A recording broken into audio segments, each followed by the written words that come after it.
cold evening in Nevada's high desert for the inaugural Las Vegas Bowl. Champions of the MAC in the Big West. Bowling Green has Eric White, the rangy senior quarterback. Nevada has Chris Vargas, the relief pitcher, off the bench to lead a dramatic comeback to get the Wolfpack here in their first year in 1A. The bowl season underway. 36 teams and 18 bowl games will close out the season and begin the new year. The bowls inevitably produce pageantry and some surprises. We'll take a look at the 3 high-impact New Year's Day games. In the Sugar Bowl, of course, Heisman Trophy winner Gino Torretta will lead top-ranked Miami into a national championship showdown against Alabama. In the Cotton Bowl, Texas A&M, unbeaten, untied, still searching for respect, will battle Notre Dame, just maybe a piece of the national title pie at stake. And the Orange Bowl, Butkus winner Marvin Jones will lead third-ranked Florida State against Nebraska. The Seminoles also with faint title dreams.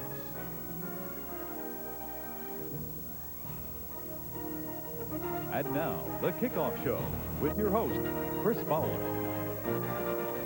And hello, welcome once again to the kickoff show. As always, the coach, Lee Corso, is joining me, and nestled among the abundant pine needles here, Gary Danielson, filling in for Craig James tonight. Hey, I feel perfectly comfortable. My whole career, I've been coming off the bench, and hey, I'll do all right.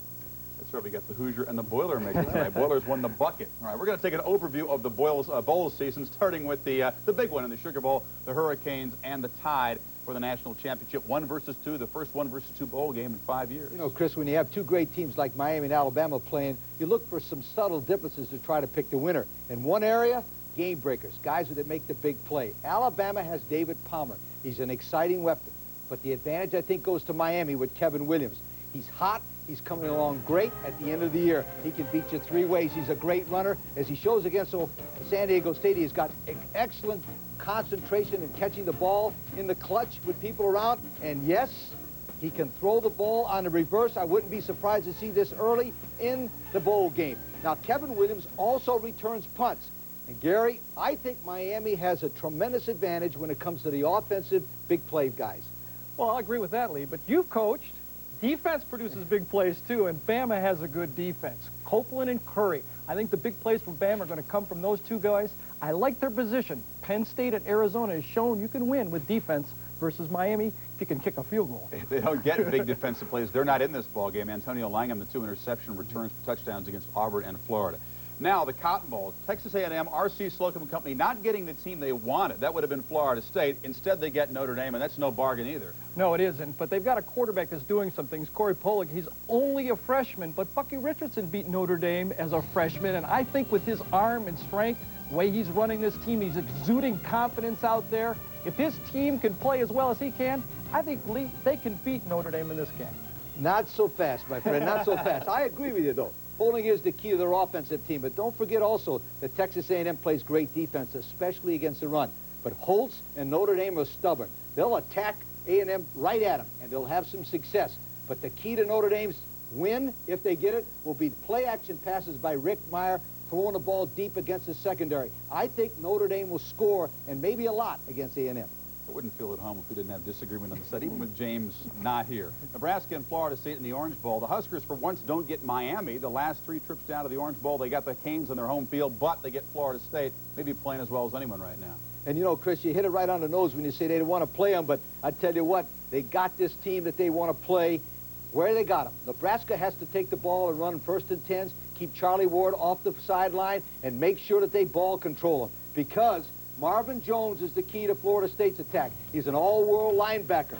Now, notice he likes to attack from the inside, from the outside. He plays excellent pass defense. I like him. One other thing about him, watch him attack across the line of scrimmage. This makes him a great linebacker. Remember, Marvin Jones, as a junior, Gary, has already won the Lombardi. He's always won the Butkus. I think this is his last game as a Florida State Seminole in the Orange Bowl. I'm doing something wrong here. I'm agreeing with you again. I've seen Marvin Jones play for 3 years now. He's an outstanding football player. He's the best inside linebacker I've seen. He's going to go top 5 in the draft. Best inside linebacker to come out since Mike Singletary. Yeah, Dennis Erickson says he's the best linebacker he's ever seen in college football. So ball control for Nebraska. It sounds real good, Lee, but very tough to do against the speed of Florida State's defense. Nobody has ball controlled them up and down the field. All right, we're going to talk about some other bowl games when we come back on the kickoff show, including the Rose Bowl, a rematch without much of the glamour of last year. Off-the-field problems from Washington, ties from Michigan. We'll kick that around the other New Year's games when we continue.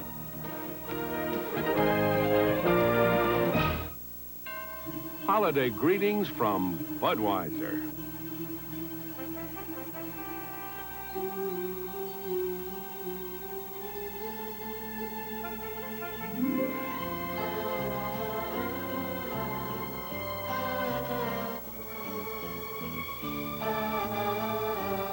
The people who bring you Budweiser wish you and yours the very best of everything this holiday season. Where in the world can you find a castle, tigers, the black hole, glamour, romance, neon, a volcano, more neon, feathers, a cabaret, a tropical island, more romance, and superstar after superstar after superstar, only in Las Vegas. Always on the money, Las Vegas. ESPN's college football season goes out with flying colors in a bowl week extravaganza. The nation's top teams are put to the test beginning December 29th. Thrifty Car Rental Bowl Week on ESPN.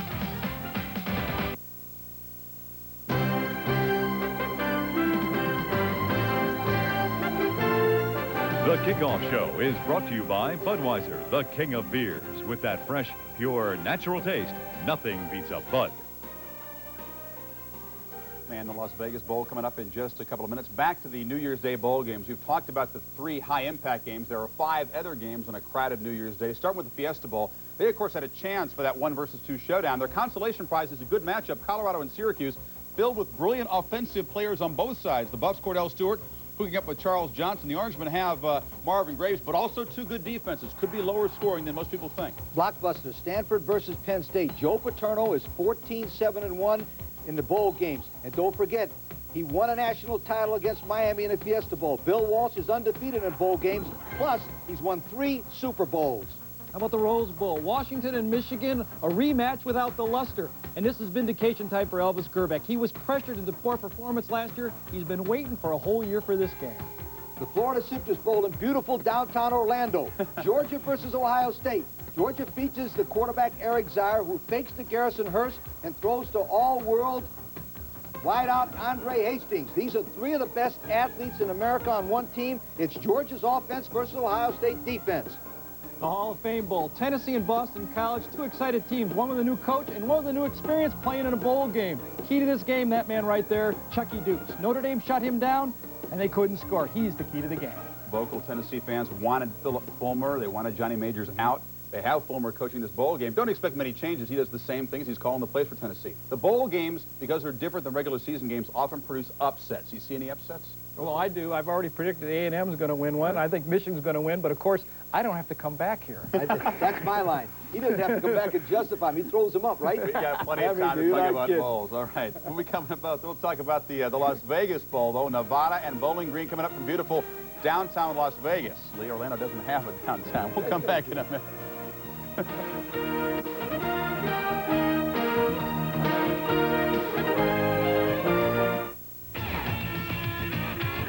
Gotta find that girl in Jordan's jeans. Prettiest girl I ever seen. Oh, slow down, baby, you got that look. Yeah, the way you shake it really got me shook. Gotta find that girl in Jordan's jeans.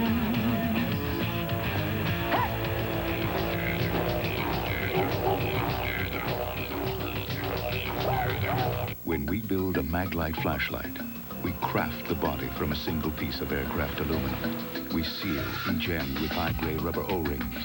We give it a patented self-cleaning switch and a patented adjustable beam. The Maglite flashlight. Brighter, tougher, made in America, flawlessly engineered. The Maglite is a work of art that works. This holiday season, give the gift of light with a Maglite flashlight. And welcome back. The Las Vegas Bowl replacing what was the California Raisin Bowl, matching the MAC against the Big West. How do you see this game tonight, Bowling Green and Nevada? Well, you know, Bowling Green's got an outstanding football team, especially in the fact that they play a tough schedule. They've only lost 2 games this year, Ohio State and Wisconsin. But with those casinos and those bright lights in Vegas, I think the Ohio guys will stumble around early. I think they're going to have problems early, but I think Bowling Green wins by 10 points. scary, and I think they win it because of superior size and strength up front. Have you ever been to Bowling Green? There's plenty of bright nights there. They're going to come out rolling. I mean, this is a chance for the MAC to gain some vindication for their conference. I mean, they've been downgraded all year. I lost to Bowling Green when I was at Purdue. Purdue lost again to Toledo this year. Central Michigan against Michigan State. I think, you know, you throw out Texas A&M and Texas out of the Southwest Conference, the MAC is better than the Southwest Conference. Wait a minute. Craig, wait a minute. Sorry, Craig, Craig. see what you get for missing? You better hurry. You better hurry back and support that Southwest Conference. I don't agree with you, but hey, it's worth giving James a touch, even though he's not here. You're not suggesting you're going to give the edge in the game on who's done better at the tables all week, are you? No, I'm not. I even mentioned that, but also another point about it, Bowling Green is in exams, and that's psychologically hurting them. Certainly. We're going to see what happens. Las Vegas up next. Ron Franklin, Mike Gottfried, and Charlie Knox. We're back at halftime with the halftime blitz. So enjoy the first half from Las Vegas, where it is very, very cold, and that could affect the game. We'll see you at halftime.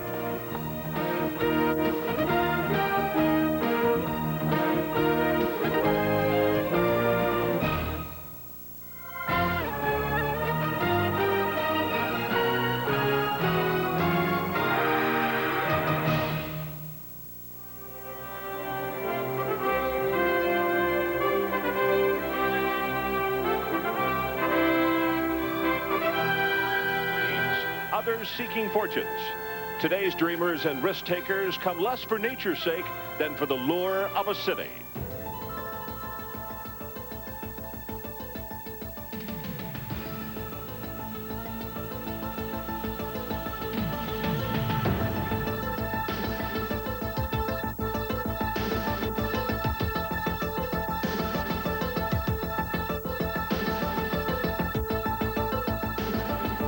Tonight, two football teams have come to town to pursue their dreams. The ace for Bowling Green is senior quarterback and two-time MAC Offensive Player of the Year, Eric White. His favorite target, Mark Slachik, the league's all-time leading receiver. But for luck, how about Nevada's pair of winning quarterbacks? Both equally adept at leading their team's high-powered offense. Brett Gatlin is the starter and the better scrambler of the two. Chris Vargas provides the comeback magic off the bench. For both, the big play man has been the Big West phenom, Brian Reeves.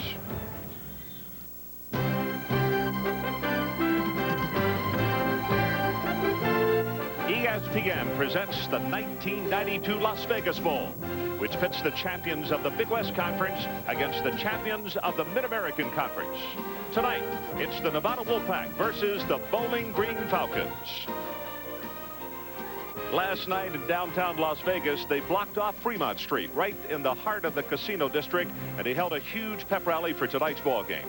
Cheerleaders and band members from Nevada and Bowling Green were there, along with their teams. And tonight, the waiting and the words are over. Folks, it's bowl time in Las Vegas.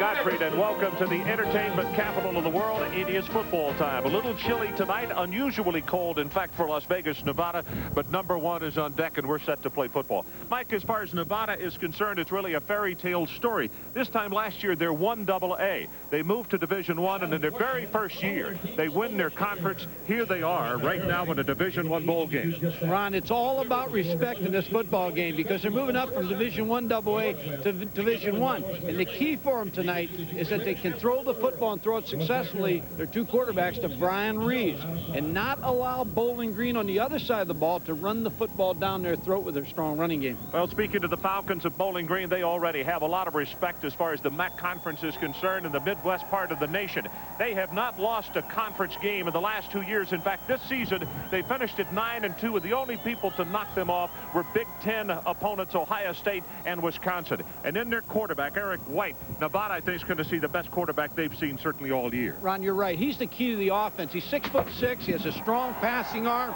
He does a great job of hiding the football with his play-action fakes, and he's the key to their offense. And one thing that we don't have to preview, one of these schools has a cannon. We will be back with the starting lineups and tonight's kickoff of this inaugural Las Vegas Bowl right after this.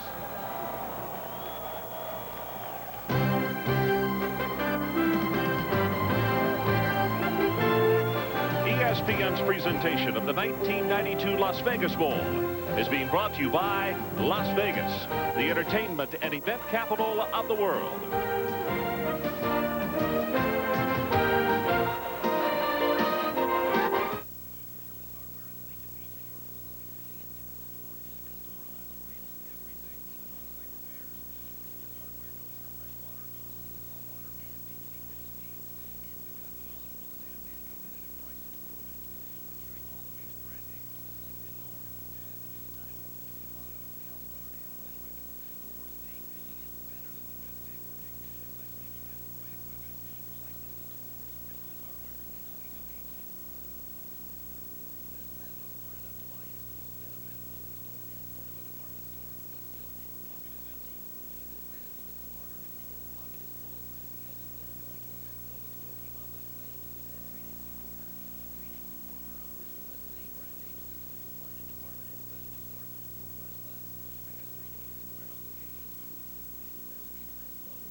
Las Vegas, Nevada, and what you're looking at is the Silver Bowl. That's what the stadium is called. Well, Mike, we have established tonight that both of these teams like to throw the football, and both have outstanding quarterbacks. What about the secondaries? Well, our third person on the telecast tonight is Charlene Hawkson. Let's go down to her at fieldside. Charlene, what about the secondaries? Well, Ron, the secondaries for both teams have established themselves as solid threats to any quarterback hoping to make a connection. In fact, Bowling Green secondary is known as the Killer Bees. Brooks, Bear, Belinsky, and Barres are the reasons why. But the story for Nevada that could be an opening for a Bowling Green blowout is who is not on their secondary. They're missing the guy who makes all the calls and adjustments, free safety Xavier Carey, who was suspended today for academic reasons. He's an all Big West player, and his loss will restrict what the defense can do with their coverages. In particular, it might force them out of some all-out blitzes. Ron? Okay, Charlene, so we'll keep a very close eye on what they do in the secondary tonight, speaking of the Wolfpack of Nevada. Now, how did they get here? Well, first of all, as far as the Wolfpack is concerned, this is the way their season went. They opened up with a loss in Wyoming, then a couple of wins, then a loss, a win, and as they came down the stretch, and you could see a big win over UNLV, 14-10 right here in the stadium, they finished the season with victories over Utah State and Texas Southern. And there's the man who directs them. 17 years for Chris Ault and a winning percentage of 71%. Now, what about Bowling Green? How did they get here? This is the way they opened their season. They won over Western Michigan. Then the back-to-back losses I talked about in the opening, both to Ohio State and Wisconsin. And Mike, they had 6 turnovers in both of those ball games. Then they won everything else. They closed it out with 8 straight victories. And the guy who leads them over the last couple of years, Gary Blackney, has been just about as good as you can be. No losses in the conference, only 2 losses this year, 20-3 since coming to Bowling Green. That's a pretty good percentage. Pretty good percentage, Ron, and they're going to get the ball first. So Gary Blackney will try to establish the running game. They have a size advantage in the offensive line, establish the running game, play action passing game with their fine quarterback, Eric White. You could see the tag on the young man standing behind Coach Blackney. It was really blowing about. One of the things we will keep a close eye on, and in fact we'll be going down to Charlene to see exactly what it is doing down on the field. But for the couple of days that we've been here, the wind in the stadium really whistles around, but it's not necessarily a consistent wind. Since both like to throw the football, some coaches say they'd rather have rain than the wind because of what it does. I don't like wind throwing the football, but Nevada throws the ball, Bowling Green will throw it. The only effect I think the wind will have tonight is in the punting game. Well, you look at Lester, who will kick it off for Nevada. 7-4 on the season for them. And they kick off to Bowling Green, who had only 2 losses. 9-2, Johnson backbeat. 19.6 yards per return.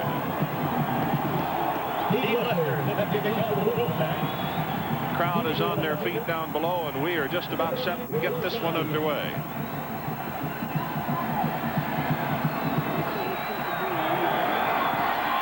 Kicks it away with the wind, and this will come down to Johnson. 5 yards deep, and he'll go down on one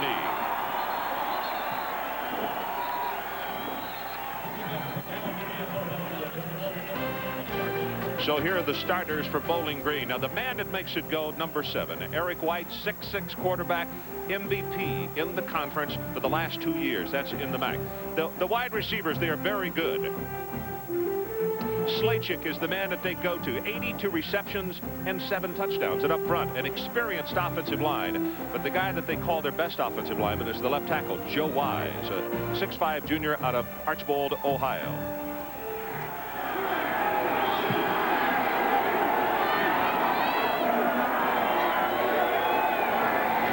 High formation, and they go with the run. Zeb Jackson, on the very first play from scrimmage, takes it out to the 26-yard line.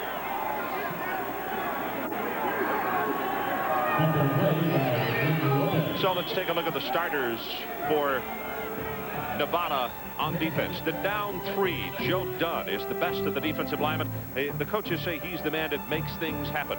The linebacker is very active, an all-conference performer, and he's been a pleasant surprise. Number 92, Steve Bryant. And in the secondary, their best defensive player is Brock Marion, the strong safety, Bakersfield, California. He's number 7. First pass of the night, short one right over the middle, gets it complete to his tight end. It's Brad Long, and Long will take it out to the 39-yard line. It's a gain of 13. Ron, you're looking at Eric White, number 7. Bill Jones, a trainer I've known for a long time, said that Jerry Blackney completely turned this young man around when he was named a head coach. He told him, he said, you're not playing up to the level that you can play to. And he just built his confidence. And Eric White, you see the first pass, is a very confident quarterback. I formation again, and they go with the run. 5, 10, counted off at 11 yards, Zeb Jackson. 6 feet, 190, a junior out of Toledo. And Mike, just what you talked about that Nevada was going to have to be careful of, Bowling Green has done on 2 of their 3 plays, and that's just go straight at him. Well, that's not a good sign for Chris Ault and his defense. Now look for Nevada to maybe go to a little bit more 11 up, where they'll bring every one of their players up tight to try to challenge Bowling Green a little bit to try to help on stopping the run.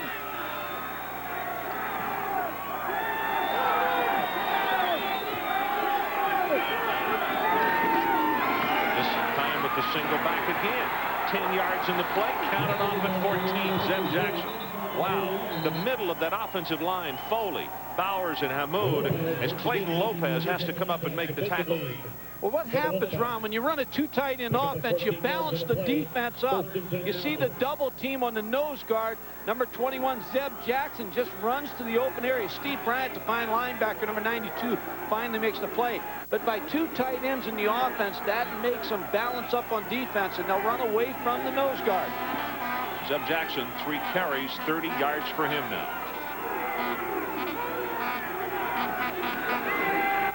White sets in the pocket, dumps it over the middle. All alone this time is Leroy Smith, inside the 15 down to the 14-yard line. 21 yards, and Bowling Green so far is bowling right on down the field. Well, Ron, Leroy Smith's an interesting story, the fullback, because he was an all-league second-team conference tailback. 2 years ago, Gary Blackney asked him to move to fullback because he wanted to use the fullback more as a pass receiver. And you see Eric White just throwing the football over the middle and a little delay to Leroy Smith for big yardage. Great hands, second on the team in receptions. 2 of 2 for White. He's now 33 yards. Inside handoff, and again it's the fullback, and that's Leroy Smith, the man that Mike was just talking about. You know, Mike, it takes a very team-oriented guy to do something like that. And as a tailback, you're going to get a lot more carries. As a fullback, you got to block more. But they utilize his talents. You're right, Ron. And Gary Blackney, you see on the sideline, has told Leroy Smith that we're going to use you a little bit more at that fullback position to run the football, catch the ball in the backfield, and you're right. You have to be unselfish to move from the tailback to the fullback position. No score, but Bowling Green is driving with a 2nd down and 2.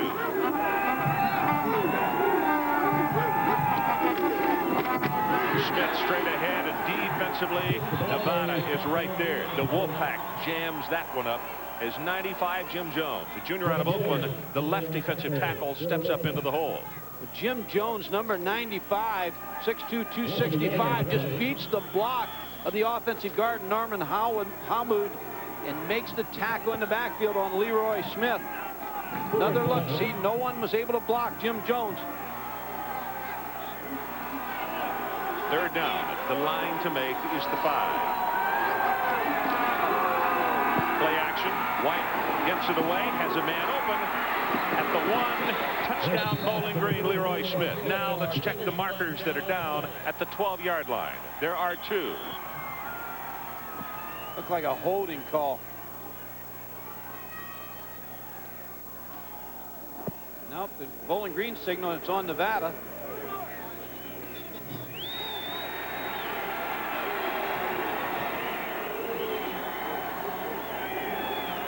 Touchdown, Leroy Smith. David Neal is the referee tonight. Nice drive by Gary Blackney's offense. Good mix, Ron. Ran the ball successfully. Good short passing game. Good mix.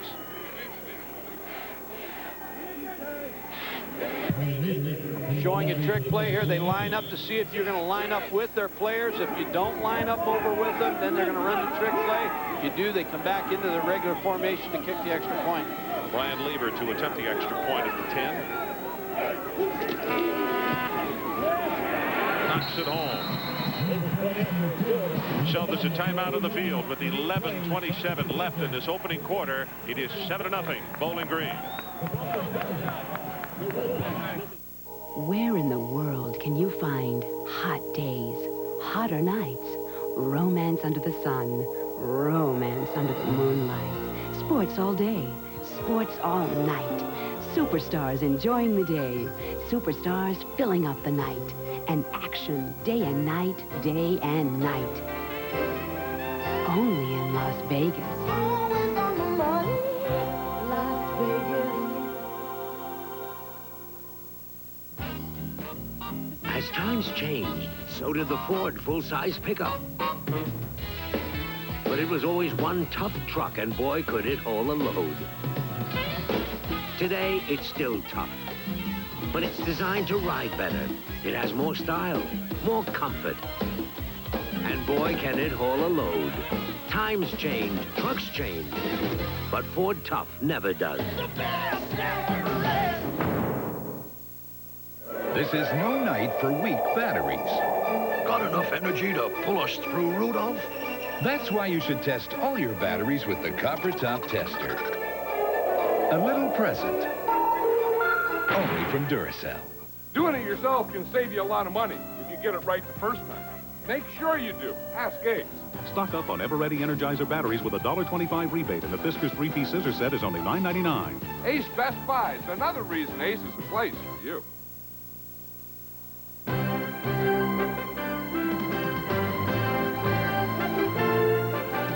ESPN's presentation of the 1992 Las Vegas Bowl is brought to you by Las Vegas, the entertainment and event capital of the world.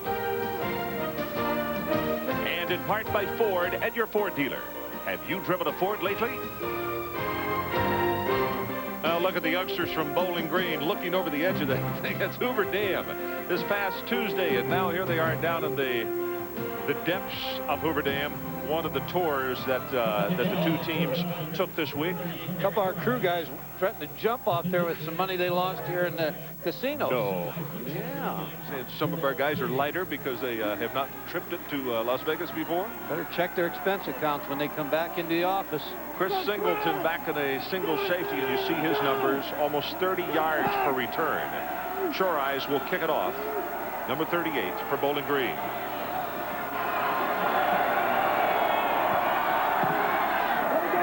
Kick it on the ground. Singleton picks it up anyway.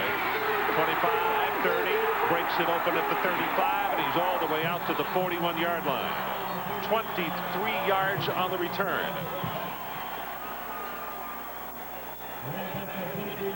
Eric White, the quarterback, on the touchdown with a good fake. Now, good pressure by Nevada, but look at Eric White. He's so strong, 6'6", able to get the ball to Leroy Smith, the fullback, and then he powers his way in for the score. Leroy Smith, and you see the drive. 8 plays, 80 yards, 333, 5 runs, and 3 passes. Diedrich Holmes is the lone setback behind Gatlin.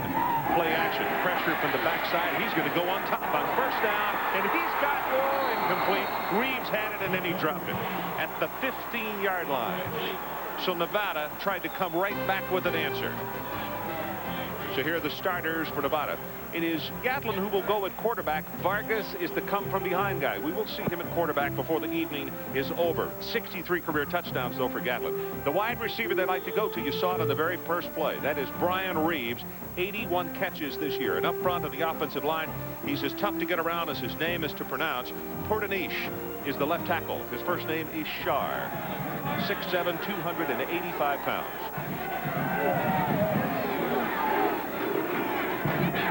Straight drop this time, and here's what he does best. Gatlin wide open at the 40, at the 35, and is finally tackled down at the 31-yard line. Joe Bear finally stopping. Well, Ron, what happens is you play man coverage, and they did a nice job on the wide receivers, but the X factor when you play man coverage is a scrambling quarterback. Fred Gatlin drops back to pass. Now all his receivers are being manned up. Now you see, once he starts up the field, all the receivers are being covered. You see Bowling Green running with the receivers. Everybody's in man coverage. There's nobody on the quarterback. Joe Bear finally makes the tackle. So now you see what we mean, or what we meant from the opening about Gatlin and his ability to scramble. Well, he's a load. Holmes, the lone setback. You can see Reeves looking back in toward the middle of the field. And they go with the running play. And Diedrich will be hit in the backfield. And Holmes is knocked down for no gain. Bob Dudley, number 70, is the guy to get there with the hit. And now here are the starters on defense for Bowling Green tonight.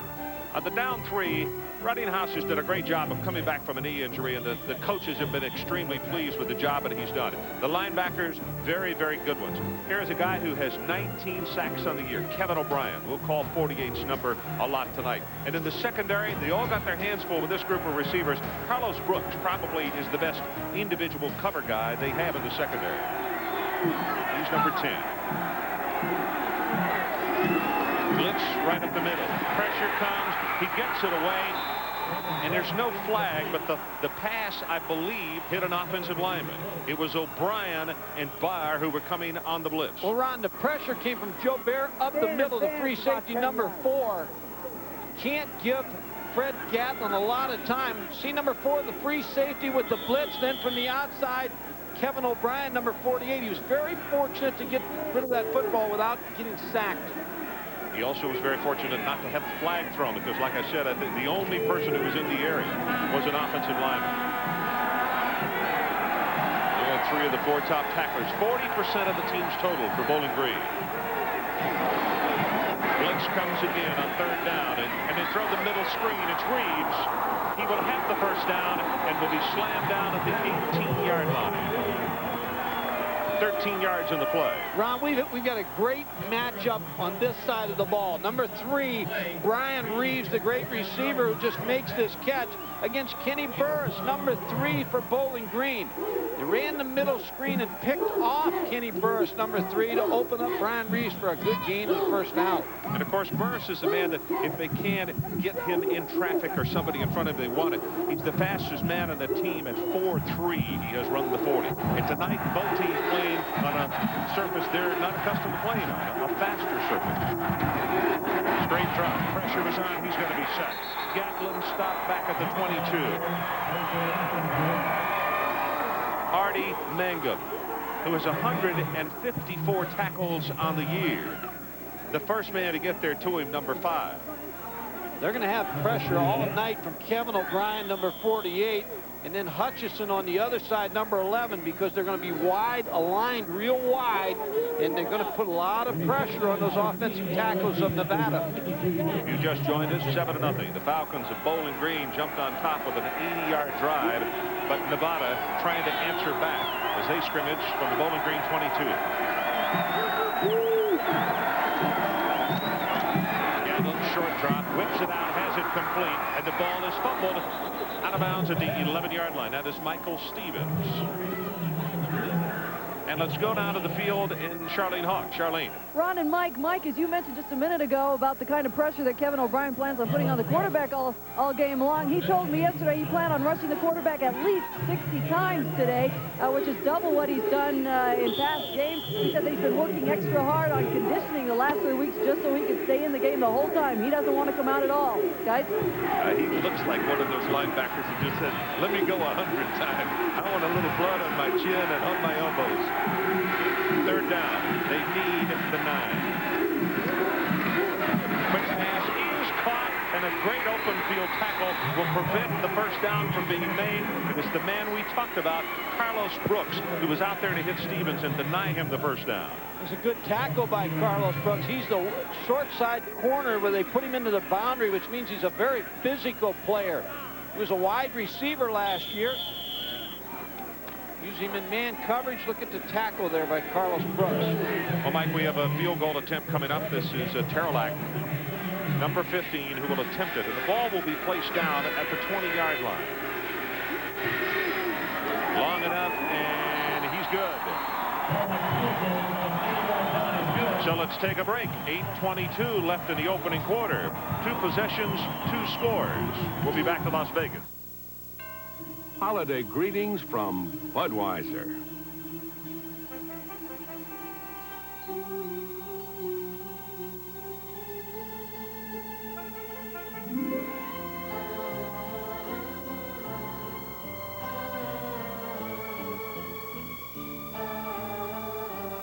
The people who bring you Budweiser wish you and yours the very best of everything this holiday season. Laughlin, by the river, on the Colorado. 24-hour action. Non-stop fun. Over 8,000 value-priced guest rooms. Is it a time you got away? For more information, call 1-800-4-LAUGHLIN. Make a play for the river. They're coming out now, is it? Yeah, here they go. And the winner is Ford Probe GT. We recently accepted the Motor Trend Car of the Year award, but the real trophy is yours to take home. Ford Probe GT, a lean carved shape, a button-down cockpit, pure 24-valve performance, and now, Motor Trend Car of the Year. Now you're looking at number 1, Fred Gatlin on the sideline, a senior from Compton, California. See right there in front of him, Mike Sr., number 88. There's Reeves, this other wide receiver. And what they're talking about is what the secondary is doing to them, what they're giving them, and what they're trying to deny them. Well, the secondary of Bowling Green is not going to allow them to free release. Mike, here's all man. Okay, man. Yeah, see, we missed the pick. Yeah, hey, Chris, work up. You got to get him. Work up. There ain't no excuses on that. You pick him, we got a touchdown. All right, now, let's go to this. See, Ron, they're talking about picking the man coverage. Bowling Green with a lot of man coverage, a lot of pressure. So they're going to try to pick, like in basketball, try to rub off on different guys and get your receivers free on the outside or inside. George Johnson is the deep man as you look at Steve Lester again. As I said, we went to break. 2 possessions, 2 scores. 7-3, Bowling Green leads. Boy, look at the wind with this one. He's got a great leg, but that 20-mile-an-hour wind really put a vitamin shot into that when it goes out the back of the end zone. Now Eric White, Offensive Player of the Year, 2nd year in a row, and also the most valuable player. 2nd year in a row in the MAC Conference. And his numbers so far tonight, 46 yards. He is 3 of 3. Really fun yesterday. We'll elaborate on as the game goes on, but sitting at the luncheon with Eric White and wide receiver Chris Singleton, the 2 player representatives for the schools at the day before luncheon. They set a screen to the near side. That's Zeb Jackson at the 30, and he'll take it for the first down to the 31. 11 yards in the play.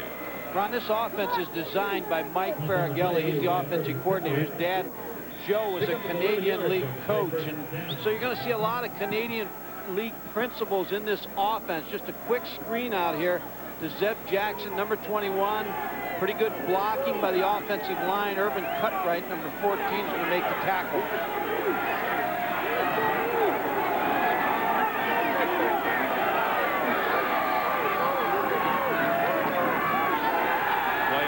And get it out in the flat, and there's the fullback.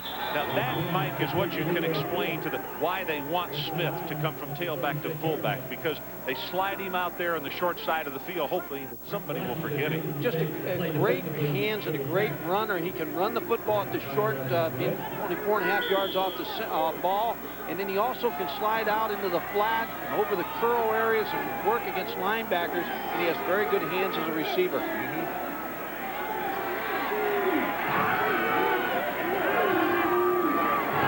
Play this time as the pitch goes back to Jackson, and he's going to turn disaster into a first down out to the 47. Marion and Cutright defensively. In college football, when you see the 8-man front, the Chicago Bear defense that Mike Ditka and his coaches made famous, one of the checkoffs right away is to the speed option here. Eric White makes a good decision, does not pitch right away, then gets the ball out to Zeb Jackson, who picks up the first down. 4 now for 40 yards for him. Mark Slachek, 84, the fine wide receiver, just getting in the way, good blocking. Nothing doing on this one. Zeb Jackson gets hit in the backfield, and that's Tanksley, a junior out of Napa, California, who steps up and makes the big hit on him. Ron, we were talking about the offensive coordinator, Mike Farragella, being from Canada in the Canadian League. Gary Blackney said the good news is we play with 4 downs instead of 3, but the bad news is we only have 11 players, so you got to take one player out of all these plays. Good look at Tom Tanksley, who just made the defensive stop for the Wolfpack of Nevada. 7-3, Bowling Green leads. We have just gone beyond the midway point of the opening period. White throws it back, almost intercepted. As Duckett had it hit him right in the chest. The ball was just behind the intended receiver, Hankins. And I think it surprised Duckett as much as anyone. It also surprised David Hankins because I don't think he ever saw the football. Corey Duckett had a chance for the interception, the 6'4" corner. It just seemed like they both lost the football. Here's Eric White. Drop back 5 steps. There's a throw. But look at David Hankins. He really never saw the football. They're 1 of 1 on 3rd down conversions. This time they need it down to the 44. Shotgun formation. And White over the middle and has it complete to Red. Inside the 30 to the 27. Cutright makes the stop. Well, we're talking instant offense here tonight now. I'll tell you, and Ronnie Red, number 1. When you play a lot of man coverage, and both these teams are going to try to play man coverage, Eric White does a nice job of buying time for Ronnie Red. You see the man coverage. He's able to get away from Cutright, make the reception, and pick up the 1st down. Mike Nevada has just inserted big number 73, Joe Kaspers, into the lineup. He is 6'7", 280. And the coaches say he does an excellent job. Here he's lined up on the outside of the right. Does a good job of batting down passes at the line of scrimmage. Straight ahead with the run. They try to cross him up. Breaks off a tackle, does Jackson, but he's stopped at the 25. And it'll be a 2nd down and 8. Lead it defensively. When you have a layoff like both these teams have had, 2-3 week layoff, getting ready for a ball game, you'd expect that your defenses would be a little bit late coming around. When you work against your scout team in practice, you don't see the speed factor that you're going to see in this bowl game. So it'll take both defenses a little while to get used to the speed. Mike, I think they also both feel like they're just flying because of playing on the artificial turf. They are accustomed to playing on grass, both of them. Straight ahead with Smith. Leroy. Boy, that's a pretty good collision at the 20-yard line. It's going to be a 3rd down and 3, and it's Brock Marion that we talked about out of Bakersfield, California. Also, Martin Washington helping out on the stop. I think both these teams came in with a slogan tonight. For Nevada, it's to gain respect. We're in Division I bowl game. For Bowling Green, it was to stay focused. You're in Las Vegas, Nevada. Gary Blackney told his team, hey, let's get ready for this football game. And once we win, then you can celebrate and enjoy Las Vegas. Well, they're 2 of 2 on 3rd down conversions. They need to take it to the 17 to be 3 of 3. Contact at the line of scrimmage, and I believe they're going to be 3 of 3. You can see right in the middle, it looked like Jim Jones trying to get that quick move and get the jump on Cal Bowers, the center. If he was drawn offside or if there was contact. Dead ball, offside, defense. Yep, that's going to be it. Eric White with his cadence. Jim Jones with just a little jump there. You always tell your defensive lineman, Ron, watch the football. You don't move till the football moves. You don't go on sound. The embarrassing thing for him is he's closer to it than anybody else other than Bowers, the center. Chris Ault honoring some encouragement as his team looks at another 1st down.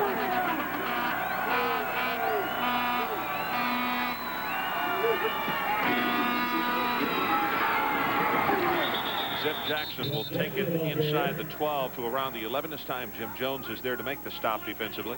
7-3, the Falcons on top. The Falcons of Bowling Green leading over Nevada.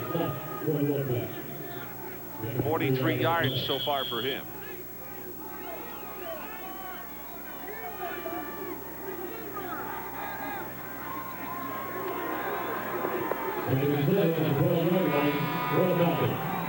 Good look at Eric White. 6'6", Massillon, Ohio, the city that puts out a lot of good college football players. This time they roll the pocket. You see the backside pressure. Looks in the end zone. Incomplete.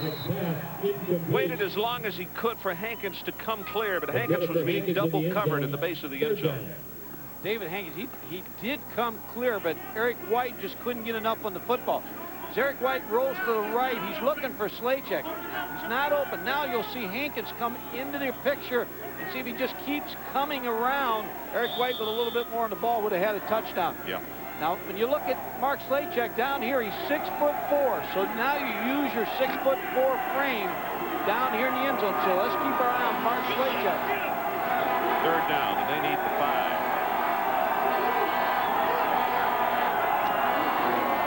Again, they roll the pocket to the open side of the field. Delivered. Slaycheck has it inside the 5, and from where they marked it, I believe he has picked up the first down. Brock Marion was just on him as close as he could be, but looks like he's going to have the first down at the 4. Gary Blackney's seen a lot of great receivers in his coaching days. He said this young man, Mark Slaycheck, is the best he's ever seen. Just an inside route, but you remember now he's 6'4", so that's why he becomes so dangerous down here in the red zone. Came into this ball game tonight with 82 receptions.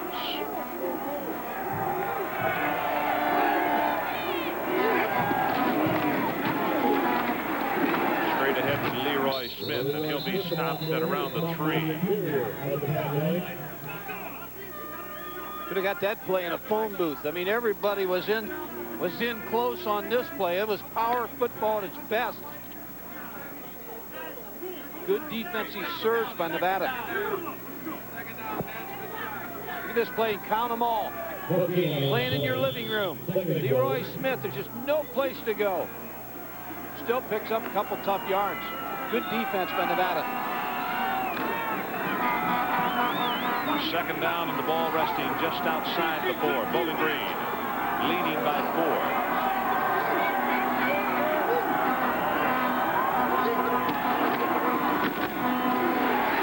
Touchdown, Zeb Jackson.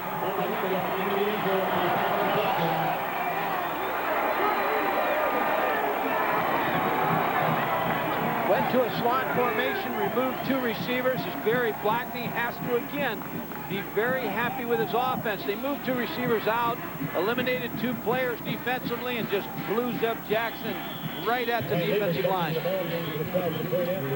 7 carries for 74 yards, or 47, I beg your pardon. 7 carries, 47 yards, and he scores the touchdown as Lever to attempt his second extra point of the night. He's got it. So let's take a break and let's look at it as he comes straight at you into the end zone. Zeb Jackson, the junior out of Toledo. Well, actually from behind, and you'll see the touchdown. 14-3, Bowling Green.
To wall basketball Saturday. Don't miss 6 great games starting Saturday afternoon at 12:30 Eastern live. ESPN. Pick up the phone for the latest sports news from ESPN anytime, day or night. 95 cents per minute. Call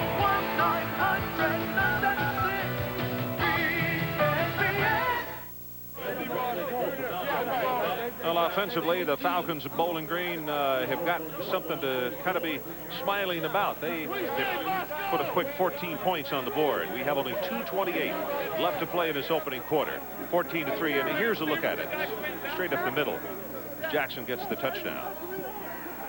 Ron, that was Scott Seeliger, the offensive line coach. Very pleased with the way his offensive line is playing and the adjustments they've made here in the first quarter. Zeb Jackson with a 4-yard run for the Bowling Green second touchdown. So they've gone 80 yards twice, Mike. The first drive took 8 plays. This time it took 13 plays. Like if you make a long run, Gary Blackney was quoted this morning as saying that the most important thing to come out of this ball game tonight would be time of possession. So far, his game plan has to be working to a T. He's got good mix in his offense, but he's able to run the football. When you run the football, it just sets so many things up. Shore Eyes with the kick, and it comes down to Singleton. Tries to get outside, and good coverage by the special team. Well, they wrapped him up at the 25, and the first man there was Steve Rodriguez. When you have the quarter where you're kicking into the wind, you saw the low kick and the good return that they end up only on the 24-yard line. So a good job by the special teams of Bowling Green. Well, the first time that Nevada had the football in this game, they moved it right down the field. Then the drive stalled. They kicked a 29-yard field goal. And it was Gatlin who was the guy who was really tough to handle. He had the longest run on the drive, that of 31 yards. He's 3 of 5 passing for 21. West is coming at setback, and they pitch to him, and he's got running room at the 30 and now the 33. Mike, he is normally a wide receiver, but one of the coaches hinted at practice yesterday that we might see him a lot tonight. Well, Carnell West, a good run, but now we're going to see number 3 defensively, Kenny Burris against Brian Reeves. Now watch him back up. This is an automatic where they're automatic in the option play against that defense, and a good block by Brian Reeves, number 3, for Carnell West to pick up some yardage. As the coaches describe Cornell West, they say he has a little more shake and bake than some other guys they put back there. Going to give it to him again. Nice move at the line of scrimmage, and because of that extra step, I think he's going to have the first down. He will, just across the 35. Artie Mangum is there defensively. The story on the offensive line for Nevada, as we have 1:31 left to play in this opening quarter, is that Portanese was the only returning starter. And in the early part of the season, Coach Alt was very concerned over a lack of consistency by the offensive line. But he said after about 4 games that they really started to gel and come together. He's very pleased with the way they finished the season.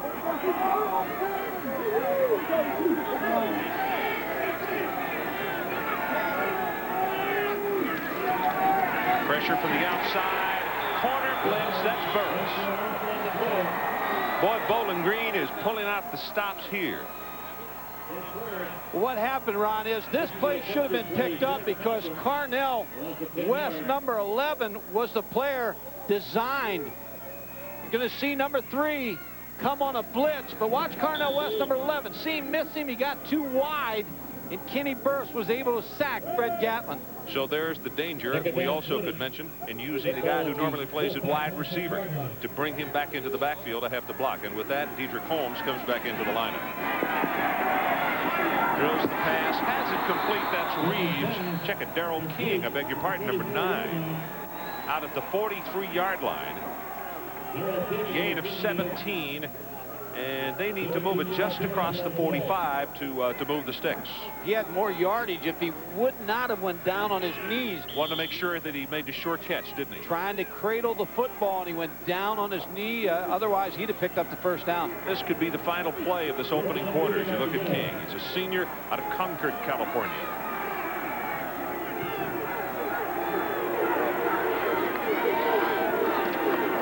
They run back into the boundary.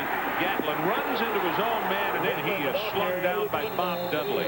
Big number 70, the junior from Northville, Michigan, grabbed him by the jersey and slung him down. And with that, the end of the first quarter.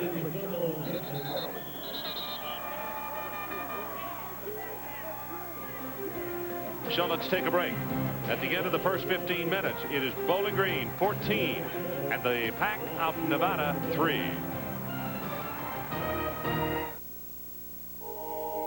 Where in the world can you find a castle, tigers, the black hole, glamour, romance, neon, a volcano, more neon, feathers, a cabaret, a tropical island, more romance, and superstar after superstar after superstar, only in Las Vegas. Always on the money, Las Vegas.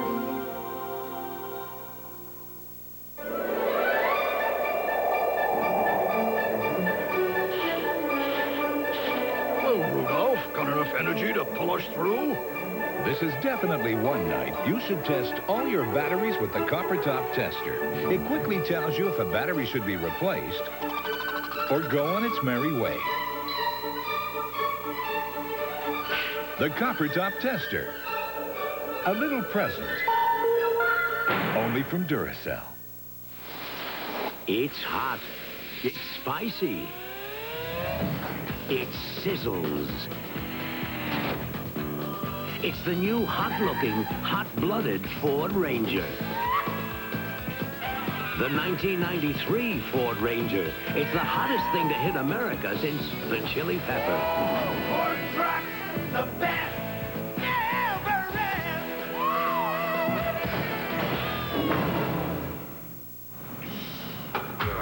is. Get your blood pumping. Hers too. Unless, of course, you stink. You don't have to if you use an Old Spice, because the pump's concentrated, and it puts more power on your bits than the leading aerosol deodorant. So it works.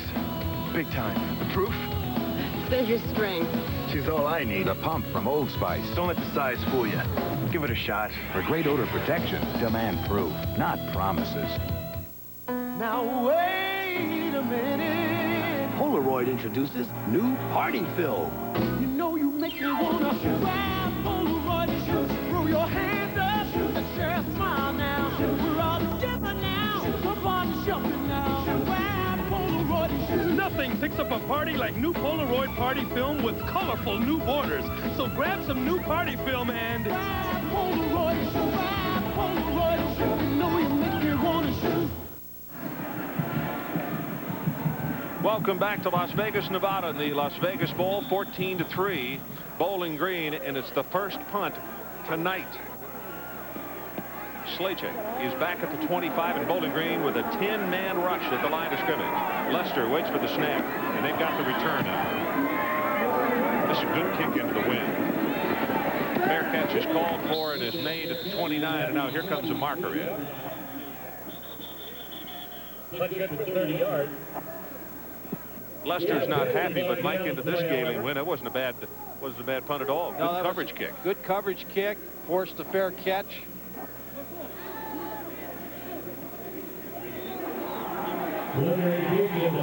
Holding against Bowling Green. By the way, we might mention, I said that David Neal is the referee tonight. This is a split crew from the Big West and the MAC. As you look at Gary Blackney and in the back on the receiving team, it'll be a first down. penalty will push it back inside the 20. They'll put it down at the 19. 14-3. The Falcons leading over the Wolfpack in the early going here.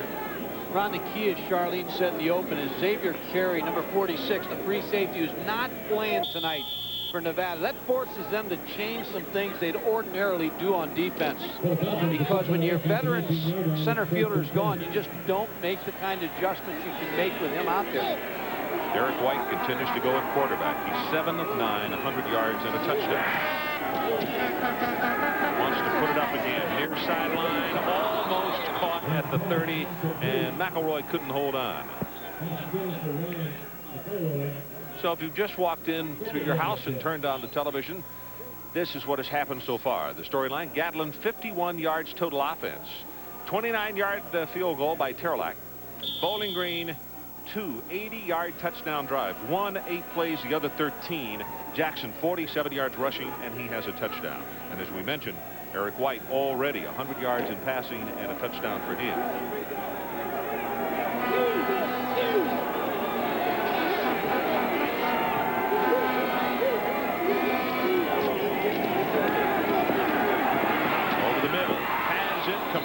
It's a great pass and catch at the 28-yard line. As Slachik holds on, he really got belted across the middle, was able to hold on. Well, that was Clayton Lopez, the substitute for Xavier Carey, who makes the tackle. But Mark Slachik, again, shows you the type of receiver he is. He'll make the tough catch over the middle. And Eric White told us the other day that he likes to throw the football over the middle. A lot of quarterbacks like to throw it on the outside, the out routes, the comeback routes, the streaks. He said, I like the inside routes. Brian Narker comes in at tight end. He's returning from a leg injury that took him out earlier this year, number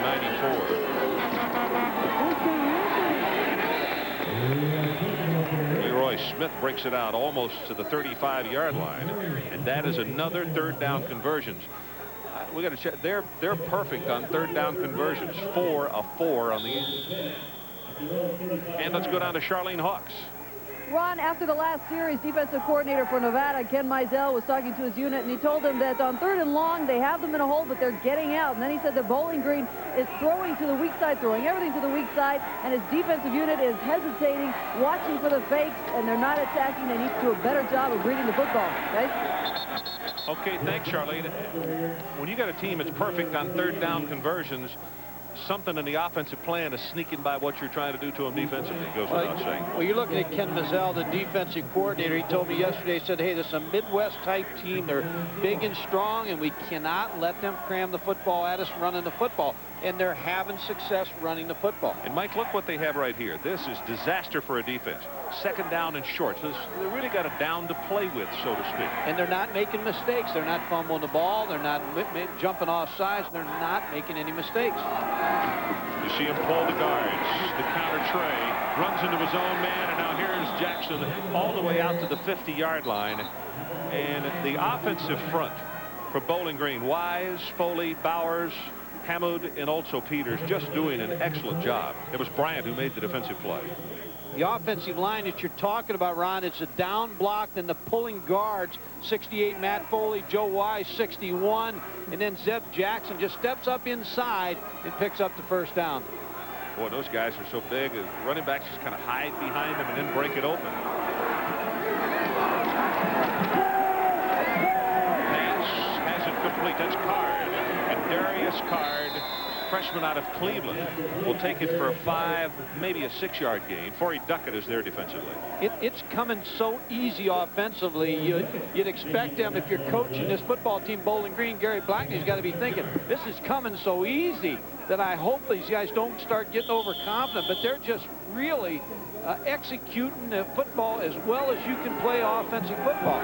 Number 40, Darius Card, the backup fullback with that reception. And they like him. He's really a hard-nosed kid, they say. 2 tight end alignment. They just go straight with the runs. Jackson will have the 1st down. And Mike, let me ask you, go ahead. You were going to... You had a key point a little while ago, and we'll get a statistic on this before long, that the key, Ron, is 1st down. Yeah. They're knocking off 5, 6 yards, as you see Chris Ault, the head coach in Nevada, and he's got to be concerned about his defense right now, wearing down, number 1, but 2, they have not made any type of big stops in this game yet. Mike, did you see the defensive alignment that time? With the 2 tight ends and the linebackers were still 3 to 4 yards off the ball. Well, the problem is they're balancing them up the nose guard. They're just running away from where the nose guard lines. This time they come with pressure. He puts it up and incomplete.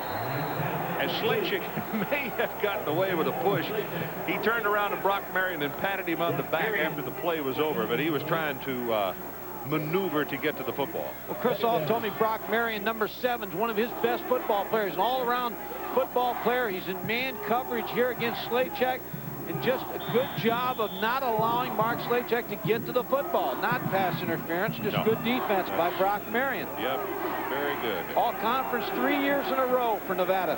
Look at that gaining on 1st down. That's the key now. Now they held it. Now 2nd and long. Look for a shovel draw here. Shotgun formation. That's exactly what they run. Zeb Jackson. And nicely defended by Nevada. That's Tanksley and Condra. Jeff Condra, number 99.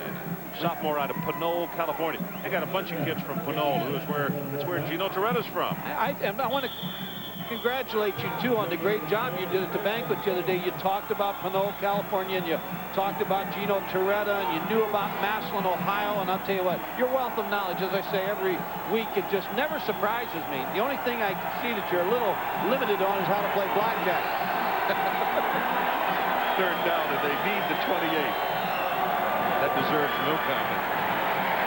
Over the middle, he's got it. And they're going to have still another first down, this time at the 26-yard line. Slaychek is there, and Mike, their third down calls have just been perfect. Gary Blackney, again, you talk about what he said something to me the other day. He said, Mark Slaychek snatches the football. He doesn't catch it, and that's exactly what he did there. He was able to go back across the body and snatch the football out of the air. Great hands by number 84, Mark Slaychek. Smith and Jackson come back in as the two backs. About to go under 10 minutes left until halftime. Bowling Green 14-3. This time they run to the short side. Wow, pretty good collision as Leroy Smith got the ball, and he also got Todd Norman at the same time. Todd Norman was stepping up and really made the hit on Leroy Smith. But you see how effective Leroy Smith is?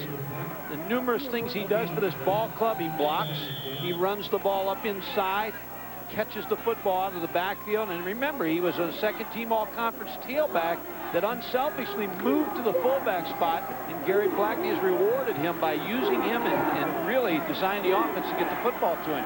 Mike, this is the 12th play of this drive. Their last drive was 13 plays. Rolls the pocket, delivers it on time, and has it complete at the 16-yard line. You see the crowd right there trying to help officiate.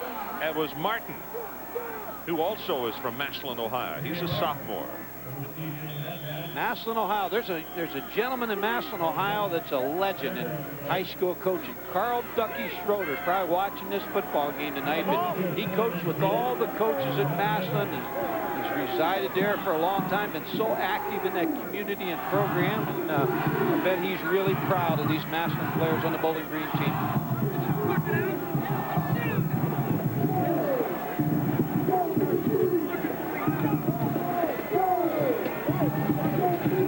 First down, Bowling Green.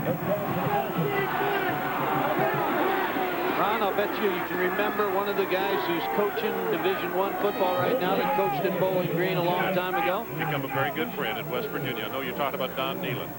And I know he's probably watching tonight. Gary Blackney and Don Nealon played quarterback in Bowling Green under Doyd Perry, who was 77, 11, and 5. And can you win many more games than Doyd Perry won at Bowling Green? What a great job he did.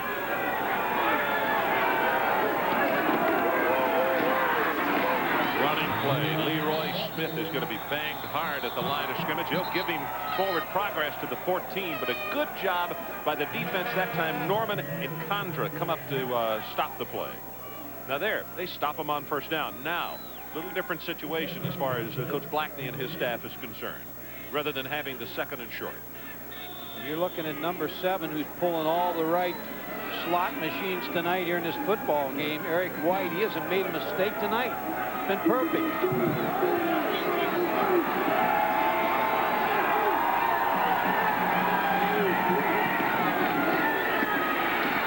Puts it up in the end zone and almost intercepted. Brock Marion. In fact, Slaychek did a good job of playing defensive back as Marion just had him covered as well as you can. That's a good job. Trying again to use that 6'4" frame of number 84, Mark Slaychek, against the 6'1" Brock Marion. One-on-one coverage on the outside. Eric White knows it. He's got his best receiver one-on-one, and if he can get the ball out there, he just underthrew it to Mark Slaychek. Ball underthrown. He could have got the ball a little bit more to the left on the outside. I believe he'd have you saw when he would have knocked it down. Otherwise, Marion would have changed possession. Third down. They are 6 of 6.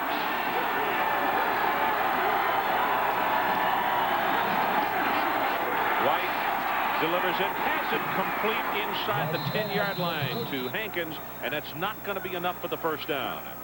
So the magic streak finally ends for Bowling Green, and they're confronted with a 4th down. Let's see from where they put it, Mike. They're still going to need a couple of yards. Well, I'm really impressed with Eric White, how he buys time to get his receivers open. I think they're going to go for it. Gary Blackney's thinking he's going to need a lot of points with this offense, and Nevada knows of their comeback. He may try to draw them off sides. They take a timeout here to talk it over. Sheldon's come in with a 2 tight end, and now you're right. Eric Wright has just turned around to the referee and said, we'd like to talk it over as the entire unit runs to their side of the field, so we'll take a break with them. 7:59 left until halftime. We'll be back to Las Vegas after this.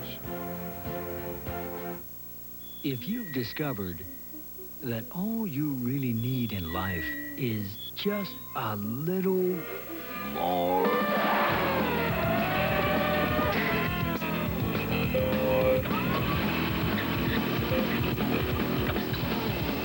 Discover a new level of performance and handling. Toyota introduces the all-new, totally redesigned Toyota Corolla. Discover Corolla again. Where in the world can you find hot days, hotter nights, romance under the sun, romance under the moonlight, sports all day, sports all night, superstars enjoying the day, superstars filling up the night, and action day and night, day and night. Only in Las Vegas. Always on the money, Las Vegas.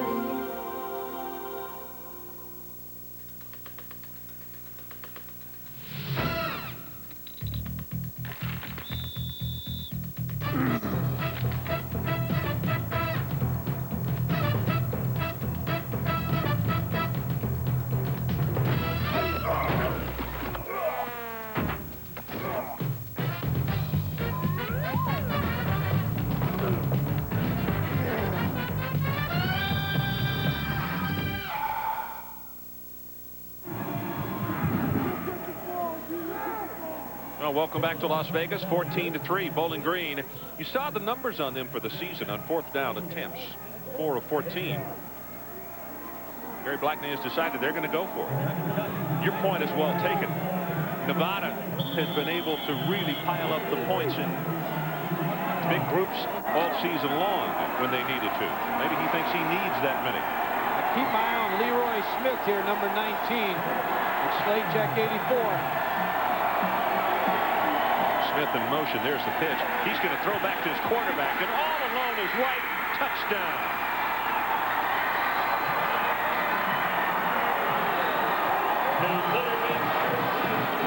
Caught him in man coverage, Ron, and when you're in man coverage in a short yardage goal line situation, guess what?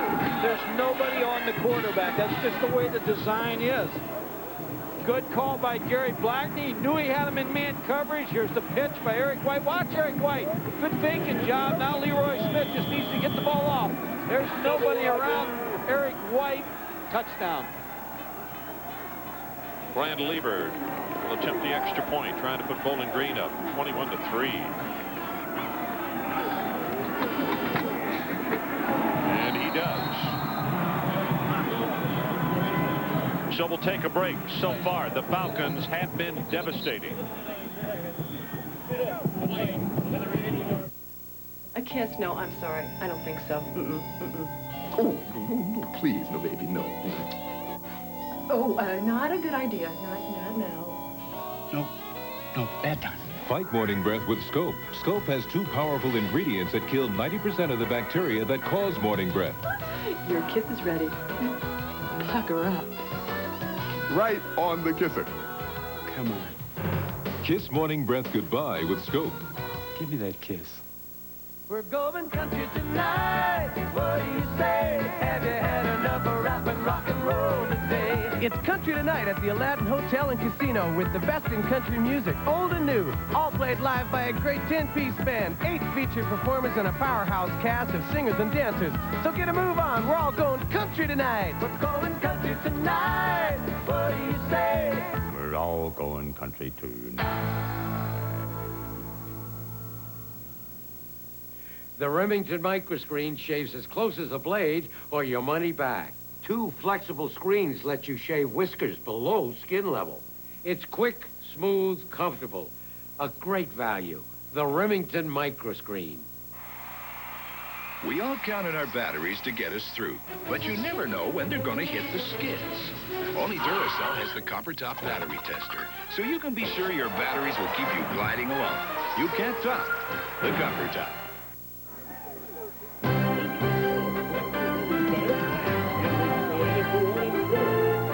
ESPN's presentation of the 1992 Las Vegas Bowl is brought to you by Las Vegas Events, presenter of world-class sporting events year-round. And in part by Budweiser, the king of beers with that fresh, pure, natural taste. Nothing beats a Bud.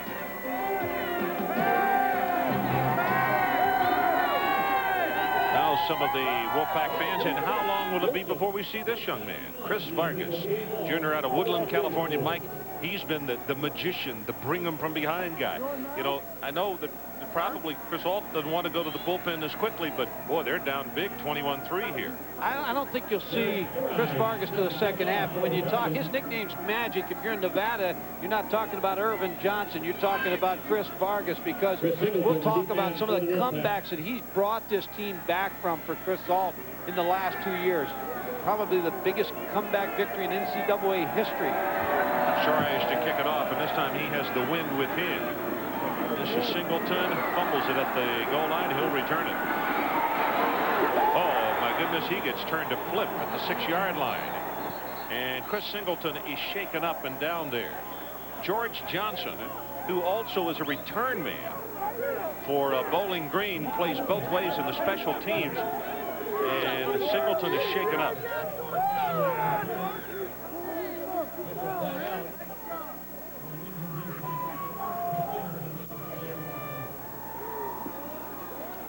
Chris Singleton, a junior from Hercules, California. He was the player rep for Nevada yesterday. Each team, as I mentioned, had a team at the head table. And here's the hit right there by Johnson.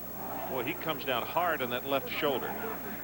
And it looks as though, yeah, he's up and okay. What a bright young man. And Mike, he delighted the crowd. In fact, he got the biggest roar of the day. And he's a public relations and broadcasting major, but he was patting the people of Las Vegas on the back. He said, I know we're your arch rivals, but you have been so nice to us, and we appreciate all your courtesies. And he said, to Bowling Green, you got some very big guys. But just remember, we've got one thing you don't. Our coach is taller. And I guess Chris is about, what, a half-inch taller than Gary Blackley. But anyway, got a huge reaction from the crowd. Glad to see that Chris is okay and headed to the sideline on his own.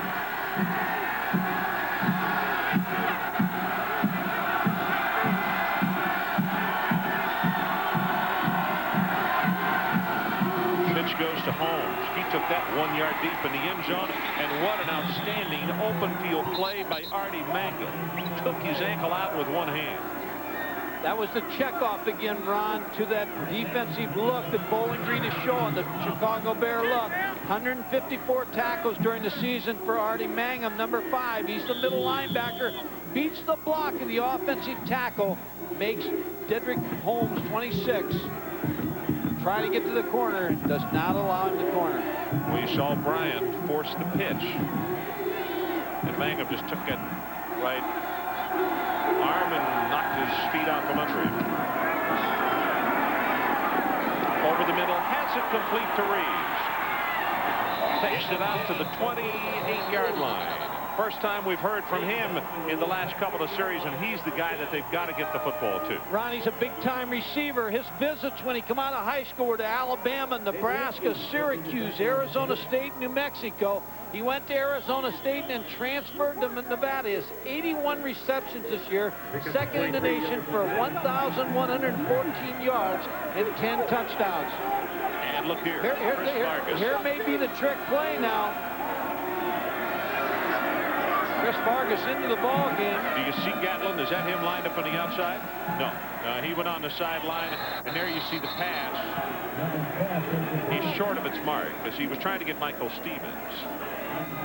What Mike is talking about is what they have is a play that where Vargas will come in.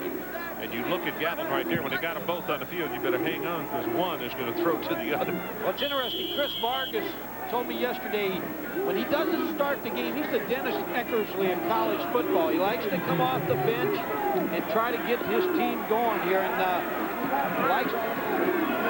knows when he comes in the ball game, he's going to throw the football. Well, right now, his club is down 21-3, and he needs to get something going. Short drop, put some touch on this one, and incomplete at the 50-yard line. Darrell King was the intended receiver, and that was Darnell Stanton who was with him all the way. Well, Darnell Stanton is he was a wide receiver last year, moved to a defensive back. He's a nickel back. He has a knack for man coverage, and watch him break on the ball. He's just behind on the play, but he got his right hand up just far enough to deflect the ball away from Darrell King, number 9. People are trying to yell for face masking. I don't think that's face masking on Darnell State. He was really watching his eyes, wasn't he? Cornell West comes into the backfield, number 11. Vargas on 3rd down. Thompson now running for his life at the 30, and he gets taken down hard at the 32. Again, it is Stanton who comes up to make the stop, and he will be short of the 1st down. It's interesting that Chris Alt has decided on Chris Vargas here in the 1st half because he didn't think he'd play him till the 2nd half. He said, I watch Fred Gatlin, and I know when he's in his comfort zone, and if he's in his comfort zone, I'll stay with him. So he must feel like he needs to generate something with Chris Vargas right now. Well, you see Coach Alt talking with both quarterbacks as you look at the deep back. Number 84, Slachik. And again, Bowling Green will put 10 men at the line of scrimmage. Are they coming after Lester or not? I think they'll go after him this time. Last time they had the return on, and it was a 29-yard kick.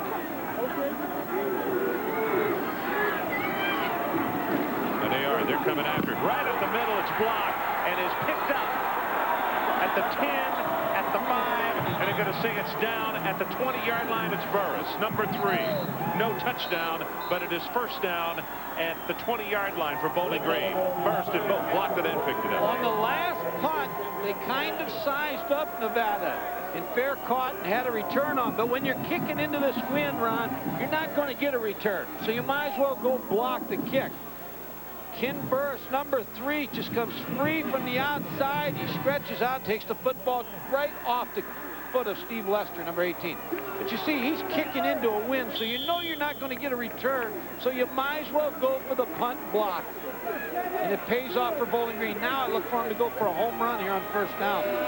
Darius Card comes into the backfield along with Jackson. And it's Jackson right up the middle. Tries to spin off the tackler, Todd Norman, and he'll make the stop. Let's clarify one thing for people that are saying, well, why couldn't he pick it up and run with it? When he gained possession of the football, he had a knee or knees down, therefore no forward progress can be made. He was if the down. ball had bounced and he had come up and gotten it, then he could have returned it. Yeah, he was down. You're right, Ron. He had possession. Good call by the official. 21-3, the Falcons a Bowling Green lead. We are now under 5 minutes until halftime. Zeb Jackson gets to the outside, has a block from Slachik at the 5, and touchdown Bowling Green. Well, we got a great block from Norman Howmood, number 73.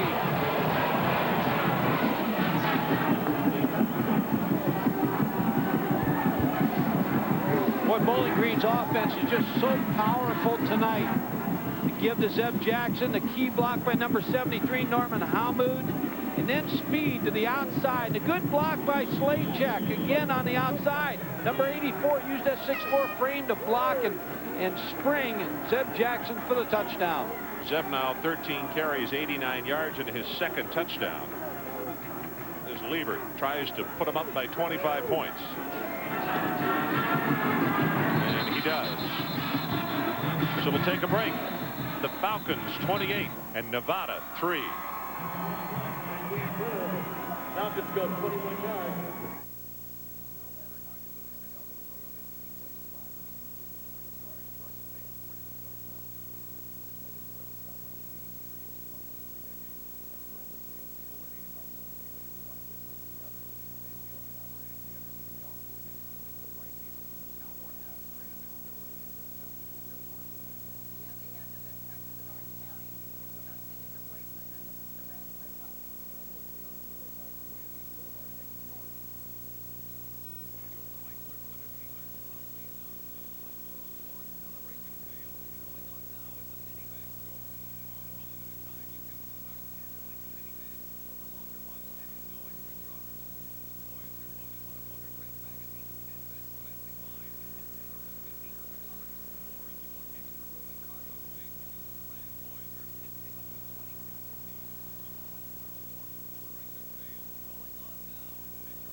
from ESPN. 12 sticks a slashing, 11 men a mashing, 10 dunks a crashing, 9 Broncos flashing, 8 forehands smashing, 7 skiers dashing, 6 golfers cashing, 5 bumps and dings.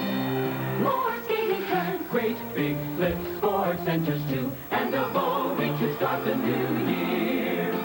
Have a ball this holiday season on ESPN.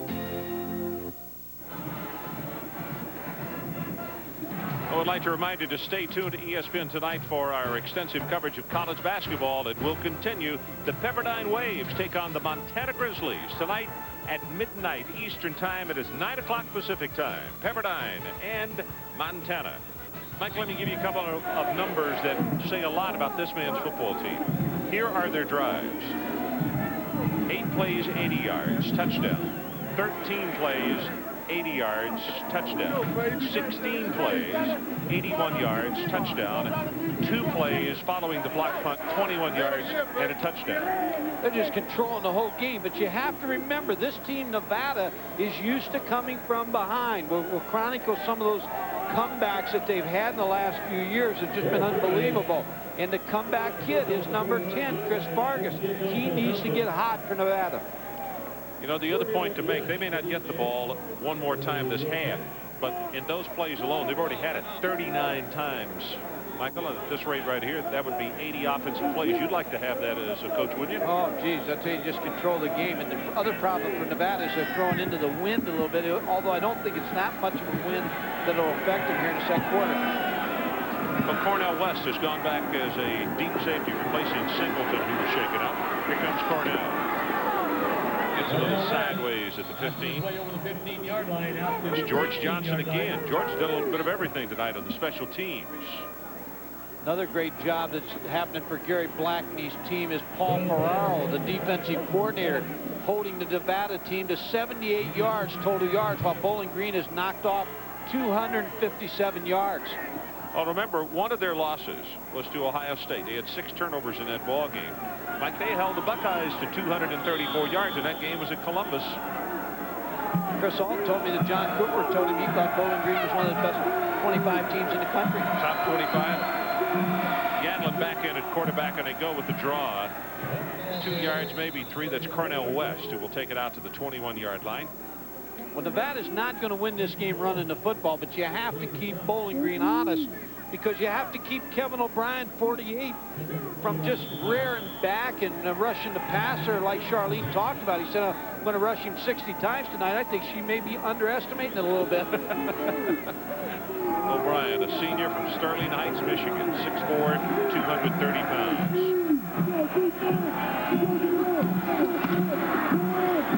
Short drop and a quick out pass, and that one was behind Reeves. Gatlin really took a shot, and that was a short drop. That was not even a 5-step, was it? 3-step drop, and you know, sometimes when a quarterback, you just want to hit him. You want to knock him down. You want to make sure he knows that when he goes back to throw, he's going to get hit. There's the throw, there's the hit. Didn't sack him, but you're continuously punishing him throughout the football game. Body blows. That was Ridinghouse, the senior from Stowe, Ohio. We talked about Jeff in the opening tonight. Dietrich Holmes comes back in at running back for Nevada. 3rd down. The line to make is the 28-yard line. Gatlin hit from behind, and guess who? Kevin O'Brien, and that's the 3rd time that they've sacked him tonight. Well, Charlene talked about Kevin O'Brien, and she talked to him yesterday. He talked about how he likes to rush the passer. But he does a nice job here going inside. Look, he starts outside, now inside.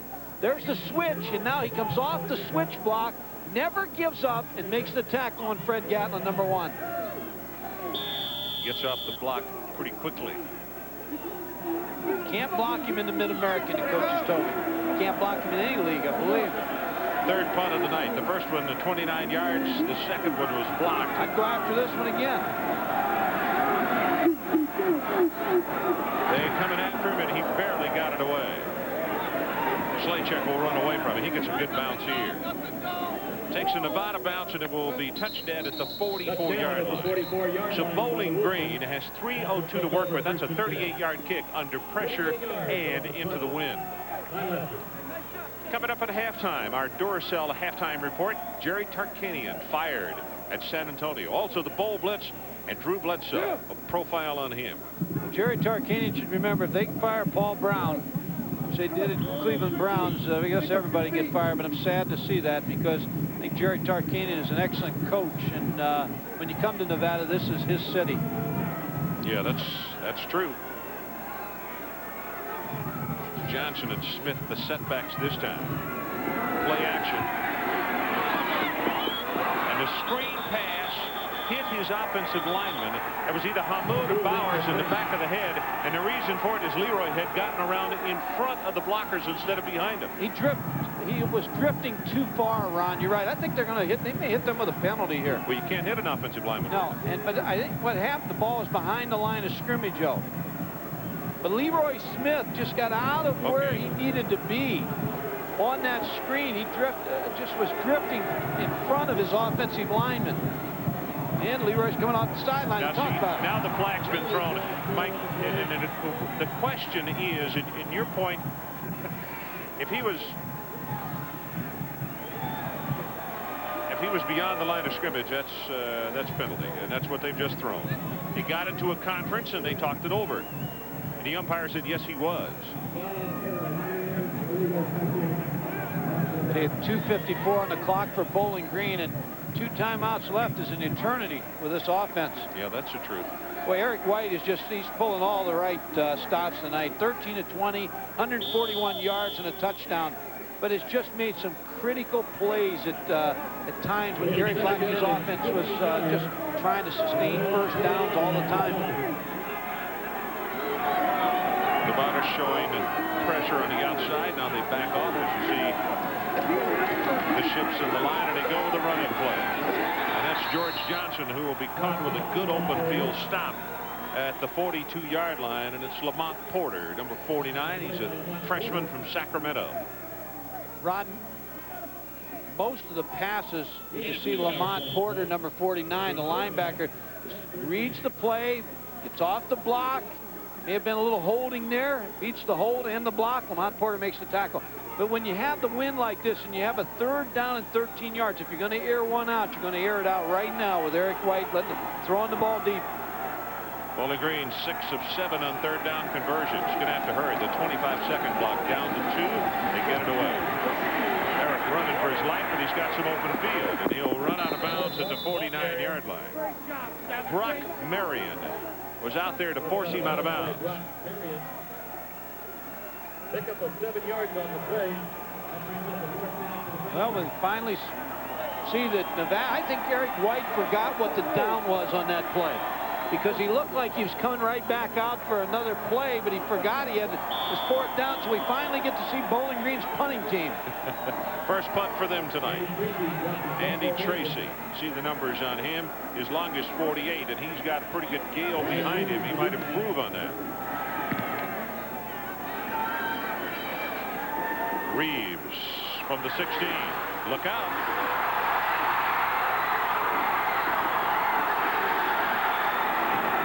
Finally caught with a head-high tackle down at the 39-yard line. Carlos Brooks is the man who could possibly have just saved a touchdown. 35 yards in the kick, and Mike 45 on the return. Brian Reeves shows you the explosiveness he has as a receiver and a runner. As he makes the catch, now works upfield, avoids some tackles, makes some cuts, avoids another tackle, breaks to the corner and puts Chris Vargas in there now in pretty good Vargas field comes position. in at quarterback, you're right, and he has 150 to work with. They're down 28-3, and they need some points badly. That pass is thrown complete. Tried to get it out of bounds, but he will not. It's 81 Michael Stevens. Well, I like this Chris Vargas. Now, when I talked to him on the field the other day, I tell you he's very confident. He just never gives up, and this is a key drive for him. Even with 1:30 left to go in the half, he needs to get this team in the end zone. And they believe he's going to do it, Ron. I'll tell you, everyone on this team feels like he can lead the comeback. Here they come with the blitz from the outside. Looking pass over the middle, caught and complete. And it's Michael Stevens, and then a flag comes in. That's going to be a face mask against Bowling Green's Carlos Brooks. Let's wait and see if it's a major or not. Well, he threw the ball in there. This is two impressive quarterbacks that Nevada has. Oh, that's a 15-yard. The foul is on the Falcons. You know, Ron, Chris Vargas said the other day, he said, I prefer to start, but I'm a team player. We wouldn't be here today if it wasn't for the attitude that I have, and he's right. Here's the quick slant. Michael Stevens, number 81. Carlos Brooks, number 10 on the penalty. And the magic man is at work. So 15 yards added on to the quick-looking pass. And the line of scrimmage now just outside the 10. And think of momentum with 1:14 left until the halftime. Bowling Green has controlled this first half. If Nevada can score right here, they take a lot into the locker room with it. They were down 49-14 to Weber State, and this young man, Chris Vargas, brought them back to win. Here comes the pressure. Look-in pass complete at the 6-yard line to Darrell King. Do that just a little behind him. Ron, you can just see this ball club just really kind of just perks up when Chris Vargas comes on the field. No, they're having a little communication problem, so Coach Alt wants a timeout, and they stop the clock with 50 seconds left until the halftime.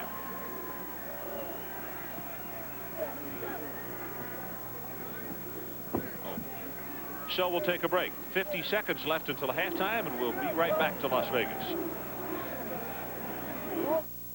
Look, it keeps time, and it grates cheese. While some watchmakers brag about their new inventions, it is a stopwatch and mousetrap. Loris makes practical watches. They're water-resistant with stopwatches, alarms, calendars, quick-reading graphic timers, and now the Loris Vector, a digital compass built into a precision chronograph. So forget the new Breast Spray 9000. Quartz accuracy never tasted this good. Stick with Loris, the only time worth keeping. Gotta find that girl in Jordan's jeans. Prettiest girl I ever seen.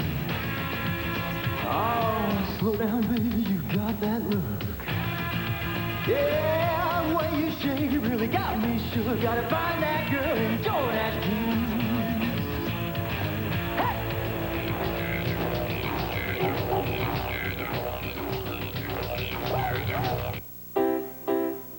Everybody hates to eat and run. We'd rather take it slow. But the way this life is going, gotta grab your food and go. And when all that running round catches up with you at last, get yourself some Alka-Seltzer and you'll feel better fast. For acid indigestion or heartburn with headache, nothing's faster or more effective than Alka-Seltzer. Get yourself some Alka-Seltzer and you'll feel better fast. Well, you're looking at the Magic Man. That's what his teammates call him. Chris Vargas, a junior from Woodland, California, has thrown for almost 2,100 yards this year, 13 touchdowns.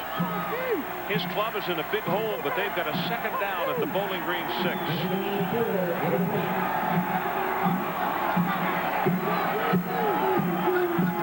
Here comes the corner blitz. Going to have to get rid of it quickly.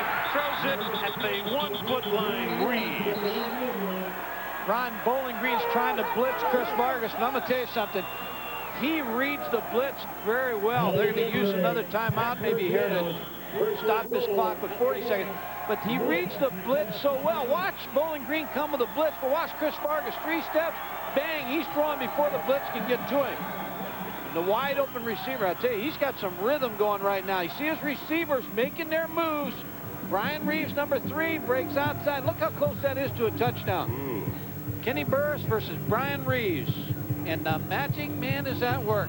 You gotta love it. College football, huh? This guy's just come off the bench and really is going to try to get this team going. Mike, what is it with some youngsters that, like he said, he doesn't care if he starts or not. Actually, it's a different kind of pressure to come off the bench, because normally when you have to come off the bench, you're A, behind, or 2, you're needed, or both. You're exactly right. What you just said was what he said. He said he knows when he comes in, and they're behind, he's going to throw every play. Yeah. So and the other thing, he says, I'm not looking over my shoulder because I just came in, and I know I got to dig us out of here. Kid could be a politician, huh? Dedrick Holmes will be the setback. The situation is 40 seconds left until halftime. The ball just inside the 1-yard line. And the Falcons of Bowling Green with the 25-point lead, but the Pack trying to get back into this one. They go to a double wing set here.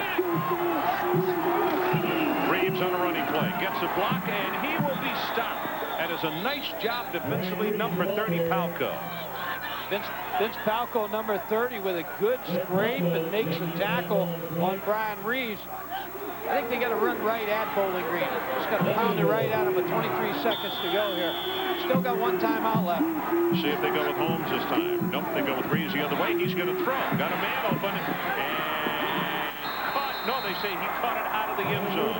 Bear with a cover on Mike Sr.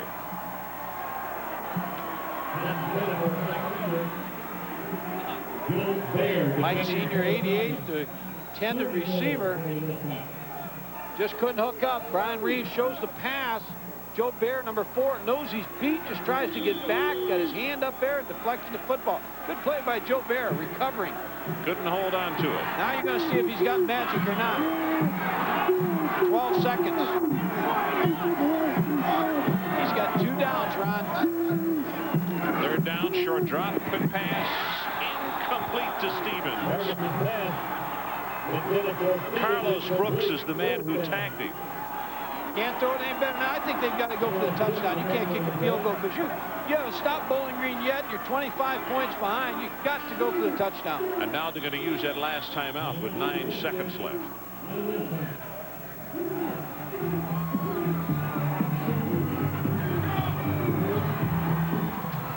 Well, tune into ESPN tomorrow because we've got one whale of a Saturday for you. I mean, bring your breakfast, your lunch, and your dinner. This is how it goes. Louisville at Georgia Tech, 12:30 Eastern Time. Then 13 UCLA against Georgia. That one commences at 3 Eastern. Then it's Cincinnati traveling to Bloomington to take on Indiana. The number 4 ranked Hoosiers. Then there are 3 more to come, so you can't leave at that point. Iowa State against number 6 Michigan, 7:30 Eastern Time. Then the Buckeyes of Ohio State and Randy Ayers against West Virginia. And it'll all be capped off by Texas and Utah midnight tomorrow. And if that's not enough for you, I don't know what else we can do. I tell you, OJ and Lauren Matthews stayed a little busy putting that one together, didn't they? 6 games. That's a lot of thumps. A lot of double dribbles. Okay, situation time is back in. 9 seconds left until halftime as you see the adjournment by the defense of Bowling Green. Now, I talked about momentum for the Wolfpack of Nevada, but think of the momentum that Bowling Green would gain if they stop them 4 straight times inside the 1. Here it comes, 4th down. Put my money on number 10 here, Chris Vargas.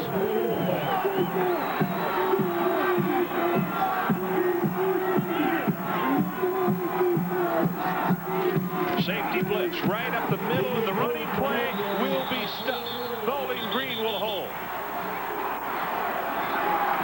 Artie Mangum, number 5, decided to run the football to Dedrick Holmes. And Artie Mangum with a big play. A frustrated Chris Ault. Let's go. You see him coming? You see him coming? Another look at the play. Artie Mangum just comes untouched on the blitz. Steps up, makes the tackle on Dedrick Holmes. Big play for the Bowling Green defense, Ron. So the Bowling Green defense saying the offense has been getting a lot of recognition tonight, and also the special teams will show you big play as White goes straight ahead, and that will be the final play of the first half.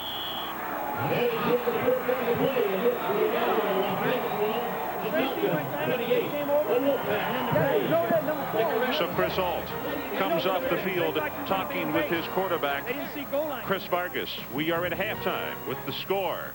Bowling Green 28 and the Wolfpack of Nevada 3. I'm a real wild one.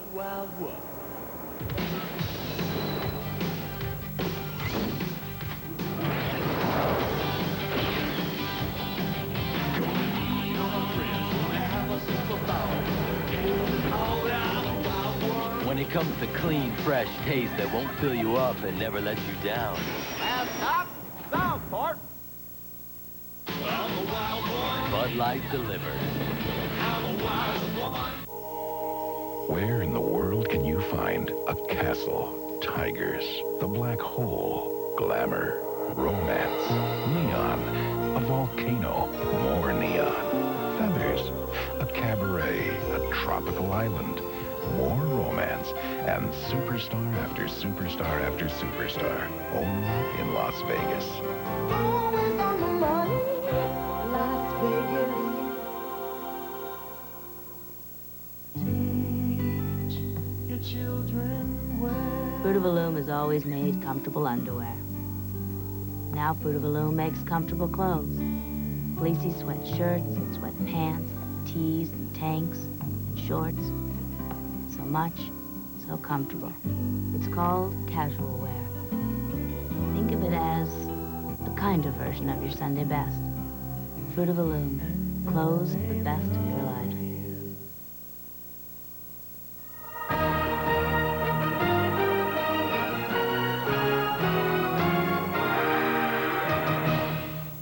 And welcome back. Chris Fowler along with Lee Corso and Gary Danielson filling in for Craig James tonight. 28-3 Bowling Green on halftime of the Las Vegas Bowl.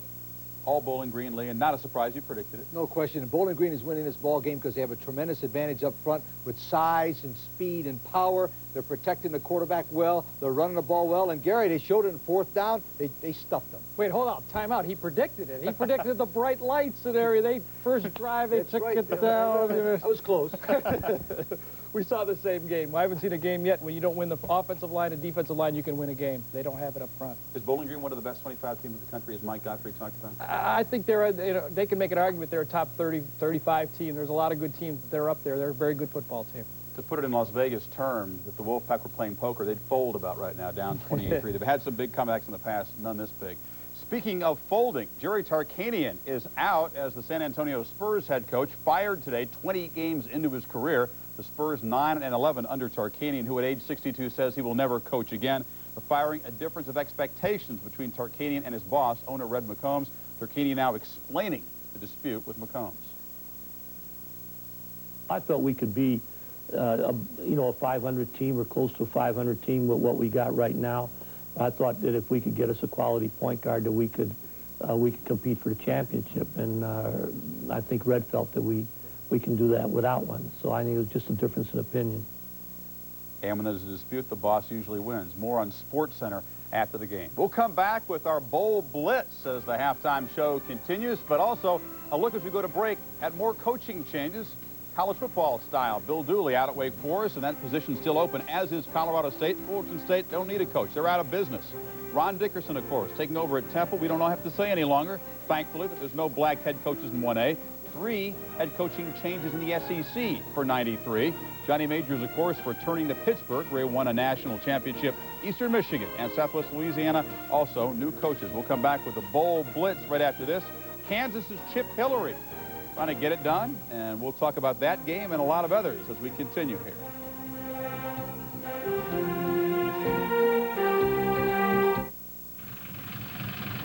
Everybody wants a battery that goes the distance.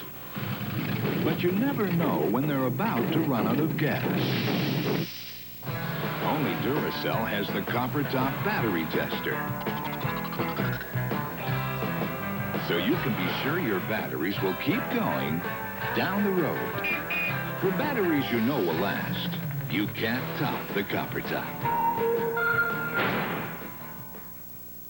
Ace is a place for helpful hardware folks at Best Buys like these. A Polaroid VHS videotape 3-pack with free film offer is just $6.99. Chicago Cutlery 2-piece knife set is only $10.88. Ace Best Buy. Another reason Ace is a place. For you. Where in the world can you find hot days, hotter nights, romance under the sun, romance under the moonlight, sports all day, sports all night, superstars enjoying the day, superstars filling up the night, and action day and night, day and night. Only in Las Vegas. Always on the money, Las Vegas.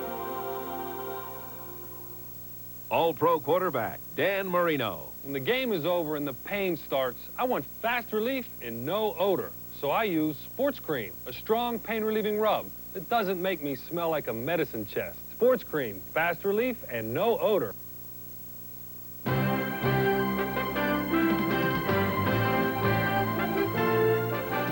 This halftime report is presented by Duracell batteries. You can't top the copper top. And we continue now with the Bowl Blitz, an early look at the non-New Year's Day bowl games. Our first blitzer on the line of scrimmage, Steve Cyphers.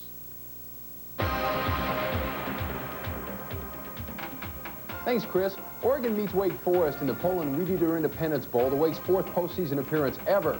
Demon Deacon tight end John Henry Mills and wideout Todd Dixon concern Oregon, who wants to shut down the Wake's passing attack. They'll try to do it with outside pressure from linebackers Ernest Jones and Terrell Edwards, who take on All-America tackle Ben Coleman. If Oregon is forced to throw more than 30 times, the Ducks are in trouble. They do have big play man Derek Papa Smurf Deadweiler back from a broken collarbone at wide receiver.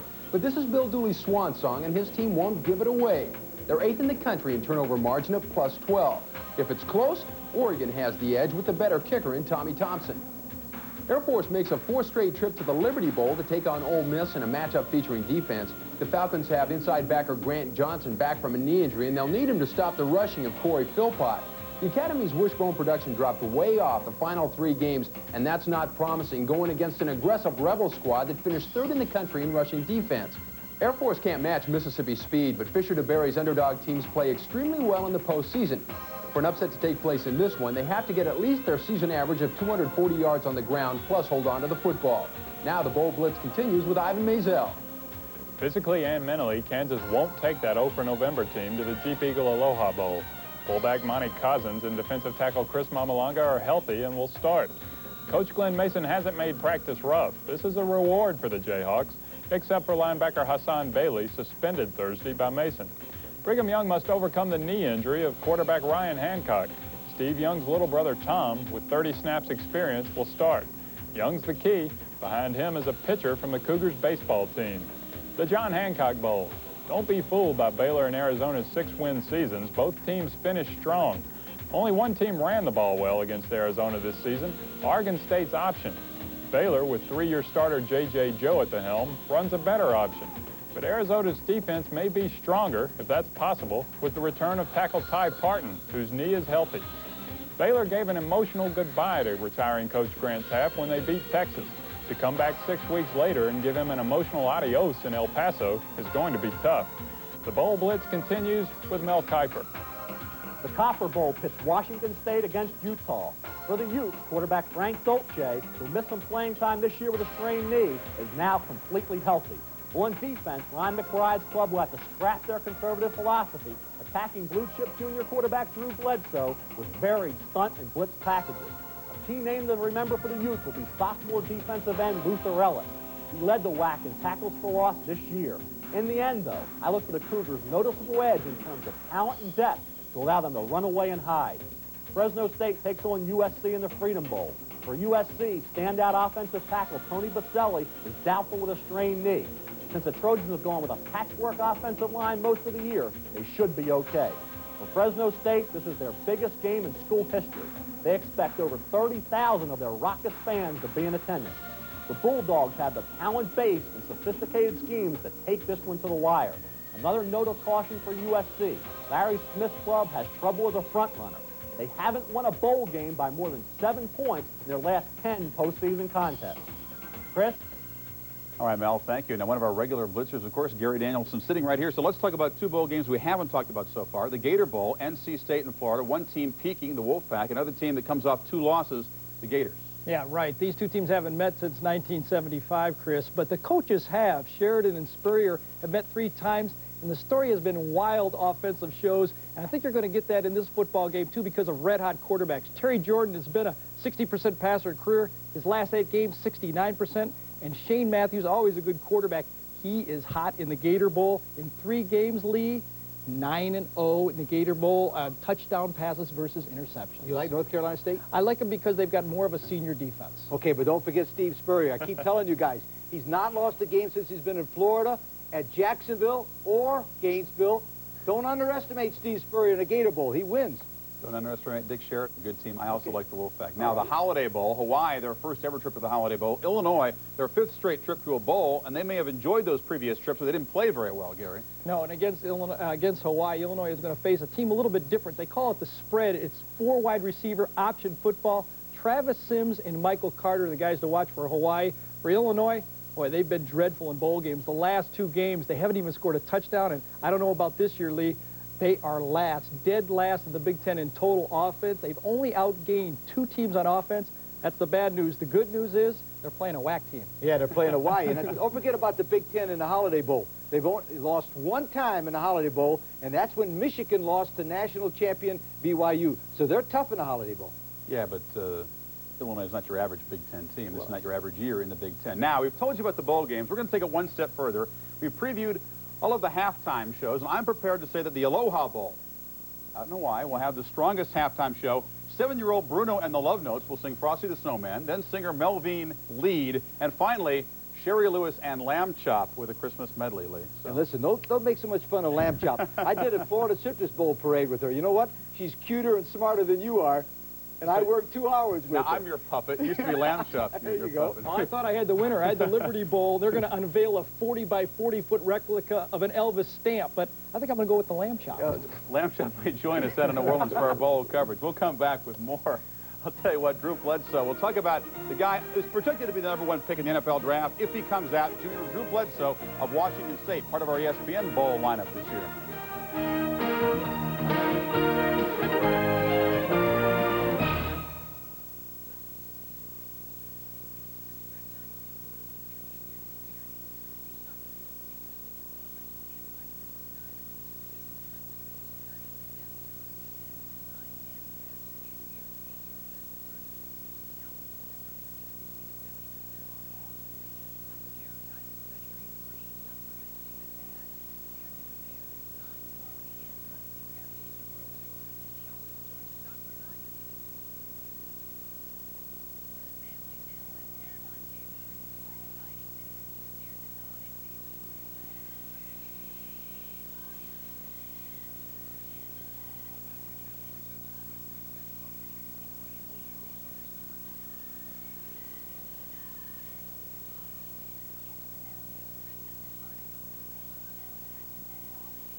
From Red Grange to the modern grace of Olympian Tracy Corkins, the flavor and pageantry of all 21 men's and women's collegiate sports come alive at the NCAA Visitor Center.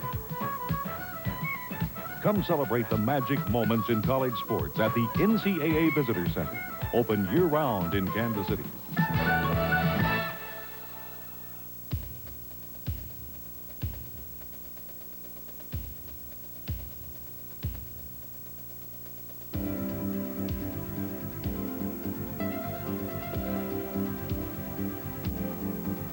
More than 11,000 students and distinguished faculty. 107 years of teaching, research, and community involvement.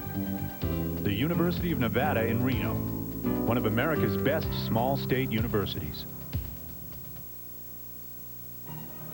ESPN's bowl coverage continues with the Weiserlock Copper Bowl, Tuesday, December 29th, Washington State and the Runnin' Utes of Utah. Cougars a much-deserved bowl bid at 8-3. They had high expectations this season, and they reached them mainly because of this guy here, Drew Bledsoe, the tall, rangy quarterback, projected to be, if not the #1 pick, one of the top 5 picks in the NFL draft if he comes out. Steve Cyphers has more on this expected future star of Sunday.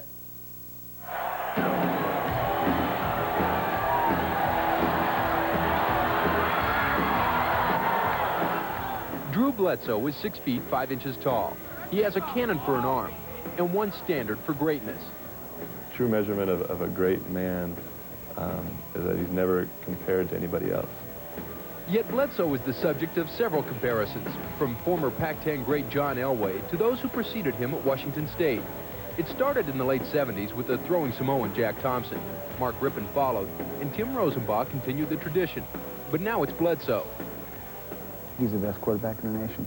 Even now, with the attention that I've gotten, I take pride in the fact that my expectations take precedence and are higher than what other people expect. Praise for Bledsoe comes easily, what with his aw-shucks humility and his awe-inspiring ability.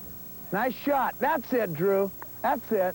And while he claims his arm comes from his mother, Barbara, who could outthrow everybody, boys and girls, in junior high, Bledsoe credits those early days spent around his dad's practices for his knowledge of the game. I knew about football like most kids just learned about, learn language. Maybe it's because of that football background that Bledsoe feels always comfortable and never afraid on a football field. Matter of fact, he admits to fear only once in his life. That happened just a few weeks ago when he and his best friend went bungee jumping. No, that's just not natural to step on the top of that platform and just throw yourself out into space. That's not natural. That was a big gut check. Yeah, great rotten guy. When did he do that? He did it the week following the first game of the season, but it's the possibility of the next jump that truly concerns Cougar fans. Is Drew ready to go into the pros in April in the draft? Well, why would I want to kick myself in the teeth, Steve? He surged ahead of Rick Meyer, the quarterback at Notre Dame, and I think right now you'd have to say Drew Bledsoe has a chance to be the #1 pick overall. He's right up there right now with Marshall Faulk. I think my physical skills are good enough that I can take that step, but mentally and maturity-wise, I don't know if I'm ready to step out of the sheltered kind of college life. Bledsoe and Price say they'll discuss the future when the season is over. But when he leaves Washington State, those comparisons, the ones that measure greatness, will stay behind. I still take his high school video, and we'll be having a recruiting meeting. I'll say, hey, put this video in. This is the kind of quarterback I'm looking for, guys. Look at this. So, Lee, not just the great physical skills, but also the intangibles. Yeah, Chris, one of the key to his high ranking group, Bledsoe, is the fact that he has the ability to bring his team from behind. He can win close games by coming from behind, and the National Football League scouts like that. And we'll see him the 29th against their running Utes. We'll come back with more. Halftime of the Las Vegas Bowl. It has been all Falcons from Bowling Green in the first half. Take a look at Zeb Jackson coming at you. One of the 4 Falcon touchdowns, 28-3. We'll get back out to Vegas after this. Celebrate New Year's with Frankie Valli and the Four Seasons.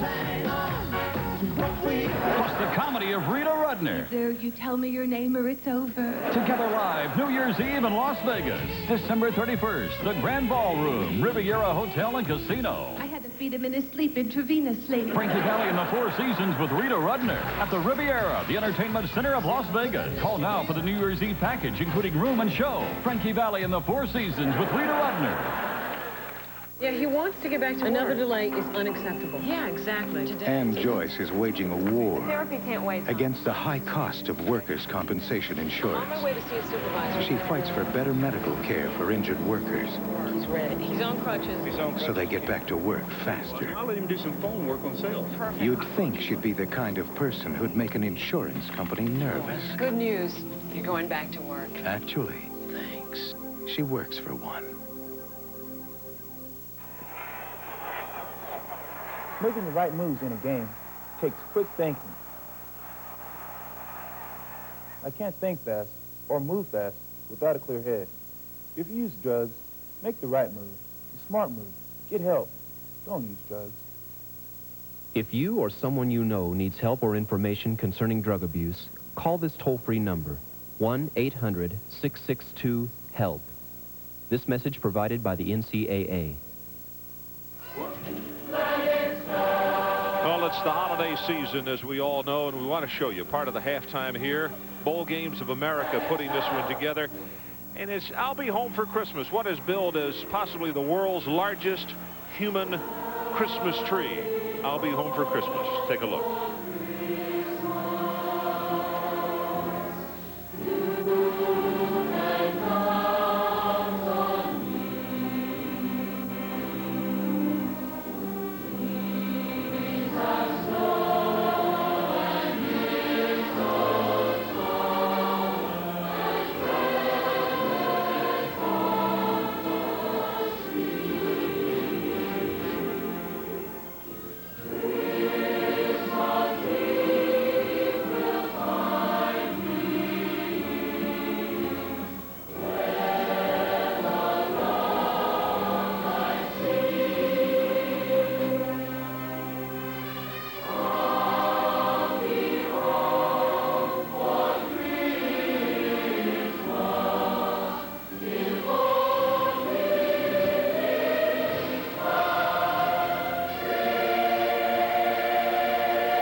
The Mylar streamers coming down to decorate the world's largest human Christmas tree. It is halftime. We'll be back with more from Las Vegas after we pause for this.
Bowling Green State University in the heart of Northwest Ohio has been committed to excellence since our founding in 1910. Excellence in academics, challenging our 18,000 students in more than 200 undergraduate and graduate degree programs. Excellence in faculty, facilities, campus activities. The result, young men and women prepared for the challenges of the future. Bowling Green State University, an environment for excellence. We are back in Las Vegas. Bowling Green leads 28-3 here at halftime, and let's go to the sideline. Charlene Hawks is with a very special guest right now. Charlene? Ron, with me is the executive director of the Las Vegas Convention and Visitors Authority, the man responsible for this inaugural Las Vegas event, Las Vegas Bowl, Manny Cortez. And Manny, no doubt this has been a learning experience for all involved, but an exciting one. How has this affected the community? Well, I think it's great for the community. The community's embraced it. This whole state of Nevada's embraced it. And the visitors from the Mid-America Conference are really conducted themselves like ladies and gentlemen, and we love having them here. Now, I've heard talk that should this bowl grow, that you would like to make it an open bowl. Well, you know, first things first, we're pleased with the way the bowl has developed so far. We're going to see how it goes over the next several years, and it may become that. We don't know yet. How about talk of a new stadium? Well, you know, we're always willing to do things bigger and better, and if we can work in a new stadium and get this bowl and several other more prestigious events similar to this, then we'll look at it. We're always interested in building Las Vegas. Well, continued success. It's been a fun event so far. Ron? Thank you. All right, Charlene, thanks so much, and we do appreciate his hospitality and his committees as well. You know, Mike, I look at two numbers that just jump out at me as far as the first half, and one of the things that we talked about that Gary Blackney said had to happen, time of possession. Now, you're not going to see it on this one. Here's the other number. Look at average gain on first down for Bowling Green. Well, that 10 yards and first down, I mean, it just dictates what you can do, and you're right, the time of possession, 18 minutes, 20 seconds for Bowling Green. They've just dominated that, Gary Blackney's team. But another statistic that has to jump out at you is Eric White, 13 out of 18 for 141 yards and 1 touchdown for Gary Blackney's offense. What was the other thing also we talked about in the first half? Time of possession. Because Blackney said it had to happen. 18 minutes, 20 seconds to only 11:40 for Nevada. At the 30. So Nevada will take it over with good field position to open this second half of play. Down by 25 points. Ron, we talked about that Weber State game 2 years ago. 49-14 they were down with 7:32 left to go in the third quarter. Came back and won 55-49. And against Utah State this year, they were down 28-7 at the half and came back and won the football game. So this team is used to coming back. And Chris Vargas is the quarterback to bring them back. They had a tough play there at the end of the half, though. We'll see how they respond to this. Will they get the win here in the third quarter?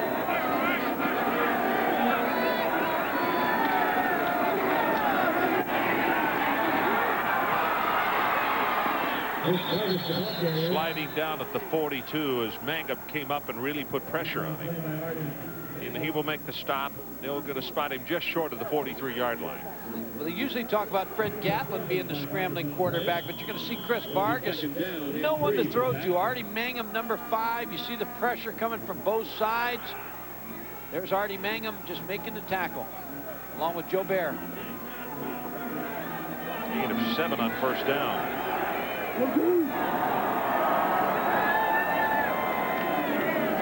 They go with the running play. Close to the first down. No, not going to have it. Clint Frazier stops Holmes, and he'll stop him at the 44. So now 3rd down, and they need the 46. Ron Tom Lichtenberg, the head football coach of Ohio University, was up at halftime, and he was telling me about Bowling Green. He just says they just don't make mistakes, and you have to beat them because they're not going to beat themselves. Tom Lichtenberg, who's doing a great job at Ohio U, most of the Mid-American coaches are out here for this game.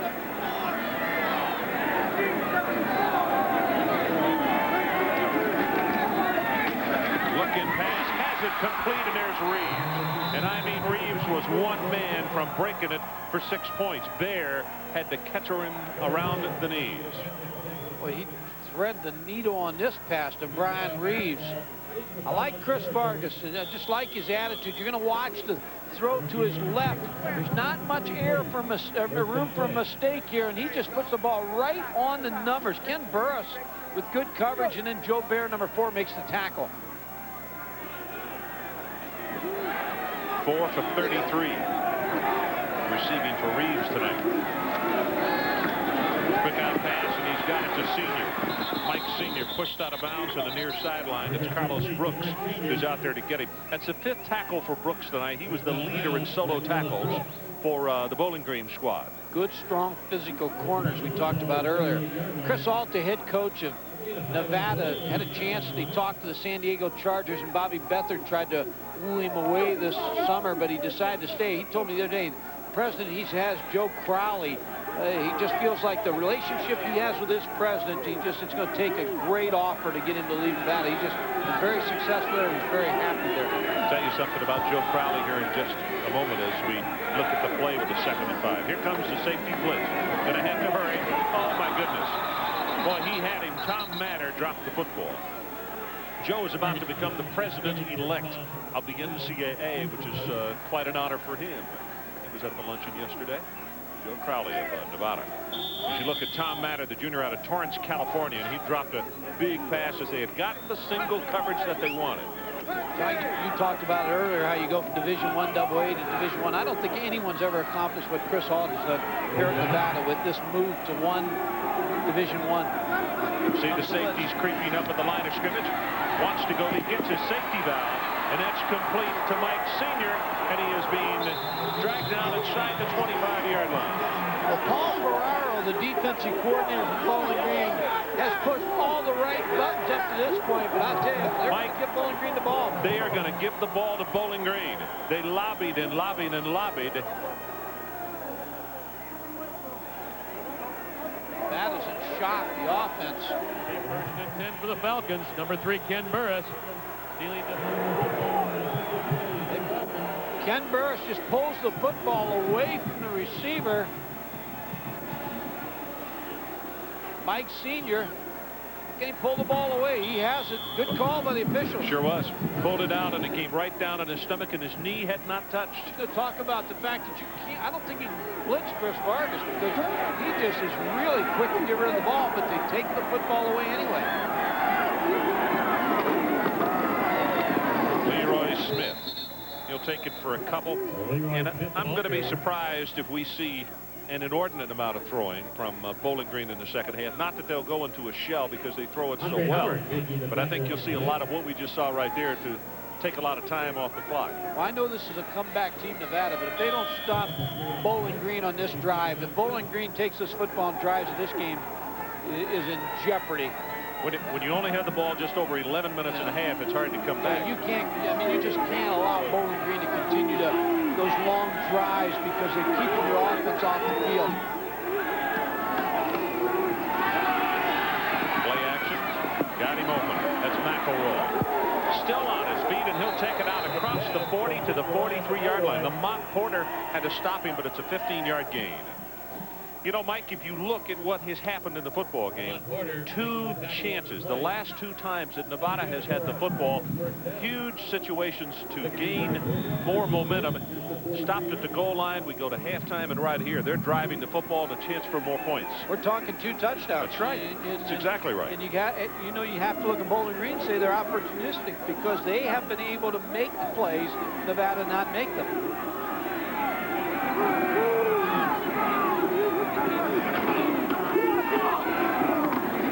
Jackson hit hard, and let's go down to the sideline. Charlene Hawks, what do you have for us? Last year, I had the opportunity of meeting Gary Blackney and his family for a story for ESPN, and I found that the football success was just half the story. His family has been through a lot. Several years ago, his wife, Loretta, suffered a brain aneurysm. She requires 24-hour nursing care. But this family does not let anything get them down. They've been positive all through it. And, in fact, Loretta, she could not make it out here, but Gary Blackney asked us to tell her hello since she would be watching avidly on TV today. Charlene, thanks. We echo that, all of us, here at this football game tonight. I have a feeling she's enjoying what she's seeing. Leroy Smith pounds his way close to the 50-yard line. I can tell you this, Ron, I've done a lot of games, and there's a lot of class coaches around America, but I don't know if there's any 2 more classier than these 2 out here in this ball game, Chris Ault and Gary Blackney. I mean, these are 2 fine football coaches. They're also gentlemen, and if you had a son out there, I'm not sure you could draw from one or the other. They're both outstanding. 2 seasons, what he's accomplished. 16-0 in the Mid-American Conference, 10-0 at home. The Mid-American Conference, a good conference. I'm sorry, Ron. And on the other side of the field, we've talked about Chris and the job that he has done. They go from Division I AA, and here they are Division I in a bowl game. Blitz is on, pass is dropped. Slachik could not hold on at the 40-yard line, and Eric Wright took a pretty good shot after he delivered the ball. Take a picture of this one because you're not going to see this often. I mean, it would have been a tough catch for Mark Slachik, but you hardly ever see this guy miss any kind of football. A blitz by Clayton Lopez, number 6. On Eric White, and here's the pass. You're not going to see this very often. He's stumbling, gets his hands on the football, and usually when he gets his hands on it, he has it. This kick off the side of his foot into the wind, and look here. That thing is going to be marked out of bounds. They're still walking forward. Donahue with the kick, and they're going to spot it down at the 45-yard line. That's only a 5-yard kick. Need to sign that guy up to coach the football. There's a lot of coaches in the stands. Might give him a scholarship. So we'll take a break. Back with more from Las Vegas after this. Where in the world can you find a castle, tigers, the black hole, glamour, romance, neon, a volcano, more neon, feathers, a cabaret, a tropical island, more romance, and superstar after superstar after superstar, only in Las Vegas. Always on the money, Las Vegas. Now wait a minute. You know you make me wanna grab Polaroid, throw your hands up, flip your head back. Come on now, let's share a smile now. We're all together now, everybody's jumping now. Grab Polaroid. If you want to pick up the fun, pick up a Polaroid camera and plenty of film, because when the film runs out, so does the fun. Grab Polaroid, you know you make me wanna shoot. Something to drink, sir? Yeah, make it a Bud Light. Sorry, we just ran out. Oh. Excuse me.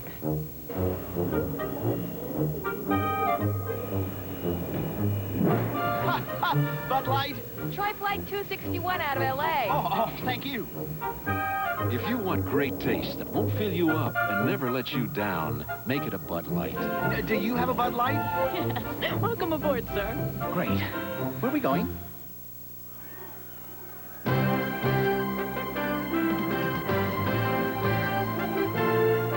ESPN's presentation of the 1992 Las Vegas Bowl is brought to you by Las Vegas Events, presenter of world-class sporting events year-round.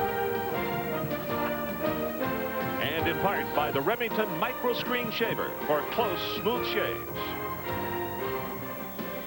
Welcome back to Las Vegas. Ron Franklin, Mike Gottfried, and Charlene Hawks. And glad to have you with us on this first Las Vegas Bowl. Was that an F on that building, or was that a 7? I thought it was trying to turn to 3 7s. What's happening to you out here? West in at the line of scrimmage, and that's Belinsky. Dave Belinsky, senior from North Royalton, Ohio. Belinsky making the tackle on the play. Now, this is a comparison of what they've done all year compared to what they've done tonight. 431 is what they've averaged. Only 130 yards in this game so far.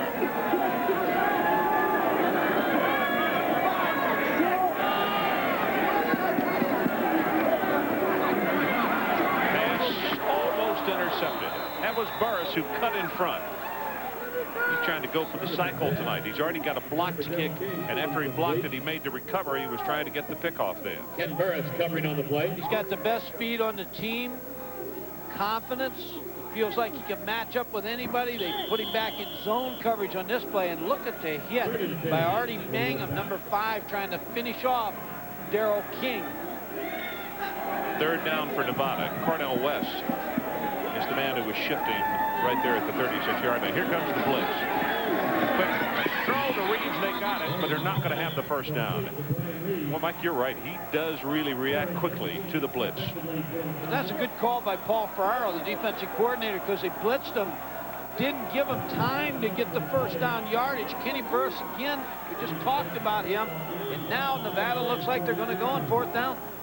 Yep, they are going to go for it with 4th down. Can't blame them. It's 9:32. They need points. They're down 28-3.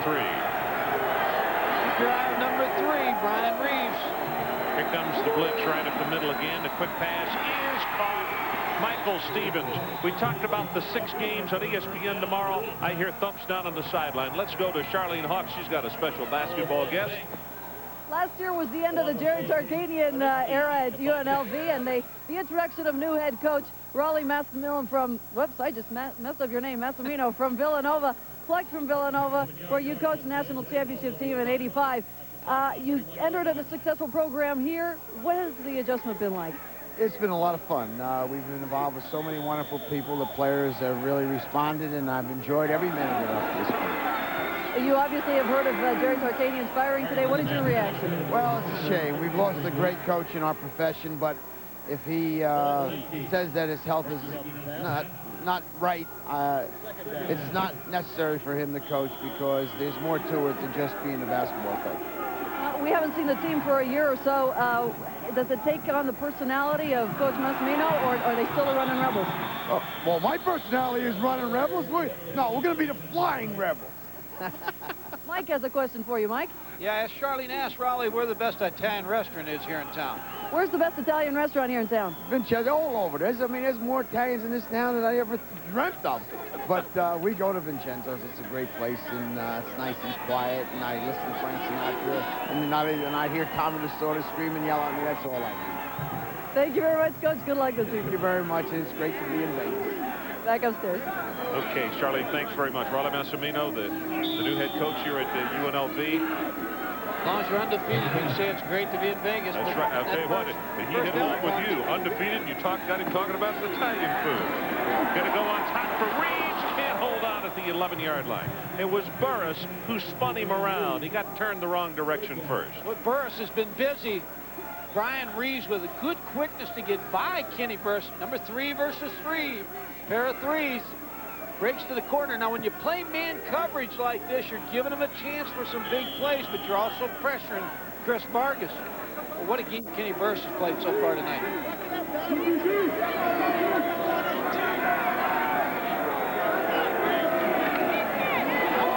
Look at the move by Vargas. Takes it to the 31, and it's Mangum. Artie Mangum comes over to make the tackle for Bowling Green. I think he's got the first down, Ron. I'm going to step out here and say that he's got the first down. I think you're right. Step out in the limb with me, too, huh? You know, they're going to have to bring that thing all the way across the field. I just relate to you what a couple of people said at halftime. I was visiting with some folks who cover Nevada on a full-time basis, and they said, we knew that Bowling Green was good. We had no idea that they were this good on both sides of the football. Sometimes when you watch tape, you just can't tell. You see them execute, but this is a good Bowling Green football team. We could have saved them a lot of time. Just told us the first down. Well, yeah, I'm going to wind it. I can see it from here. That's right. 8 minutes and 54 seconds left to play in this third quarter. It is Bowling Green 28 and the Wolfpack of Nevada 3. So they get the first down. They keep the drive alive, and they have it at the Bowling Green 31-yard line. They need a big play. They can't keep taking the time off the clock. That's right, because this is 3 straight times they've had the football in Bowling Green territory. They need a big score on against this man coverage. He's going to check off. You can see Bear faking the blitz. Now they have got literally 11 men at the line of scrimmage, and they drop him off, and they put it up on top, and he just delivered it a little bit too quickly, as Darrell King was the man he wanted, and it was Bear putting the pressure on. Paul Ferraro, the defensive coordinator, told me about Joe Bear. He said he's the best student of the game that we have. Just continually looks over the film. You're going to see number 4 and number 5. There's Mangum, number 5. And you're going to see Joe Bear lately. But he said he studies the opponents. Here's the blitz by Joe Bear. He was able to get to Chris Vargas and not allow him to get a clean throw off. 8th play of the drive coming here. Oh, the middle screen. They've got it complete to Senior. Looks for a block, and he is down inside the 6-yard line. First and goal.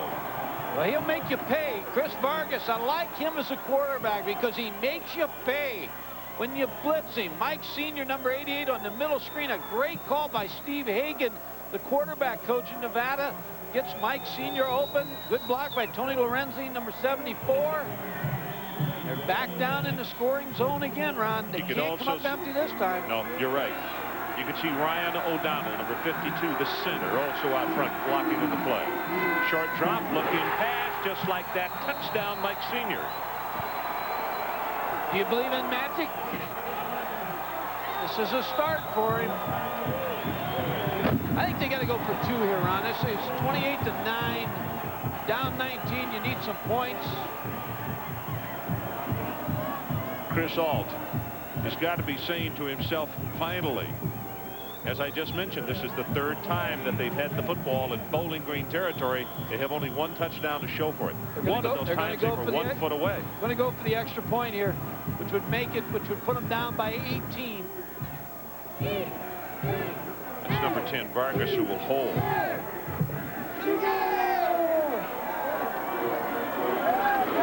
Kerlick with the extra point attempt, and he's got it. And as we head to break, let's take a couple of more looks at that touchdown pass caught by Mike Senior, the sophomore out of Hercules, California. Did a good job of looking off Chris Vargas, and then you see Chris Ault.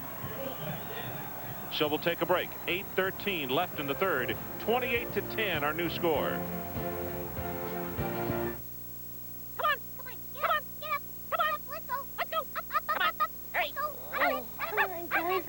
Saturday. So what? Boy, who's on the clock? Really? Come on, let's go. Come on, hurry. Even on the doggiest of mornings, the brisk, bold scent of Coast opens your eyes. And Coast's invigorating lather makes your whole body glad to be out of bed. Come on, slow down. How many miles are we walking today? It's your idea to wake her up. Coast, the eye-opener.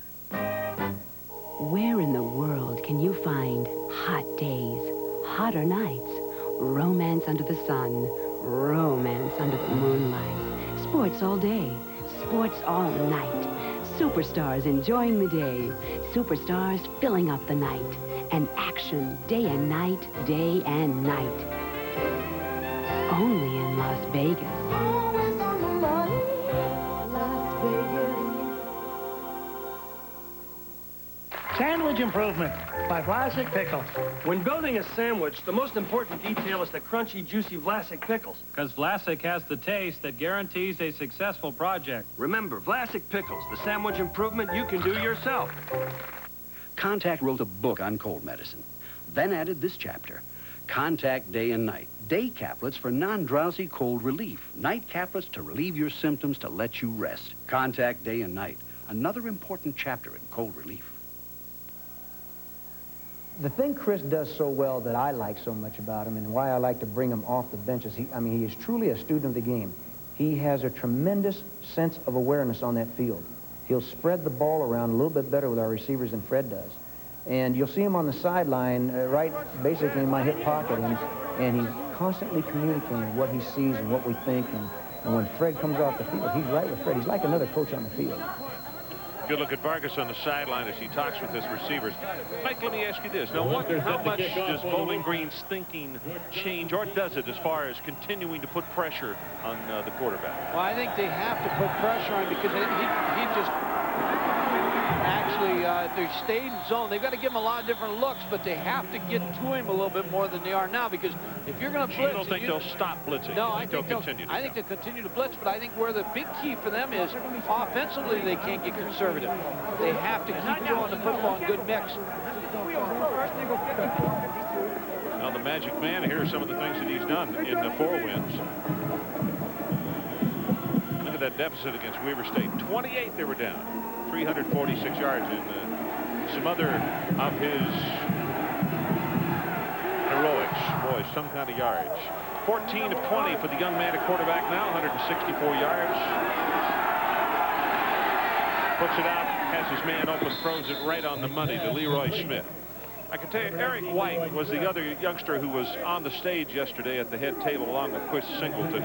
And he really distinguished himself as well as far as the way he handled himself and talked about football at Bowling Green and just giving a good image of college football in general, didn't you think? I thought both the youngsters were outstanding. And I thought you did a good job of pointing it out. You talk about all the negative things that are written or talked about in college football, and here were 2 very fine examples. Oh, outstanding, yeah. Straight ahead with the running play to Seth Jackson, and he's not going to have the first down. They're going to spot him down shy of the 30-yard line. Just have gone under 8 minutes left in the 3rd quarter. And if you've just turned us on, Gary Blackney right there, Bowling Green, his ball club on top, 28-10. Well, we've had just a little bit of a swing in momentum here. And should Nevada be able to come up with a stop and get the football back, then I think there is a possibility of a big momentum shift.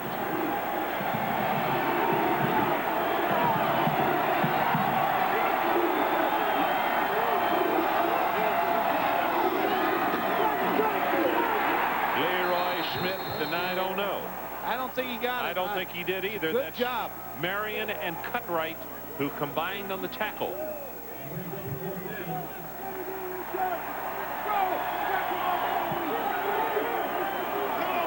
It is 4th down. The fist goes in the air. A good defensive surge by Nevada.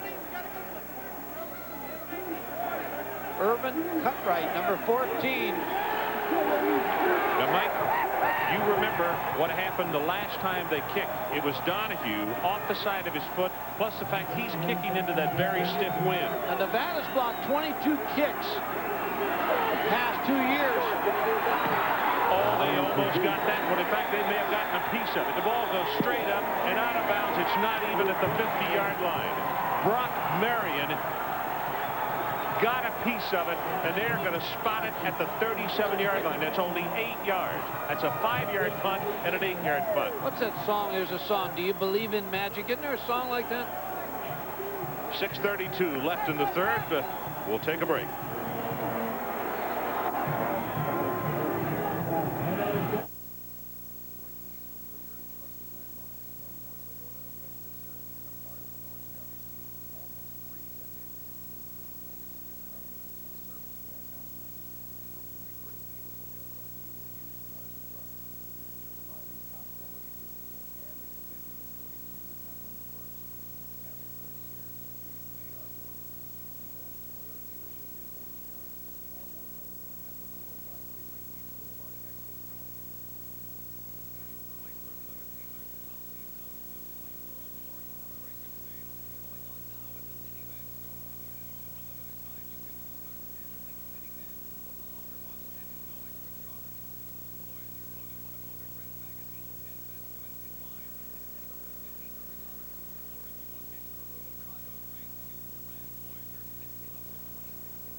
ESPN's college football season goes out with flying colors in a bowl week extravaganza.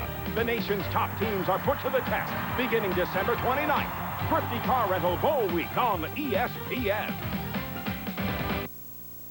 Coming up on SportsCenter, the Shark swims away. Jerry Tarkanian's NBA career is over. The Knicks try to win in Boston Garden for the first time in 24 tries. And the Niners decide if Joe's a go. All coming up after the bowl. You see Bowling Green punting the football. Brock Marion, number 7. Little delay in getting the ball off, handling the football. Now, number 7's going to come into your picture. Gets a little piece of the football to set up the Nevada offense with great field position at the 37-yard line. And the mistake that any punter can make, and that is waiting on the snap rather than going to the snap to take another half second off the play. Ryan looked like he had trouble handling the ball just for a moment. They go with the running play. And he'll muscle it for a couple, maybe 3, as Nevada tried to cross him up a little bit. Mike, this is, when you include the play that Bowling Green stopped just before halftime, this is 4 straight possessions that they've had the ball in Bowling Green territory. Opportunities are knocking. That was a courtesy run, that last play. Just keep him honest. Now he throws the football. Going under 6 minutes. Third quarter. Here's the safety valve. It's Holmes. At the 30, at the 25.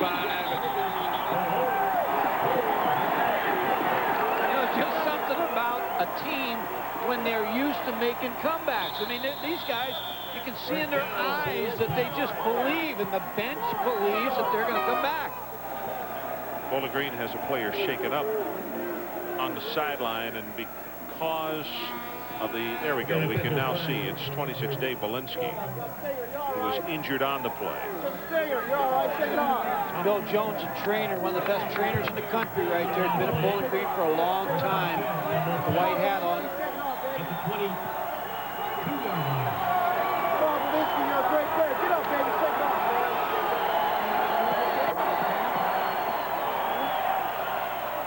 You see the end of the play. Dave Belinsky, number 26, comes in low and gets hit. Looks like in the back of the neck, Ron. He could see that he was coming close to the sideline, I think, Mike, and that's the reason he came off the play. Didn't want to get the 15-yard penalty. And exactly what he did. You're right.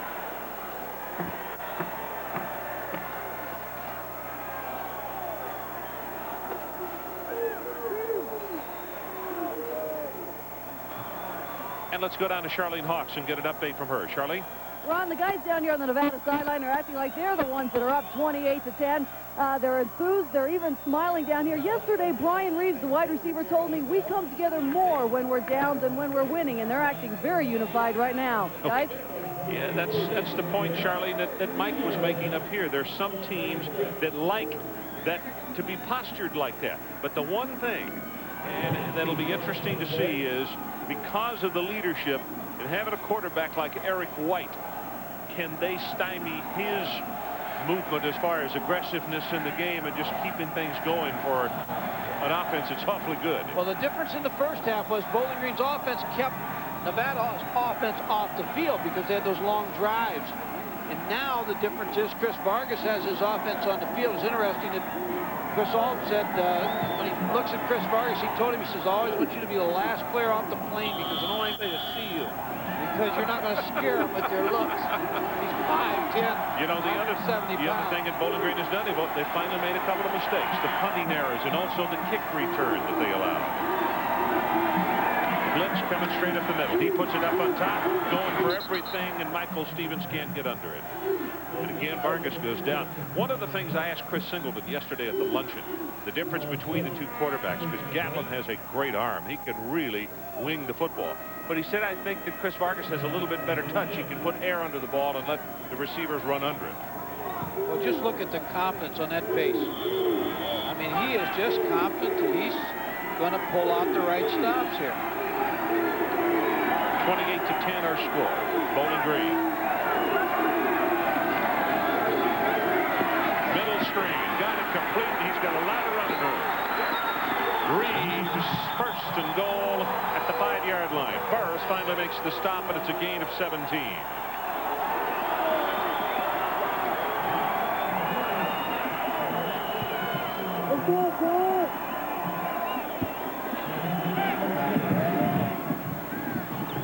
Middle screen that Bobby Bowden in Florida State has made famous. Inside throw, and it just opens wide open. A good block on Artie Mangum, number 5. Back down here, look for a little slant pass. They go with the running play. It is touchdown, Dedrick Holmes.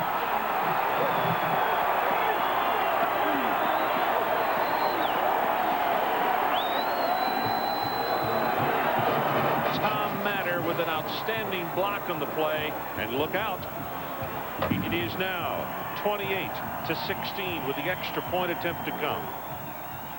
Can't run the ball the whole game, and now the passing game has opened up the run for Nevada.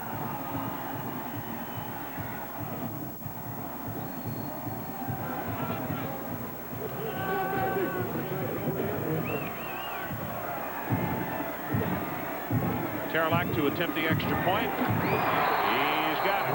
We'll hold it right here with 5:32 left in this third quarter, and all of a sudden, a ball game that was 25 points.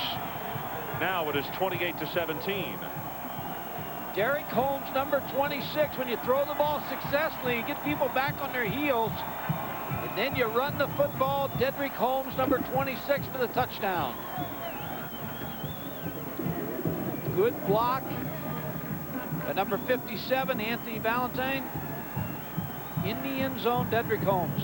Ron, the pressure now falls to 2 coaches. The offensive coordinator for Bowling Green, Mike Farragelli, and the defensive coordinator now for Nevada, Ken Mizell, because that's the matchup to get the ball. Because you know if you get the ball back in his hands, he's going to make something happen. Chris Farkas. George Johnson will drop back on a deep safety for Bowling Green. The man that you have to make crack under the pressure, though, I still think is Eric White, and he hasn't shown tonight that that he can do that real easily. Well, they've had so much success on first down, and Nevada's doing, with the wind at their back here, they should get the kick deep, and they should pin them back down there. Now if they just hold them back there down one more time with the wind at their back. Johnson 5 yards deep, and you can't return that. So they're using the wind to their ability, Ron. They're throwing the ball well with it, but their kicking game has really helped them. And there's Eric White. 2 straight years, the Offensive Player of the Year in the MAC Conference, and also the MVP 2 years in a row. MVP and Offensive Player of the Year, both. Saw Pro Scout Sid Hall of the New York Jets before the game. He was down the field watching him warm up. People are looking at him more and more. Gary Blackney feels like that he can play at the next level, the pro level. They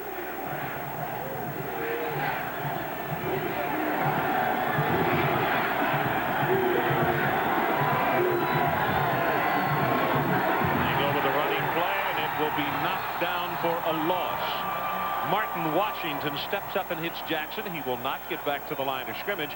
And now, in the first half, where Bowling Green averaged 10 yards per try on first down, in the second half, the shoe has turned to the other foot. You're right, and I don't know if it's going to hold up or not, but one player's presence on the field, Chris Vargas, has made the other 21 players play at a higher level. Now, this defense is playing better than they played the whole game.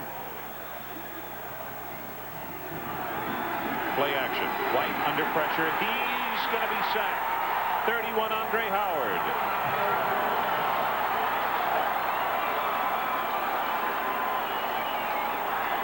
Their level is up. I mean, the level of the sense of urgency that they're playing with right now is very impressive. And you got to credit Chris Ault, the head coach, at halftime. Good adjustments, because you know both staffs see a lot of things in the first half. They're starting to pressure Eric White a little bit more from the backside. Good play action fake. Andre Howard, number 31, with a sack. Big third down play here, 3rd and 20.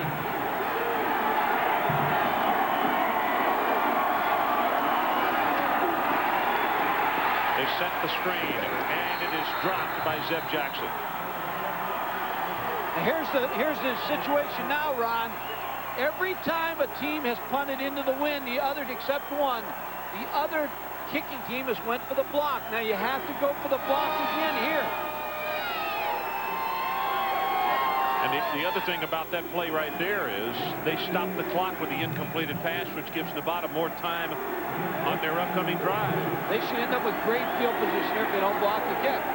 High pass from center, and he can't get it off. He's going to have to run it out to the 15-yard line 5 straight times now. Nevada will have it in Bowling Green territory. Now, they had the block. It was a great move by the Bowling Green punter because that ball would have been blocked again.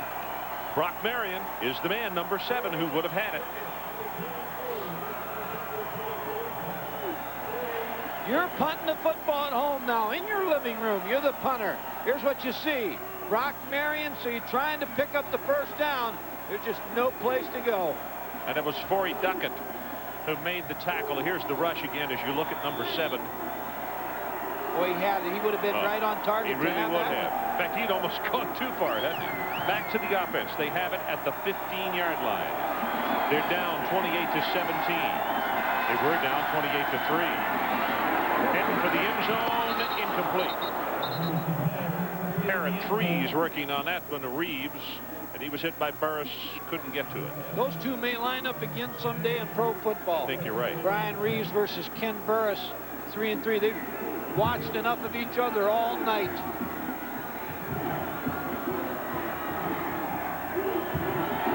Well, Nevada couldn't get anything going to speak of in the first half, with the exception of their first drive. And now they've come up with 14 points in this third quarter. That's how we stand. Who sang that song, You Gotta Believe in Magic? I know you're a music buff. What do you do that right now? That's not what I had in mind. That's Reeves in motion. Run a little pick with him, and he got him open at the 10. Tries to cut it up against Burns, and he'll be shoved out of bounds at the 3-yard line. First and goal, Nevada.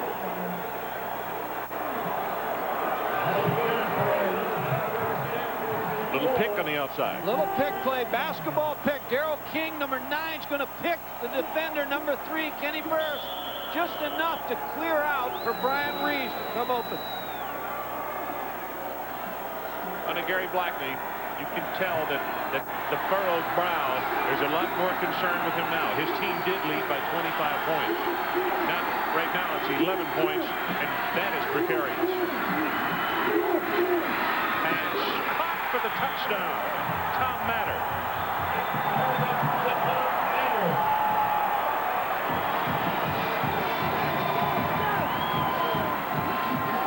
I guess they believe in their offense so much. Just so much confidence. Gary Blackney on the sideline knows that his offense has to get untracked in this next series. They score so fast that's why they probably don't go for 2, because 2 here would take them within a field goal. 1 takes them within 4, but they score so fast, maybe they don't think they need the 2-point play here. Terrelac with the extra point. You can see Bowling Green tries to get pressure up the middle.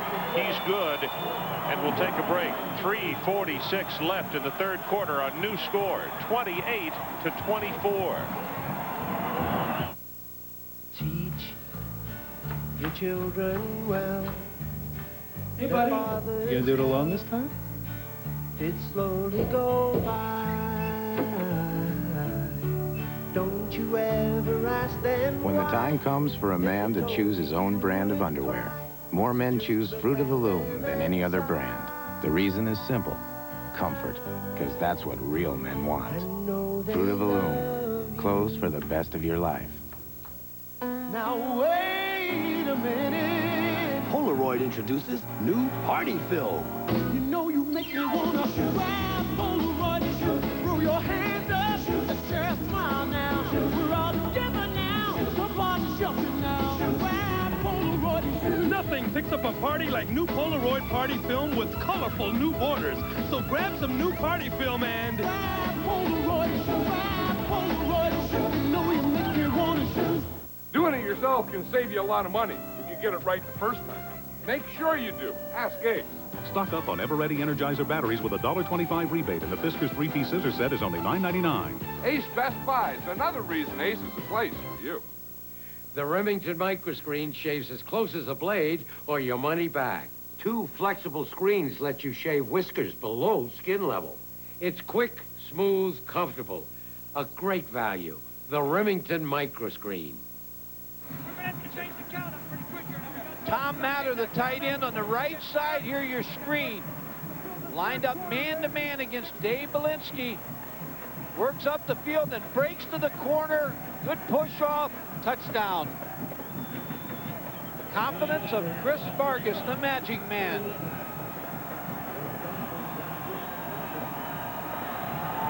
There's a look at Gatlin. Fred Gatlin, this starter, 63 career touchdowns. But this is what he was able to do tonight. Vargas comes off the bench. And these 2 young men are friends, but they really pull hard for each other. It's got to be a tough pill to swallow, though, Mike. It does, but he played quarterback at Carson High School in Los Angeles, and he also alternated with Perry Klein, who went to Cal as a quarterback, so he's used to alternating as a quarterback. Well, the wind has really been advantageous for him in the 3rd quarter. Johnson will return it. And he'll take it out to the 22-yard line. Most importantly, and in fact, I think if I were Nevada, if I get them stopped on 3rd down, I'd even use a timeout to make sure I make them kick into the wind. It is most important for Bowling Green. They got to pick up a 1st down here to go into the 4th quarter. Leroy Smith, number 19, has been quiet in the 3rd quarter. Gary Blackney has got to find a way to get the ball in number 19's hands.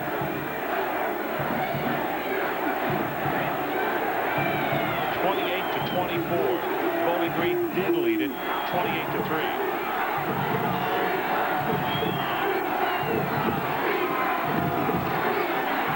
Zeb Jackson tries to get outside. He'll be tripped up at the 25-yard line. Steve Bryant defensively. Nice tackle by Steve Bryant. And Nevada's done a better job on 1st down, Ron. That's where they've changed this ball game around. They're forcing 2nd and 3rd long yardage plays out of the Bowling Green offense. And they've been able to keep Leroy Smith quiet and Mark Slachek quiet. You're right, Slachek. We haven't heard from him in a while now. Been able to shut them both down. 1st half, they averaged 10 yards per carry on 1st down. 2nd half, 2.8 yards. What a difference. Wants to throw, has it complete. Leroy Smith runs back into traffic, close to the 1st down. He's not going to have it. Is Joe Dunn, a freshman from Martinez, California, will make the stop. They're a half-yard shy from where they've marked it. Well, that's the player you've got to get involved. Number 19, Leroy Smith, and 84, Mark Slachek, because they're your offense. They're your money players. The players that will make the big play for your Bowling Green offense.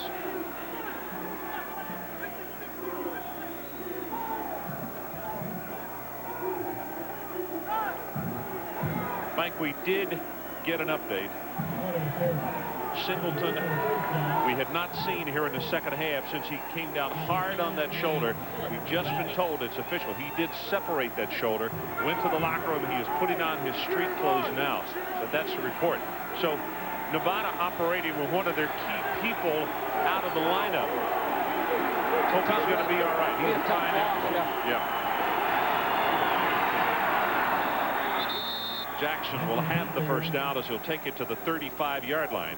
And boy, is that ever important, because the clock right now shows 2:38 left in the 3rd quarter. Good chance that Bowling Green is going to have this ball into the 4th quarter. Then the wind goes behind their back. Last 3 possessions by the Bowling Green offense, and Nevada was able to score 3 times.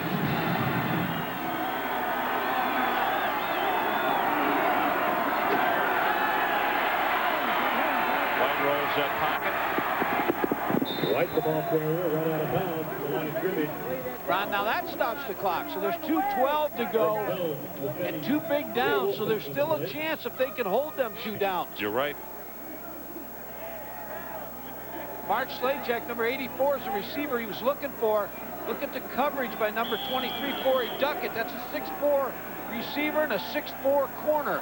That's what Nevada likes to get him in a situation because he is lanky, but 6'4".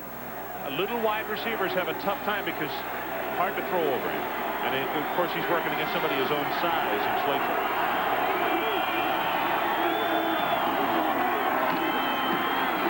Zeb Jackson. He will have the first down, and that is more like the runs of the first half by Bowling Green, as Marion and Cutright combined to make the stop. On the tailback counter play, Zeb Jackson, number 21, but there you're going to see two pretty good blocks by the left guard, Matt Foley, and the left tackle, Joe Wise. Gary Blackney's thinking of one thing right now. Give me that wind in my back. What's that other song? Wind beneath my sails? Now you want to be a disc jockey.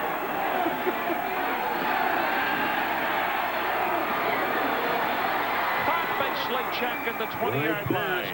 Marion gave him too much space. Ron, there's a flag down, though, and I think it's going to be a hold on Bowling Green. Into pack territory at the 19-yard line. We have By the way, 99, Jeff Condra, a defensive end for Nevada, limping off the field on the near sideline, and you see it is a penalty against Bowling Green. The difference between the first 28 minutes of this football game, actually 30, and what has happened in the last 13 and a half minutes is Bowling Green all of a sudden has started making some mistakes. This penalty is a big penalty because instead of having the ball down about the 20-yard line, you're back now inside your own 30-yard line. Still 137. Foul on the offense will gate it out.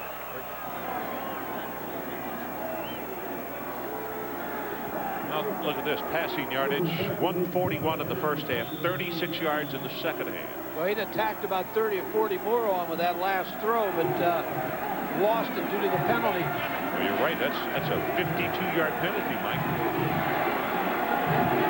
But that's how much yardage they lost. Jackson on the delay. Looks for a block, still dancing. He'll take it to the 32. It's Lamont Porter defensively as we have 1:12 and counting left in the third quarter. Bowling Green is content to let this clock run to get to the fourth quarter with then the wind advantage that they have in the kicking game. It's exactly what Gary Blackney, he keeps looking up at the scoreboard clock.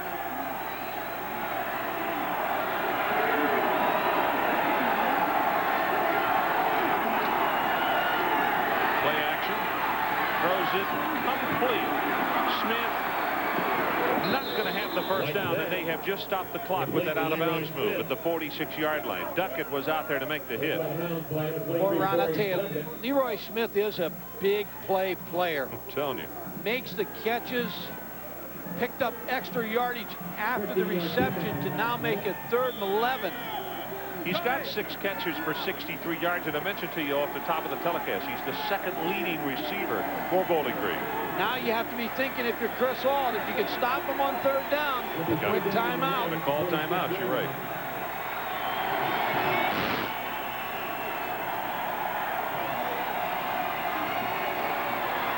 From the shotgun, right, delivers incomplete at the 40-yard line. Well, I think they missed a pass interference on this play. I think this was definitely pass interference. Martin is the man that he wanted. William Lackey had the cover. Take a look at this, Mike. See what you think. Well, we're going to see if it's pass interference, but it looked to me like William Lackey was riding the back. Hard to tell from that angle right yeah, here. from that angle.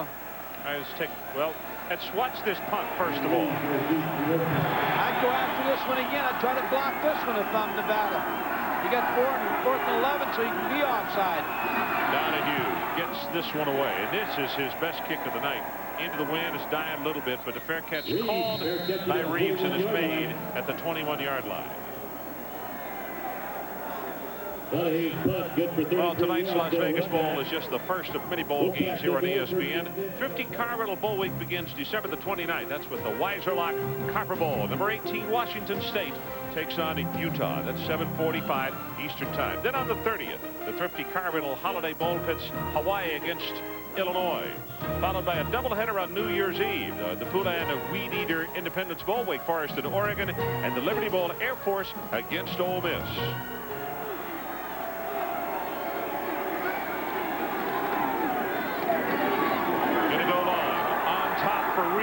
Oliver thrown. I think what Chris Hall decided to do right there is let's just air one out. We got 1 or 2 plays left with the wind. Well, Paul Ferraro was thinking the same thing because he was in a 2-deep coverage, so he had safeties on both hash marks to prevent the deep throw. By the way, with the stoppage of play there for a second, a couple of other games. New Year's Day, Hall of Fame, Boston College in Tennessee, 11 o'clock Eastern time, and then finally North Carolina, Mississippi State in the Peach Bowl. That's on January the 2nd. All right here on ESPN. Vargas gets it out to the flat, and it'll go incomplete to Tom Matter. Well, they got 6 ticks left on the clock here in the third quarter. The numbers on Vargas: 10 of 18, 104 yards, 2 touchdowns in the third quarter alone. Everybody's playing this clock game right now with 6 seconds. Chris Hall talking to his receiver on the sideline, Tom Matter.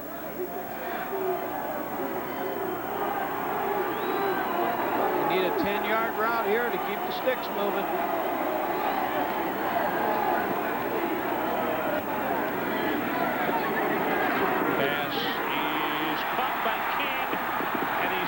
For the first down, but the clock goes to 0, and that is the end of the third quarter.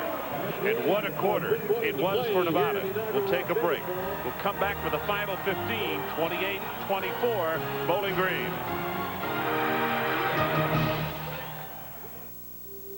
Why not have one for the road?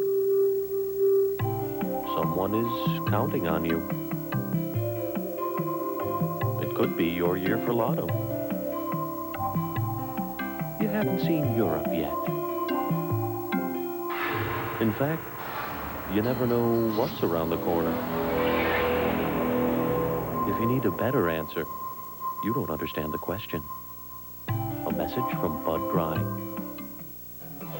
Amazing, isn't it? In Laughlin, Nevada, a river called the Colorado has made everything so green. But what's really amazing is how little green it takes to stay in an affordable hotel right on the river. Enjoy all the excitement, water sports, and entertainment. And with over 8,000 guest rooms, maybe it's time you discovered the value of Laughlin, Nevada, where everyone's favorite color is green. Call 1-800-4-LAUGHLIN. Make a play for the river. When it comes to camcorders, always ask the right question. Like who delivers the finest picture and sound? Who lets you record 5 times longer than VHS-C? Who has all the answers? Without question, Handycam from Sony. All-Pro quarterback, Dan Marino. When the game is over and the pain starts, I want fast relief and no odor. So I use Sports Cream, a strong pain-relieving rub that doesn't make me smell like a medicine chest. Sports Cream, fast relief and no odor.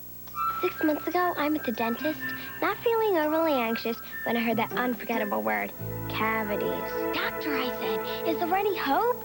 Mandy, he said, you gotta brush twice a day the right way. If your child brushes every day for 6 months with Crest, the dentist's choice, their next checkup will be great. And we're so sure you'll be satisfied, we'll give you a money-back guarantee. So I brushed with Crest, and I'm sitting pretty. Crest, great checkups in 6 months, guaranteed. Ain't life grand? They say clothes make the man. Yeah, no. Yeah. No. They're only half right. Yeah. No.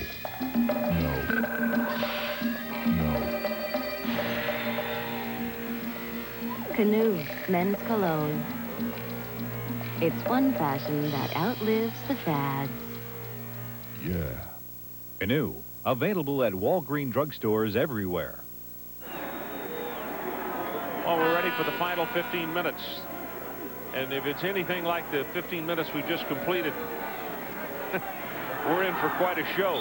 The folks from Nevada loved it. I'm not sure that the people from Bowling Green were enamored with it. 2 different halves.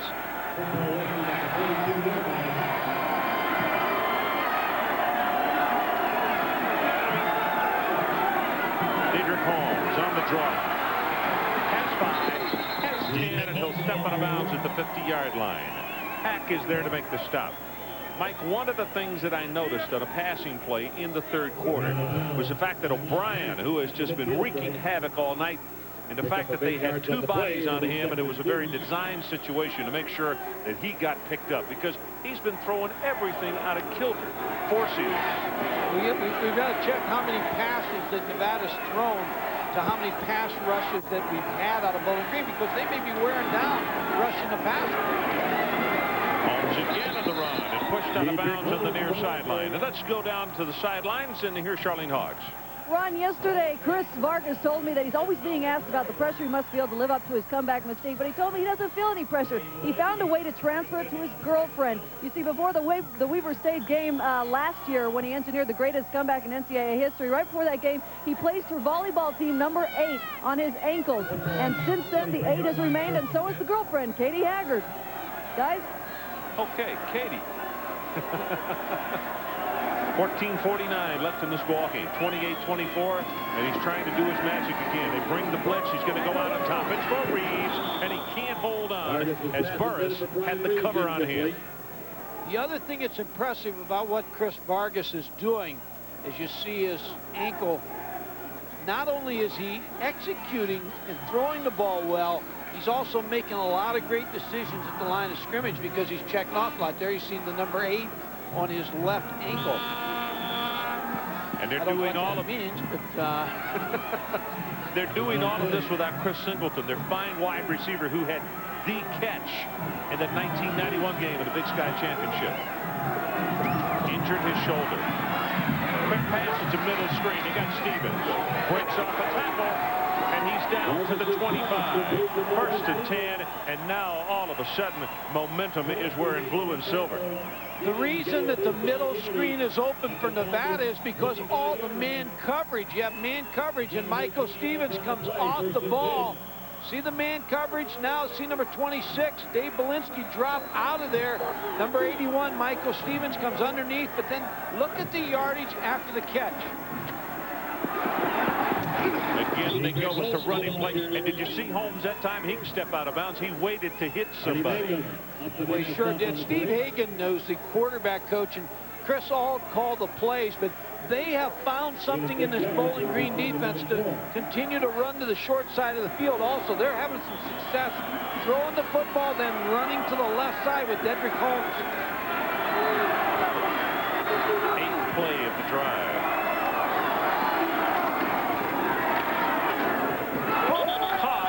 At the 15-yard line, it's Michael Stevens. You know you live right when you throw that play, because Carlos Brooks had a chance for an interception there. Just didn't break on the ball. Chris Vargas was really lucky on that throw. Gary Blackney stunned on the sideline of how this game has just turned around. I mean, what's going through his mind? Well, he's just trying to figure out, how do I stop this snowball going down the hill, because it's coming at me.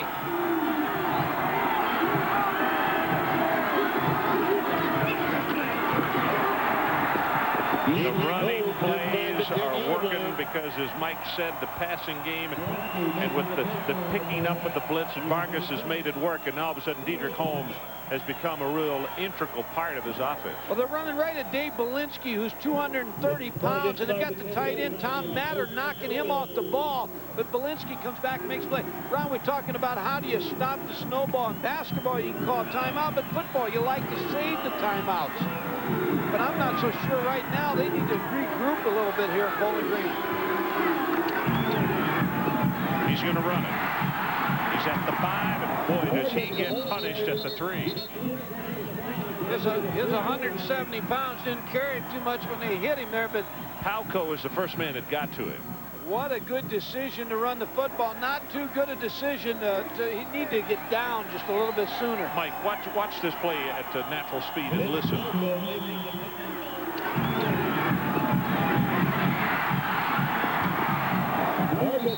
He didn't go any further once he got in, did he? Well, they sandwiched him. 2nd down and goal. The ball at the 3.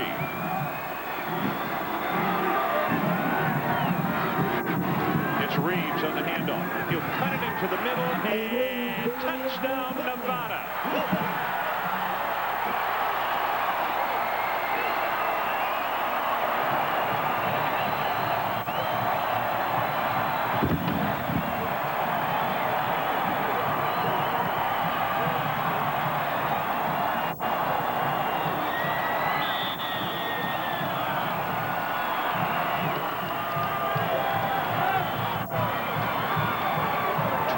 unanswered points. Unbelievable. He's trying to make it 28. I don't know what he said at halftime, Chris Ault, but he needs to bottle it. Well, what he said is, Chris, let's get us back in this game.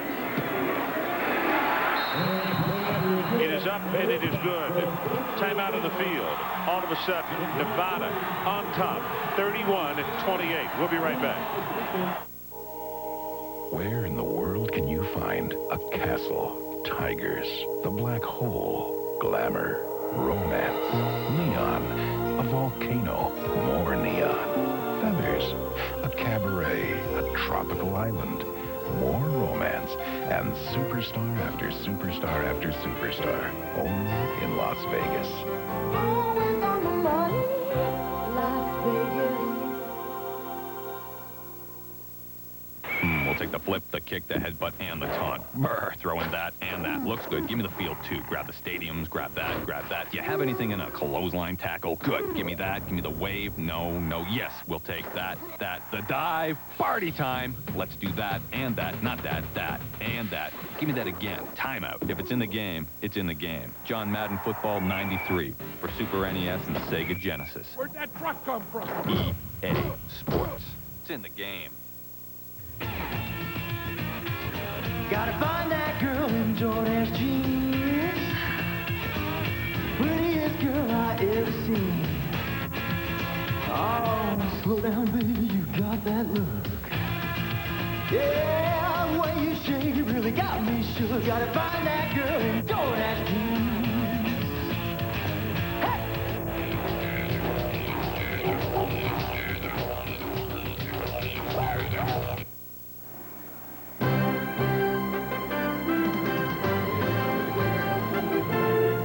ESPN's presentation of the 1992 Las Vegas Bowl is being brought to you by Las Vegas, the entertainment and event capital of the world.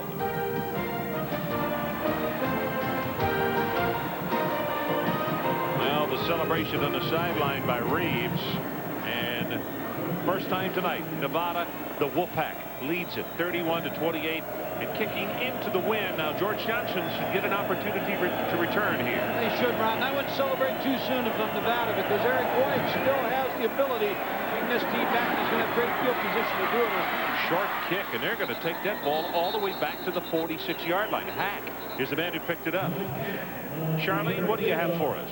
Ron, that dance you saw Brian Reeves perform in the end zone was originally planned as a duet. Brian and his best friend, free safety Xavier Carey, who we talked about at the beginning of the game, who was sorely missed from the secondary. They planned that as the B&X Bowl Shuffle is what they called. But, of course, the X was missing. Brian, in honor of his friend, decided to go ahead with the dance, and he didn't want his friend to be left out of the game, so he put his name and number on his towel and on his ankles. Back upstairs. A lot of ankles around here have things on. Play action, delivers the pass, and he has it complete. Leroy Smith. I think you'll see Bowling Green do just that. Maintain their poise and see if they can't take advantage of the wind now. Just short stuff here and there and work it right back down the football field. Well, your quarterback and your team are an extension of your coach, and I look for a drive here where they're going to involve Leroy Smith. They're going to try to run that tailback counter a couple times at Nevada, but with the wind at their back, and it's a great opportunity for them to do anything they want to do now. Short throws to long throws, but look for the tailback counter here. Long count, and they go with the run. Smith, there's just not much there. By the way, the reception by Leroy Smith, we've just been told he's 7th of the night. That's a career high in a ball game for him. 7 receptions by him this evening. Steve Bryant made that play defensively. Steve, an all-conference performer, he's been a very pleasant surprise. Has to be a very good athlete. Wow. Hey, it's cold for Las Vegas, and those guys with no shirts on. What I was going to say about Bryant is, got to be a good athlete. He's played 4 different positions on that defense for them. A couple outside linebacker, defensive back. He's just an outstanding player on defense. Play action. And he throws Evan a little high.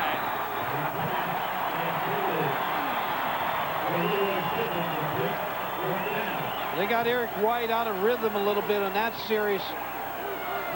Mike, the other thing that's happened, we have not called sledging for a while. And he's a guy that just, he has to be a part of that offense, because he has been so big.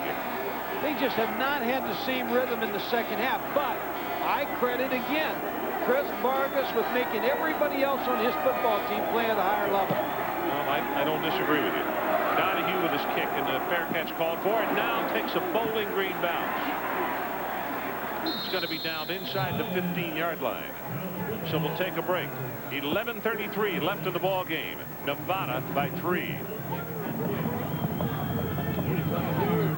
Where in the world can you find hot days, hotter nights, romance under the sun, romance under the moonlight, sports all day, sports all night, superstars enjoying the day, superstars filling up the night, and action day and night, day and night. Only in Las Vegas. Always on the money, Las Vegas.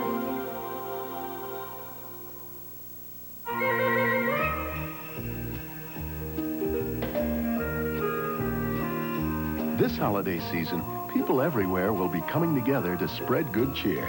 And what better way to celebrate than with O'Doul's, the premium non-alcoholic brew from Anheuser-Busch that beer drinkers drink when they're not drinking beer. And O'Doul's has only 70 calories. So enjoy the holidays with plenty of ice-cold O'Doul's.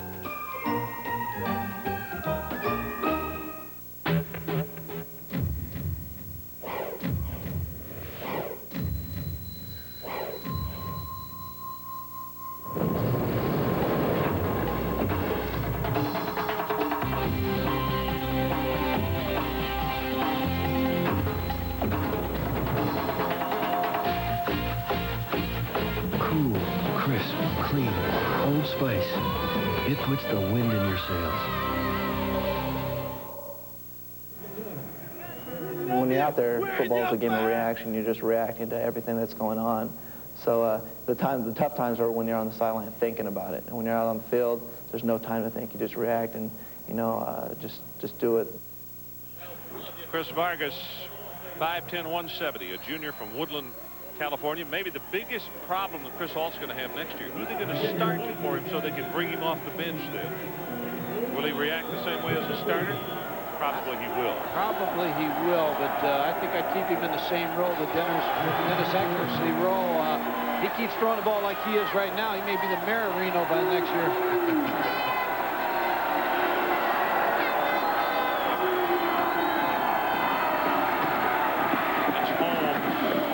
He takes it out close to the 18-yard line as Frazier and Dudley combine to make the stop on it. Have to credit Steve Hagan, the quarterback coach in Nevada, for this adjustment, but 213 yards in the second half, 80 for Bowling Green. So they've completely changed the first half around. Made some good adjustments at halftime. They're running to the tight end a little bit more. Good mix, but the execution of number 10 is what's getting this job done.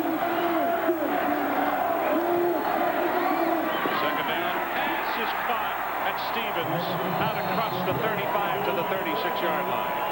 18 yards. Well, Ron, we've seen some great games this year. John Barnes and his UCLA team and what he accomplished in that Southern Cal game. But I don't know if I've seen anything like this for a while, where a kid comes on the field, Chris Vargas, and just takes everything over and against a very fine football team.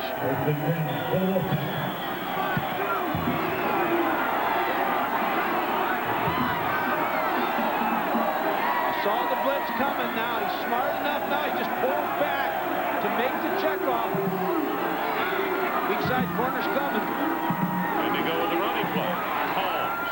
And it's Burris who comes up and hits him with a head-high stab. That was Hutchinson, Keely Hutchinson, who was creeping up on the outside. He was looking at him. Won't show in the box score tomorrow, but that decision right there turned around maybe a bad play with a blitz coming to a gain on the runs so that you keep moving the yardage. 10-11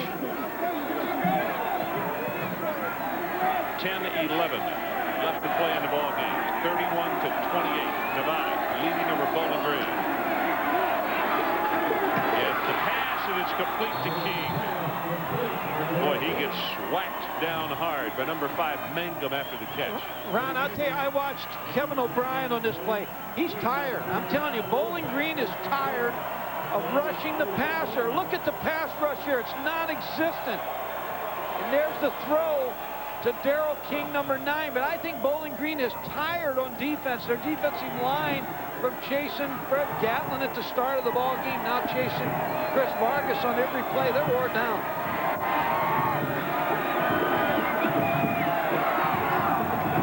Corner blitz is coming and go with the run. And Holmes, that's a nice play by Mangum. Well, if he doesn't get him, there's a lot more running room, but he'll stop him. And it's going to be a 2nd down and 10. It's something that Nevada has not been confronted with too much here in the second half. It's 2nd and long. Well, let's keep our eye on Kevin O'Brien, number 48, on this pass rushing play.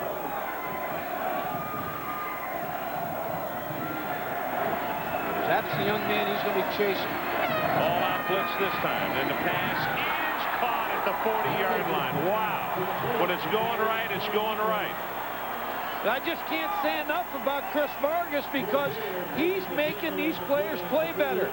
Tom Matter, number 80, who dropped the pass early in the game, now makes a great catch. Goes up in the air, knows he's going to get hit.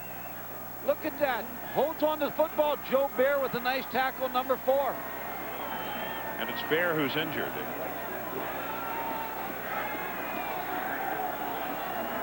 Boy, Chris Hall, what a job this staff did at halftime. I mean, they didn't score, Ron, the point you made. They didn't score just before half. Lost momentum up against a great team on the other sideline. Came out in the second half, squandered a scoring opportunity, two opportunities, and he just kept them in there. But I'll tell you, when you talk to Chris Hall, first of all, he's very confident.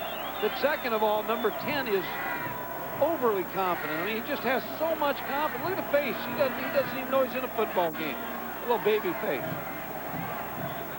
Another song, Baby Face. That's an older one now. I know that it's before your time.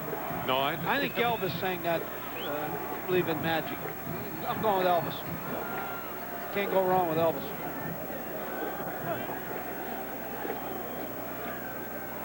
Time of possession, this surprises me. In the second half, Bowling Green, 10 minutes, 33 seconds. Nevada, 10 minutes, 23 seconds. So it is like even. We still have the player down on the field. Let's take a break. 31-28, Nevada.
Coach, how'd they know we'd run the end? Coach, it's like they stole our playbook or something. Coach, that was our 50th play, and they're killing us. It's like they've got ESP. Nope, they've got ESPN. See why NFL Game Day is the show the pros watch, Saturday and Sunday. I should have watched ESPN. Well, we're back in Las Vegas at the first Las Vegas Bowl. And the player who's down is Joe Bear, junior from Fairfield, Ohio. And Joe was shaken up on the pass play as he got underneath the receiver. And then the weight of the receiver as he comes down, Mike, you can see he's airborne. There's the hit, but he comes straight down on him. And there you see him absorb the blow.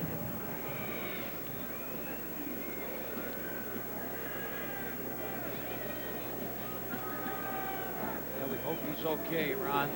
4 tackles and 1 breakup for him tonight. Probably the thing that they still, well, now they are going to bring the stretcher.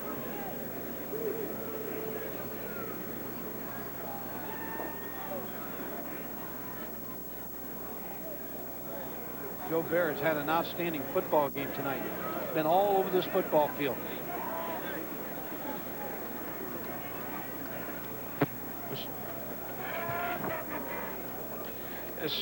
The thing that you keep looking for is to see this, hoping that, well, he just moved his legs, which is the best thing. Mike, I'll say still this. it's not conclusive, but you know, just to see any kind of movement whatsoever.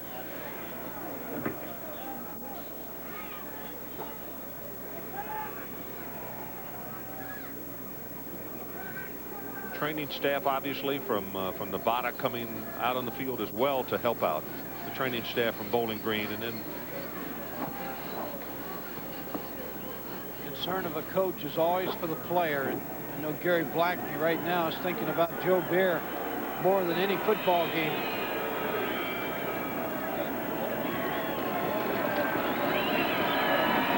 Ladies and gentlemen, the Falcons in the fourth quarter.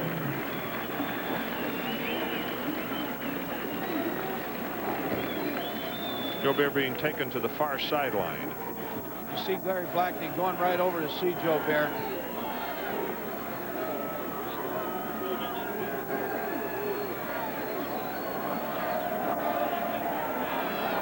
Gary Blackney cares about his players.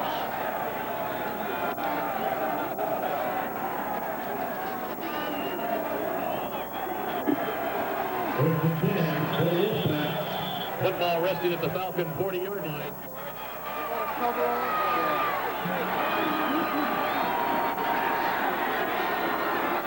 First down. The line of scrimmage is the Bowling Green 40-yard line. We'll get a report on Joe Bear for you just as soon as we can. Going to go up on top, and he's got him out there. Complete, and he's down at the 2. Darrell King. Ted, Chris Vargas has the quickest release I've seen in a while. He really just gets rid of the ball so quickly and such a snap to the football. Caught him in man coverage, caught him in a blitz. Darrell King, number 9, with a good route. Chris Vargas, 5-step drop. Watch his release. Just a quick release, picture-perfect throw. Ball's right on the money to Darrell King. It's behind Darnell State, number 16. Now this is Reeves. This is their favorite play on the goal line, and it gets stuffed this time. In fact, he's going to lose a yard to the 4. Hack comes up to make the hit. Right after that play was over, Chris Vargas looked at the sideline and said, nobody's checking me on the end of this play. If I would keep the ball on the just boot. If I would bootleg this football, it'd be a lot easier to get it in. Now, I don't know with the ball on the right hash what they'll try to do, but on that left hash, he has the bootleg. 9th play of the drive. Quick pass, incomplete. Hit him on the shoulder pad. It was Tom Matter that he wanted. Headed a little bit behind him. Palco was covering on the play. Season average 232.7. Tonight he's got 263 with 7 minutes and 49 seconds to go in the 4th quarter.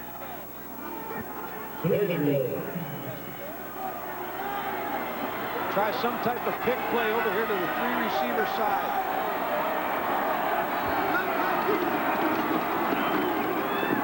The pressure, it is caught by Reeves in the middle. He is at the 1 and then being pushed back. Now you have a decision if you're Chris Ault. 31-28, 3-point lead. I think he's got to go for the touchdown.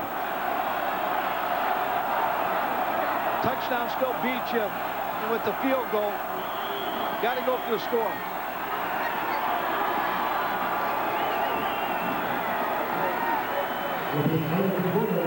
A late substitution in the game, going to call timeout. Mike Sr. came on from the sideline, called the timeout, so Nevada will take it. 7:16 left to play in the ball game, and we'll hold it right here. And Charlene Hawks, let's go down to you and get a report on the sideline. Ron, I just spoke with the head trainer, Bill Jones, and all that they can tell us right now at this moment in time is that it's a lower back injury. As you can see, they are trying to determine more what the injury is like, but we will not know for some time, and we will know as soon as they give us more information. Ron? Okay, Charlene, Joe Bear, who was injured on this series about 4 plays ago. And hopefully we'll be able to update you more before we go off the air with this ball game tonight. Situation is 31-28. The Wolfpack of Nevada leading the football game. They were down 28-3. They're going to go for the field goal, Ron. They bring the field goal kicker in to try to go up 6 points. Trying to make it a total of 31 unanswered points. Well, they failed on the 4th and 1 just before half. Charlock with the field goal attempt. Ball is down, and the kick 19 yards away is good.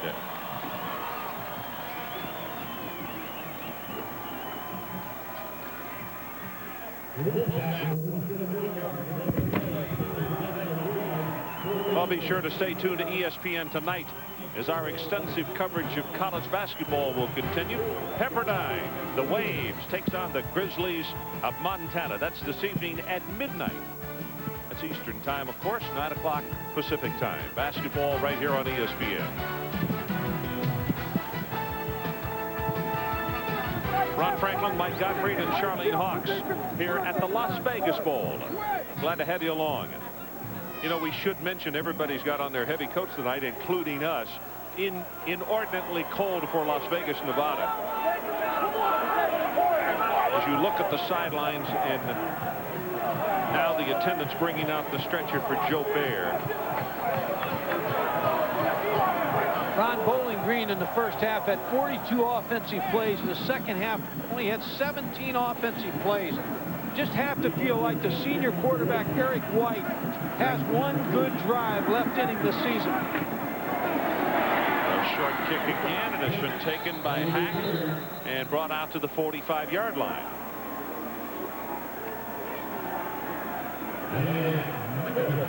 Take a look at this in the second half. Punt, punt.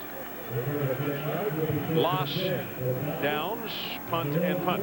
And Mike, I would remind you, we talked about in the first half about how long those drives went, because the first 4 times that they had the ball, speaking of Bowling Green in the first half, 8 plays, 13 plays, 16 plays, and in 2 plays, and that was a touchdown drive as well. They need a drive here out of the senior quarterback from Massillon, Ohio. They set the screen in the middle. That's going to be down. In fact, they're going to say incomplete. They got a break if they caught an incomplete pass, because they would have lost 3 yards. Yeah, they would have lost yardage. No, they're going to call it a completed pass.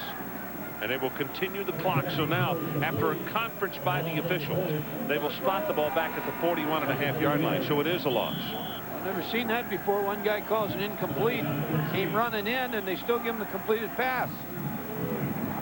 That's one that Eric didn't want, I can promise you. Mark Slachek.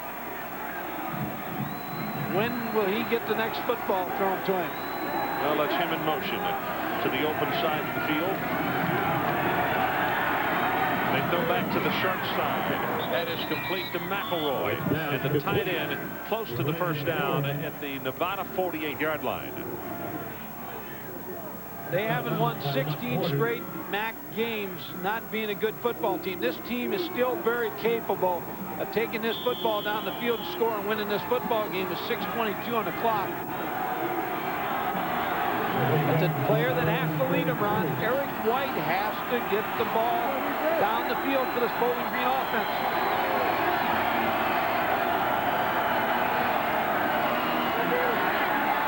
Roll the pocket, gets it complete, and guess who? Slachek, who we were just talking about, who they got to bring back in the offense, is there at the 36-yard line, and it's good for 11 yards. They keep him quiet for a long time, but Eric White, good call by Mike Faragelli, the offensive coordinator, drives out, then gets separated from Brock Marion, the all-conference defensive back, with a nice throw by Eric White. Good rollout pass to get Eric White started again.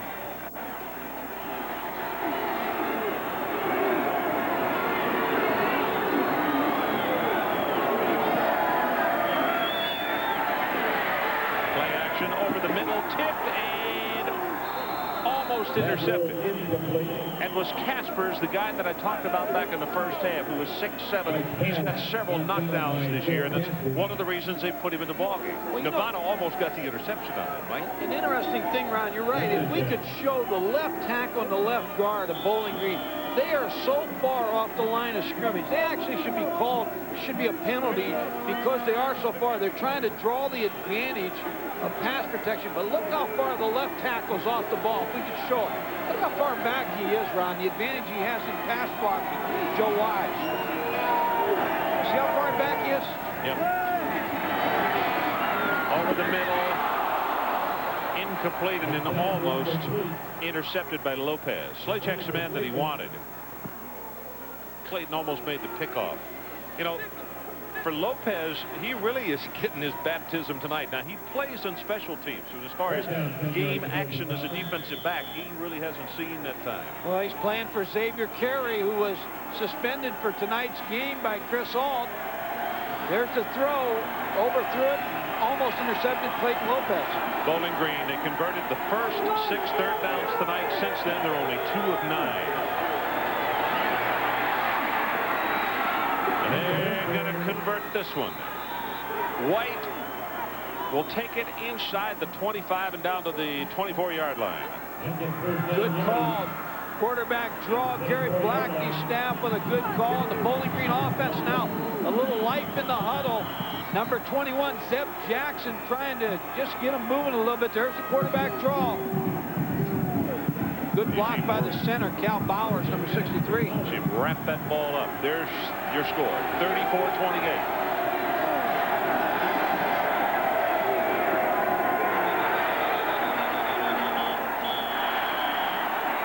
Ryan McElroy moved. Mike, I saw him moving. Let me ask you something. I know he went forward in a stance, but he's tight end. He wasn't covered. He can move and go back, but I don't know if he was down and he moved after he was down. We'll see what the call is. Dead ball, false start against the offense. He was in a three-point stance, Ron, and he went forward. See 89, the tight end, already in a stance. He moves forward, yes. Yeah, that's a good call.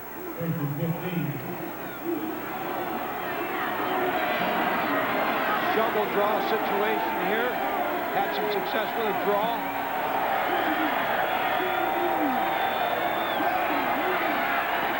White gets his pass almost intercepted. And let's go down to Charlene and get an update.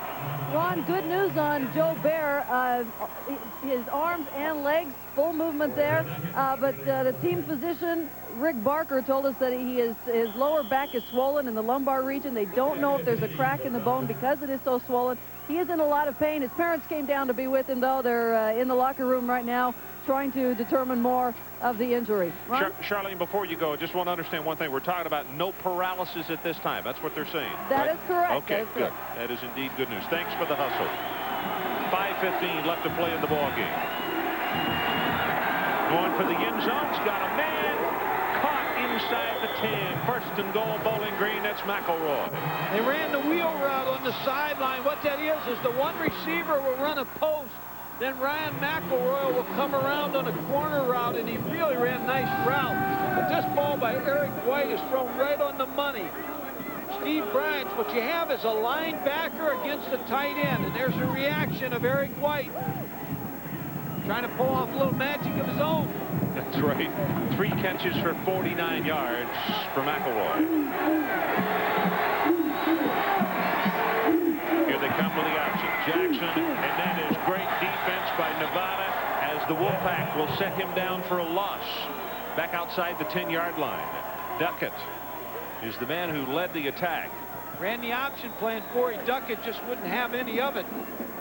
Now you think down here, the 2 key players, you use Mark Slaycheck with his 6'4" frame and throw the fade, or do you take Leroy Smith out of the backfield and throw the football to Leroy Smith? 10th play of the drive for Bowling Green. At one time they led 28-3. Right now they're trailing 34-28.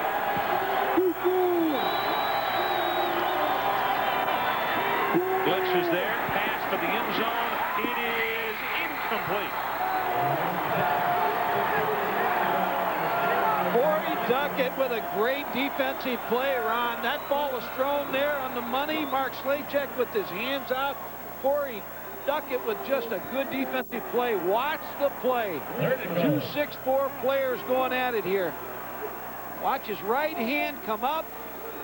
Left hand over, strips the ball out. Slachek was about to catch a touchdown pass. You're right. Look at that left hand, stripping the ball. He took his left hand and just drove him through the arms of Mark Slachek. Good play by Corey Duckett, the 6'4", 195-pound senior. 3rd down and goal. And here comes everybody. Pass incomplete as White just had to dump it.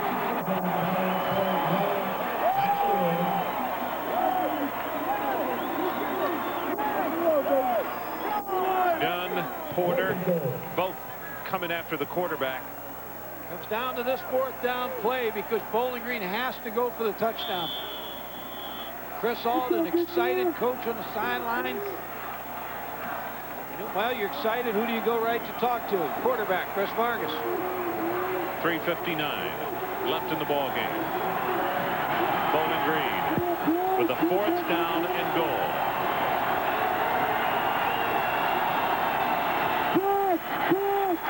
Got him over the middle. It's batted down. Lamont Porter got it.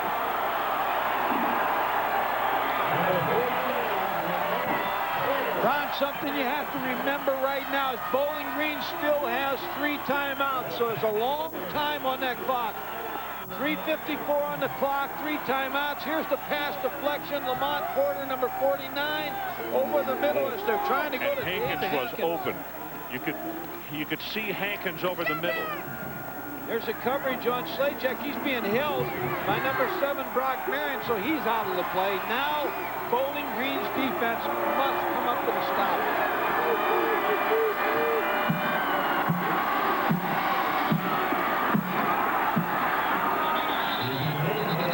Holmes going down before going out of bounds. That's the last thing he wants to do. And Dave Belinsky made that tackle. You know, he was injured earlier in this ball game, and glad to see him back out there. Ron, another point to remember with 3:36 on the clock and the clock's moving. Bowling Green has blocked a punt already tonight. Timeouts remaining to this one. Bowling Green with 3, Nevada with 2. Nevada doesn't want to use a timeout. They just want to get that thing on fast forward. 3:20 left in the game. I can't see him running the football again, too, because I know they want to run time off the clock, but Chris Vargas, they are going to run the football. Hit in the backfield, and he'll spin off the tackle and bring it out to the 17. It's O'Brien who got a hand on him. And now a timeout is being called by Bowling Green. And they'll stop the clock with 3:06 to play. Big 3rd down. So let's take a break. 34-28, the Wolfpack. I want him to get the best specialist he can. When this man was injured on the job, Mary Keady helped save his eyesight, but she's not a doctor. Back to the plant. She found this man a ground floor apartment. Not a simple injury. But she's not a real estate agent. You seem fine, okay? And she showed this CEO new ways to control expenses. It's got to be very The late. fact is, Mary Keady is one of many nurses controlling insurance costs I mean the bottom line. at ITT Hartford. You're going to be out of here in no time. That's right. She works for an insurance company. A twin blade from Bic? What's in it for me? I'm a big man. Big man. This is new? A twin for normal skin and a twin for sensitive, right? I'm a big man. Yeah, well, I'm a sensitive guy. So I tried it. Big man. It was good. It was great. The new Bic Twin Select. Normal, sensitive. It really blew me away. It made a big man out of me.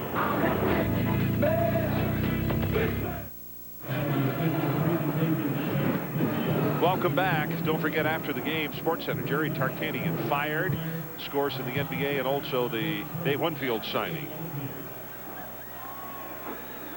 Well, the numbers on Nevada tonight on 3rd down conversions. 6 of 10. 4 of 6 this half, actually. They were kind of buoyed up in the first half. You let Chris Vargas throw the football here? Yeah, I would. Run the ball in 2 successive plays. picked up 7 yards. It's 3rd and 3. Bowling Green has 2 timeouts left. Because Mike, Bowling Green is good at blocking the football as well.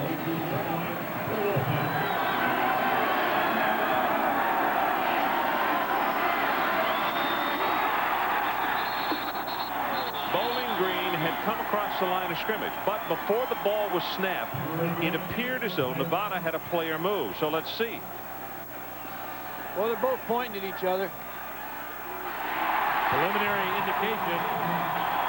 Foul is on the Falcons. Here we go. Let's go,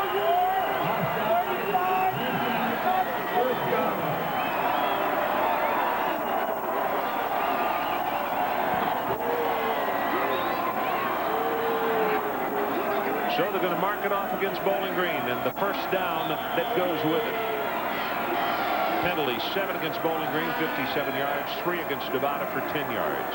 Now you want to keep the clock running if you're Nevada.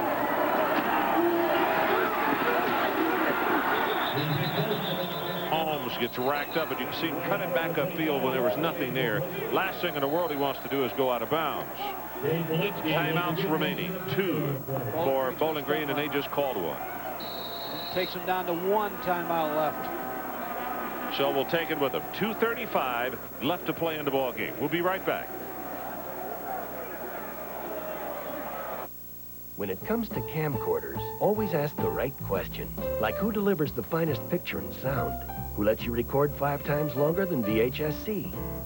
Who has all the answers? Without question, Handycam from Sony. Contact wrote a book on cold medicine, then added this chapter. Contact Day and Night. Day caplets for non-drowsy cold relief. Night caplets to relieve your symptoms to let you rest. Contact Day and Night. Another important chapter in cold relief. Hot coffee and steak in front of strangers at 30,000 feet? Not till I switched. Now I fix it and forget it. That's good. When people are watching you this closely, you just can't be worried about your dentures. That's why I Fix-A-Dent and forget it. Fix-A-Dent holds stronger than any other adhesive. It even stands up to the hottest liquids. Taste Grandpa. He never would have tried this with his old adhesive. For the strongest hold you can get, Fix-A-Dent and forget it.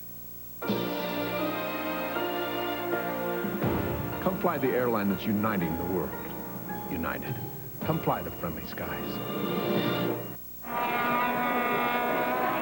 Welcome back to the Las Vegas Bowl as we kick off the bowl season here on ESPN.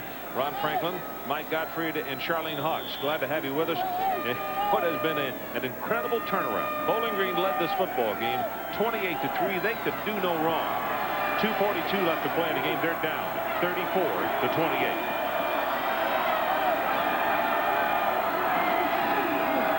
They'll run it again.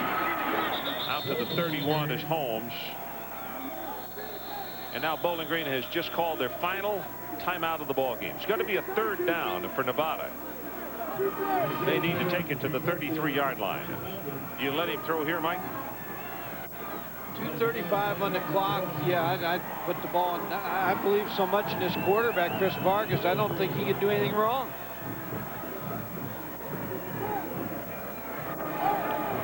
Next, immediately following the ball game, Sports Center. You don't get many athletes like Chris Vargas that you coach. Guys with the ability to make other people's play at a higher level, but to make plays. He just makes plays. Look at the calmness in his eyes. He's just a calm player. Coach is going crazy, but Chris Vargas is just very calm.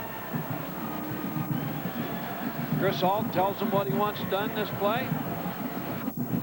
One of the things they'll be talking about on Sports Center immediately following the ball game, the firing of Jerry Tarkanian.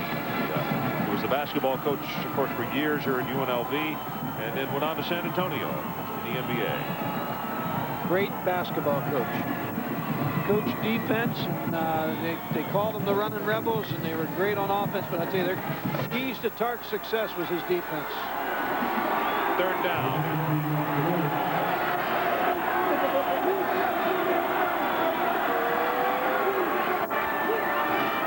Pressure up the middle. The hit is made. He's not going to have it. Not going to have it. Boy, that was Hack and also Mangum, who really had a stick on him.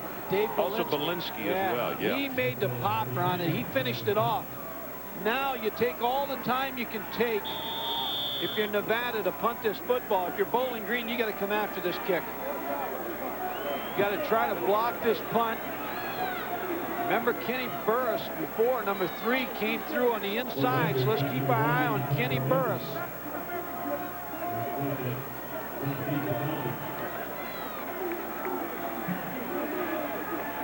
What they're going to do is run it down, take a timeout now, take as much time off. They didn't want the delay because of the 5-yard penalty.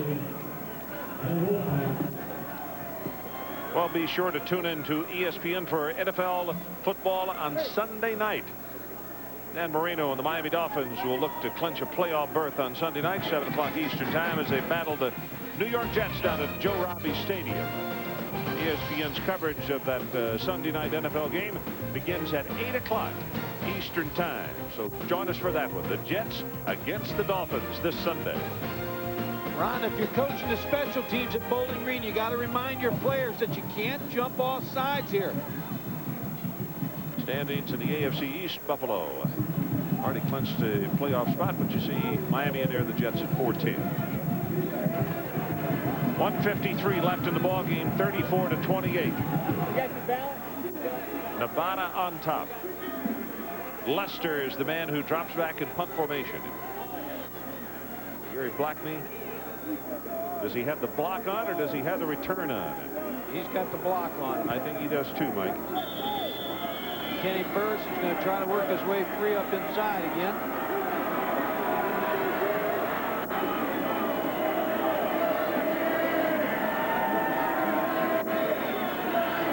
Good pass for coming up the middle, loses the ball. It is loose at the 15-yard line, and there is still life in Bowling Green. Duckett makes the recovery for Nevada to make sure that nobody picks it up and goes in for an easy touchdown. What a football game. An emotional roller coaster for the coaches. Another look at this punt. Oh my, just went right through his hands and hit him in the face mask. Now the Bowling Green offense versus the Nevada defense.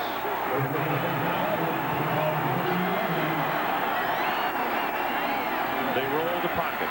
Pass is caught by Slaycheck out of bounds at the 4-yard line. 1st and goal, Bowling Green. 12 yards in the play. And now White is 23 of 38 passing in the ball game.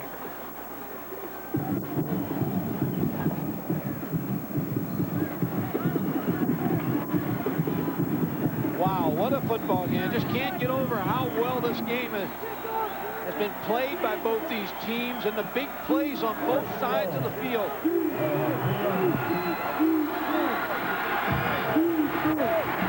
Alexander and Smith are the setbacks. Straight ahead with Smith. That's Lamont Porter, who steps up into the hole to make the hit. Ron, one good thing is that Bowling Green takes some time off that clock and does score the touchdown, takes time away from Chris Vargas on the other sideline. Oh, there's no doubt about that, and you can believe it. Bowling Green is thinking about that. It is 2nd down, and the ball is just inside the 3-yard line. Timeouts left. Nevada has one. Bowling Green's out of timeouts. Pass is incomplete. He wanted Leroy Smith. It is 3rd down. Mike, the first half ended with one heck of a goal line stand by the team who is on offense right now. Can Nevada come back and duplicate that to win this football game? Well, that's what they're going to have to do, isn't it? They're going to have to stop them right here, and Eric White has to come up with a play for Bowling Green. The senior quarterback's made them all year. 1:07 left in the ball game.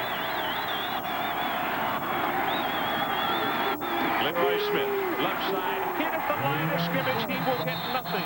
It's going to be 4th down, Bowling Green. Cutright is the man at the bottom of the pile. Wow. I think I get some type of play where you roll out Eric White to the right side. Trying to get Slajak on that out route to the field here. Let's see where they line up. March Slajak.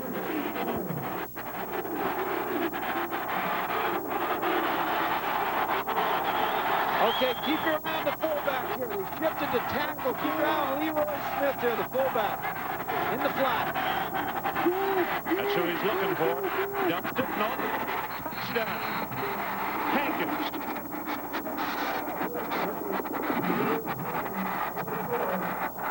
Ron, that's a special play that Bowling Green runs. They shift the left tackle to the right side, and they did all kinds of shifting there to try to make you think they're going to try to throw the ball to Mark Slajak. It opened up Leroy Smith and David Hankins. Now, the extra point attempt to break this tie. And it's Lever.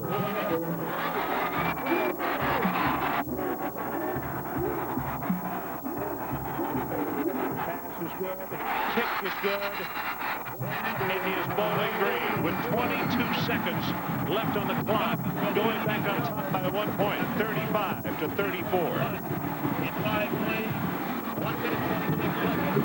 Good defensive series by Bowling Green. They gave their special teams a chance to block the kick, and they didn't allow the kick punt to off. Now look at all the shifting here. Now with the shifting, Nevada has to be thinking the ball's going to go to Slajak. You got him moving in motion here. Now they're trying to get the fullback into flat. All they're using Slajak as a decoy. And there's Hankins at the back of the end zone, wide open. Leroy Smith was open. A good play call by Gary Blackney. And here's the play that allowed Bowling Green the good field position. The pressure they put on the punter, Steve Lester, with the rush. Special teams has been the key tonight. Mike, it really has. And actually, the punting game was the Achilles for both teams this night. It helped turn it around for Nevada, and then as it turns out, it puts Bowling Green back on top with 22 seconds left. I wouldn't count out Chris Vargas yet. No, I wouldn't either. He's proved too many things to us. And he does have one timeout left. Squinting a little bit more down there now. He's been so calm.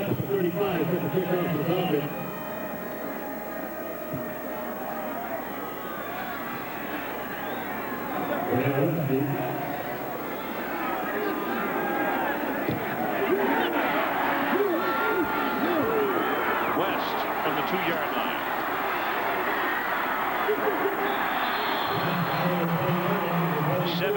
Seconds left, and it was George Johnson. George Johnson on special teams tonight. I know of 3 individual tackles that he's made. He returns kicks. He does a little bit of everything. As one of the players called him on the field the other day, they call him the Sarasota Exploder. Well, you can just see how emotions have changed in this game. One side was all fired up, another side was down. Now it's just reversed. We haven't seen a good hook and ladder in a while.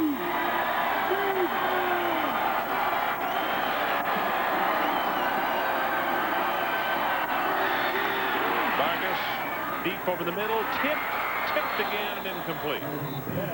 And it was Staten who made the initial tip of the football. Then O'Brien also rushing on the passer that time. Ron, you hear it said so many times, you know, when you watch a football game and I hear people say, you know, you hate to see one team lose a game. This game's been well played by both these teams. Emotions have run high, and it's just a game that they give everybody that's come out to this field tonight in a nationally televised audience their money's worth. Let me tell you something. Key play in this ball game when Blackney went for the 4th down and scored a touchdown back earlier in the ball game. And you made the point. He thought he was going to need the points. Pass the pass over the middle. Running for his life to get out of bounds, and he does. His senior. He'll stop it with 1 tick left on the clock. Got a very generous timekeeper to leave that 1 second on the clock, but he needed to get down right away because the chains moving would have stopped the clock. And look at the secondaries. They prepare for Hail Mary. Well, that's what it has to be right now for Chris Ault. That's their 3rd and final timeout. Sports Center coming up immediately following the ball game. Park fired today in San Antonio. A lot of action in the NBA tonight, and also Nate Winfield signing his contract. It just doesn't sound good. Tark fired tonight. It just, when you go through it, when you're fired as a coach, I mean, you know the agony it causes, and you know, I hate to see anybody relieved of their job in coaching, and especially a friend like Jerry Tarkanian. Mike, the numbers on Vargas tonight: 281 yards. He's 24 of 39, 2 touchdowns, and that's since entering the game. He entered the game with 7:54 left until halftime.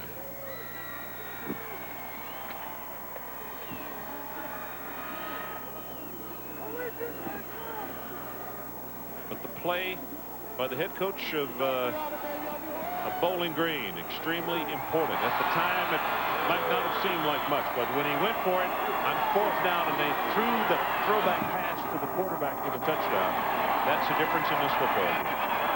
Well, he's got 4 players back on the 10-yard line, guarding the goal line. They're so deep you can't even see them. Vargas throws it for all he's worth, and he got a long one. Ball is tipped, knocked away, and it is Bowling Green who has won the first Las Vegas Bowl here in Las Vegas, Nevada. So, from Mike Gottfried and Charlene Hawks, Ron Franklin saying so long from Las Vegas, Nevada, and this first Las Vegas Bowl. What a comeback, but it was not to be. It is the Falcons 35 and the Wolfpack 34. Now, Sports Center. All right, thanks, guys. Welcome to the Sports Center. We've got a brief version here because we're headed for basketball. I'm Gary Miller along with Bill Patrick. And the question for a while today in San Antonio was, did Tark the Shark throw in the towel, or was it vice versa? Well, the Elmer Fudd lookalike, he's out of there. He is gone, and it's been a traumatic day and a lot of turnarounds in San Antonio in the course of one day. Last year, the Spurs waited until January to dump coaching legend Larry Brown. This time, it took just 20 games. And owner Red McCombs has given Jerry Tarkanian the axe. McCombs made the decision after a meeting this afternoon to eat the final 3 years of Tark's contract at $500,000 per year. We realized that this is a different game than the college game. He realized it. All of us realized it. This is truly and totally just a difference of opinion of the expectation level of the talent that is here now.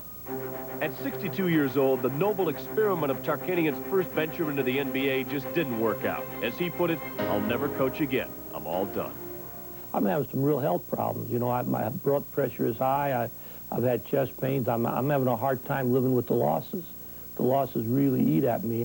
Losing was an unknown experience for the Shark, who devoured opponents mercilessly at UNLV, riding atop the polls constantly in the last 3 of his 19 seasons there, including the 1990 championship. Although the Spurs are nearing 500, Tarkanian had already lost more games than those last 3 seasons with the Rebels combined. He only lost more than 11 games once in nearly 2 decades at Vegas.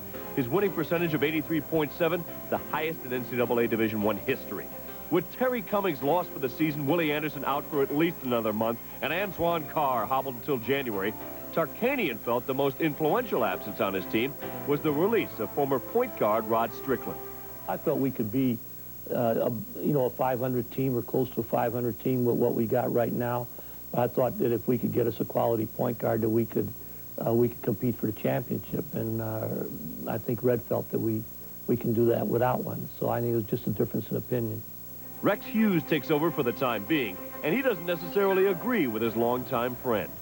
We can't concern ourselves with point guards. We got to concern ourselves with winning basketball games. Hughes may have a point. His old